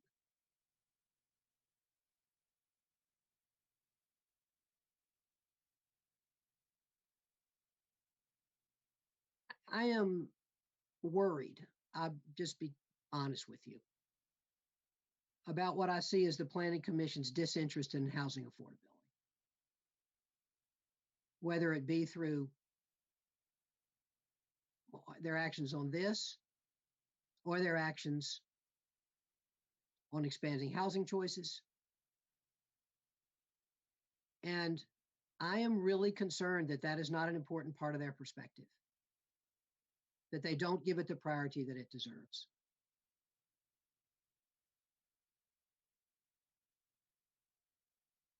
And I don't think that's representing our community's values. I do think that there's something important that we need to continue to do, and we need to really be pushing forward in our planning with our planning department. And that is, we've got to be doing more small area planning. I'm going to continue to bang this drum. And Ms. Young has talked about that with us recently. And I think when we talk about the Searles Searles area, we can talk about that more. But I am concerned, as planning commissioners are, as Ms. Levin is, about the community input. But I don't think that that is in any way lessened by these development agreements. I think that in fact, our community's values get much more assertively activated if we can do this. So I think it's really important. And I'm very grateful to our staff for bringing it to us. Okay, other comments? Council, Mayor Pro Tem. There we go. Thank you, Mr. Mayor. I also wanted to thank our staff for all the work that has been done on this proposal. I think that, reading through the emails of residents who have concerns about the proposal, I feel like our planning staff has been able to respond constructively to the majority of those concerns around this being a tool that could be used to that there would be less public input, that it could be a tool that could be used to reduce environmental restrictions, all of those pieces. I think the one piece that is just difficult to address broadly, because I think it's inherent in any kind of it exists in any sort of zoning conversation that we're already having, is this idea of what you said, Mayor Schul, about developers getting special treatment, or council members cutting backroom deals with developers, and that there's this sort of untransparent conversation that's happening in between council members and developers, or between our staff and developers, and that's somehow creating it's like this sort of a conspiracy, that there's a conspiracy going on to make these things happen. And I just wanted to speak directly to that conversation, because I think that it's being deployed at this specific instance, when in reality, this is just another tool for zoning. And if what we're concerned about is the power that developers have to shape the city, and that we're concerned that residents don't have that same power, that already exists in what we have in our zoning code. A lot of which is beyond our control and is dictated by the state. What this tool, I think, allows us to do is to actually go beyond some of the restrictions that we face, and create agreements that benefit our city, and that illustrate the vision that we have as a community. It doesn't just give developers flexibility, it also gives us as a community flexibility to create the kind of developments that we want. And yeah, there's a certain amount of distrust that I think is inherent in just the attitude toward government all the time. And that's, it's not unreasonable. Governments have done a lot of bad things. We've made a lot of mistakes. But I think in this case, we as a council have made our intentions extremely clear, that our goal as regards these zoning cases and planning cases, that one of our highest goals is to provide more affordable housing for the community. And through this, we are following that vision, and we are applying ourselves to that goal. There really isn't any other agenda. This is what we want to use the tool for. This is what it's for. I think that there may be other circumstances in which this tool would be useful for things like providing more open space, trails, parks, all these things that we have trouble getting now from developers because of the restrictions that we're under. And also in those cases, I think it would be very clear to our residents what our priorities are, what our vision is, and how we're using this tool to enact that vision.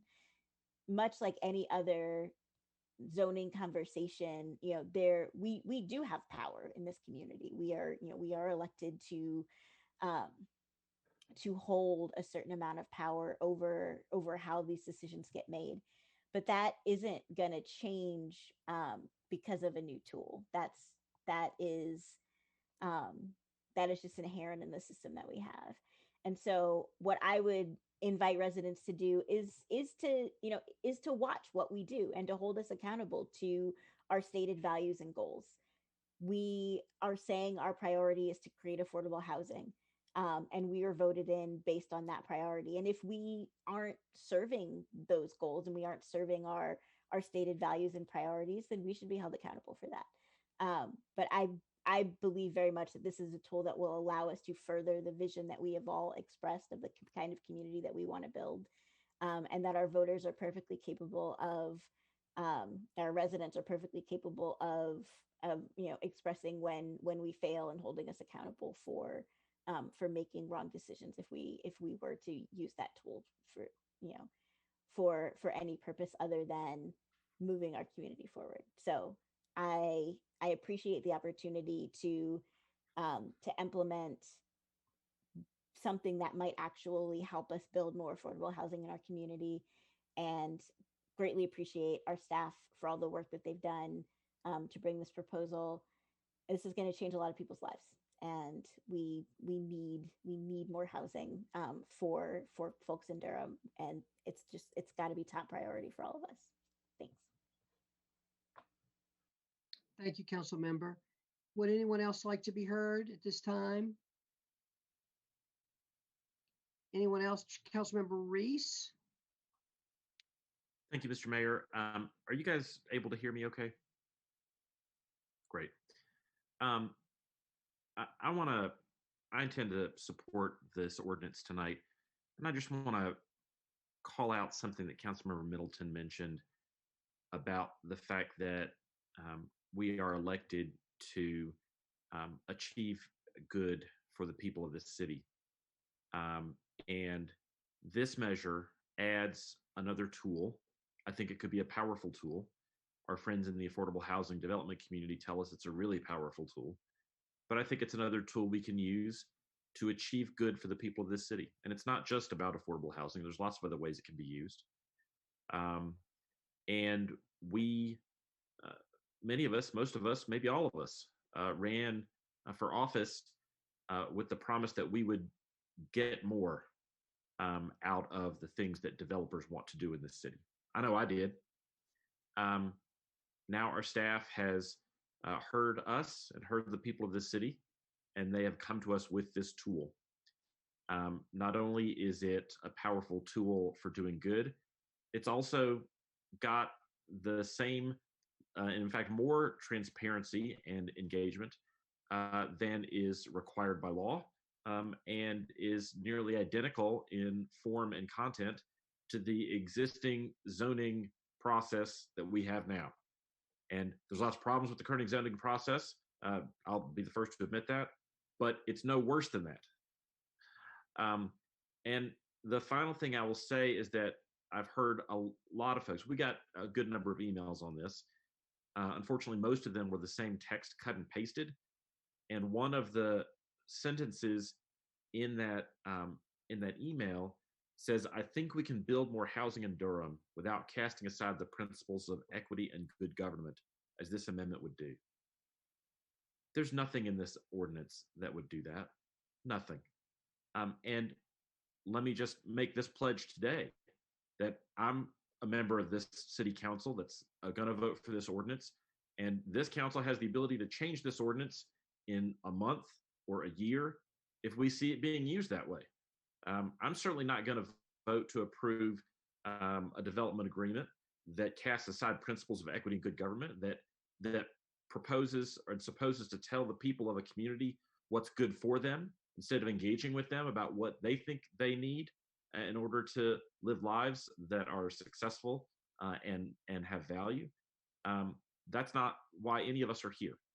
And so all of that is to say that my pledge is to not have this be a situation where we vote for an ordinance and then forget about it, because I don't think that's going to happen.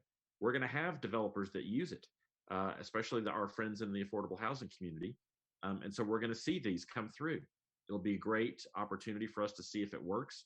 If we think after we see some of these that the community engagement is lacking, that the developers aren't taking it seriously, we have the power to change that. We can make it harder. But I'm willing to give it a try because I told the voters of the city that I would do that. And so I intend to vote for the measure. Again, thankful to staff for coming up with this, and also thankful to the members of the Planning Commission. Sometimes I disagree with some of the things that some of those members say, but the truth is their involvement and desire to improve this ordinance has given us a better product to pass tonight. So I'm grateful to them and hope we can continue to engage with them on how we can translate our values into actual good for the people of the city. Thank you, Mr. Mayor. Thank you, Council Member. Other comments? Council Member Freeman and then Council Member Caballero. Thank you. I just wanted to make sure that I clarified the point.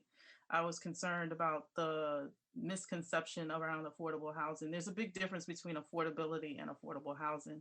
And I want to be clear that the focus that I have is not on affordable housing. It is about affordability and making that sustainable, and just making sure that it's clear that I agree with what Councilmember Middleton and Mayor Pro Tem Johnson and Councilmember Reese have already stated, and I can imagine that Councilmember Caballero will as well. But I just wanted to just make sure that we're clear that the guardrails will need to be aligned as well around shared prosperity, because I think the affordable housing conversation continues to beat a drum that is not getting us to affordable housing. And I am concerned about the communities that I mentioned, because there is an angst about the way in which planning and zoning has been conducted since the inception of planning and zoning, and how it's had impact on communities of color.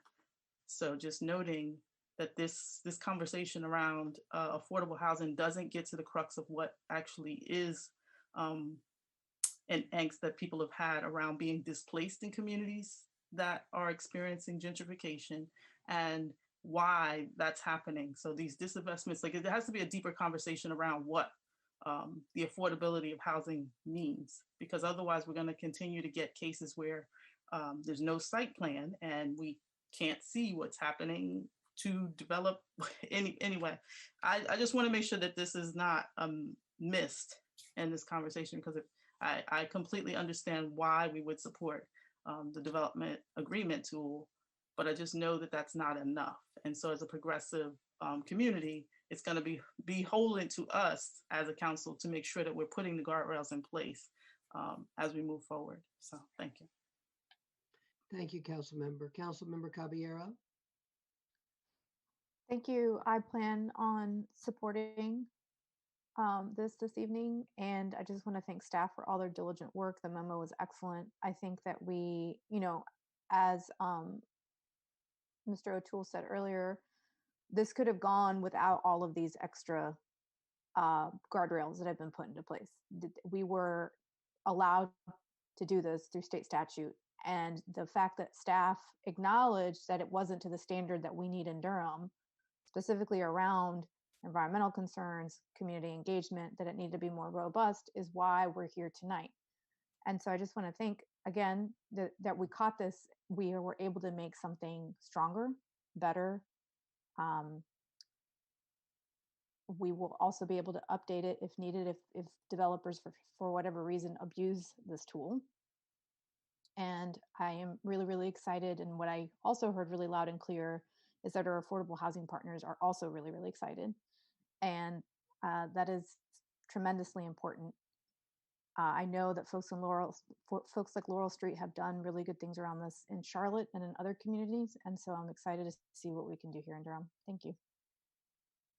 Thank you, Council Member. One Council more Member Reese. Thank you, Mr. Mayor. I misspoke earlier when we were talking about the vote at the Planning Commission on this particular ordinance.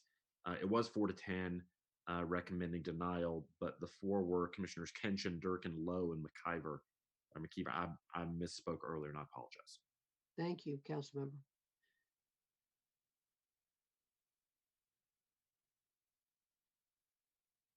All right, colleagues, if there are no other comments, we can proceed to action on this. The first motion will be to adopt the appropriate consistency statement. So moved. Second. Moved by Councilmember Reese, second by Councilmember Middleton. Madam Clerk, will you please call the roll? Mayor Schul, Aye. Mayor Pro Tem Johnson, Aye. Councilmember Caballero, Aye. Councilmember Freelon, Aye. Councilmember Freeman, Aye. Councilmember Middleton, I vote aye. Councilmember Reese. Aye. Thank you. I'm sorry, Madam Clerk, what was the vote? I missed it. Was it 7-0.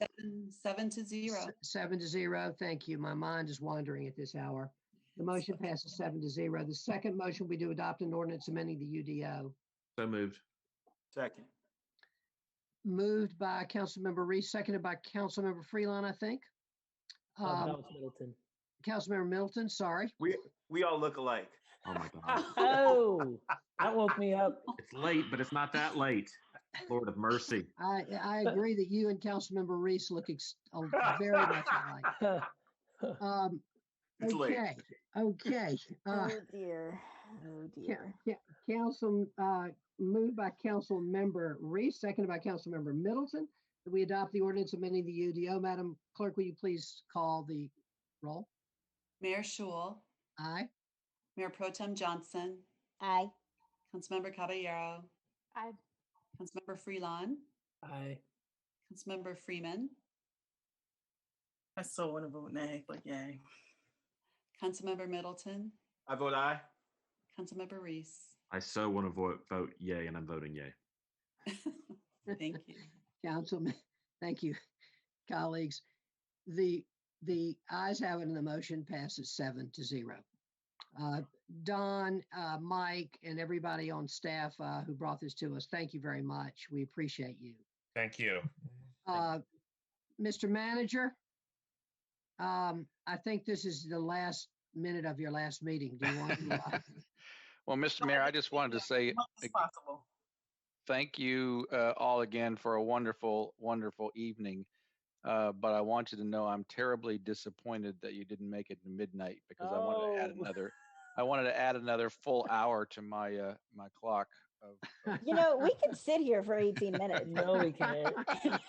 No, we have a work session on Thursday. You're more than welcome. It's your last night. Yeah, that'll get me closer to my 15 full minutes. year. Thank you all again. We'll see you Thursday. Tom, thank you. Colleagues, I'm going to adjourn this.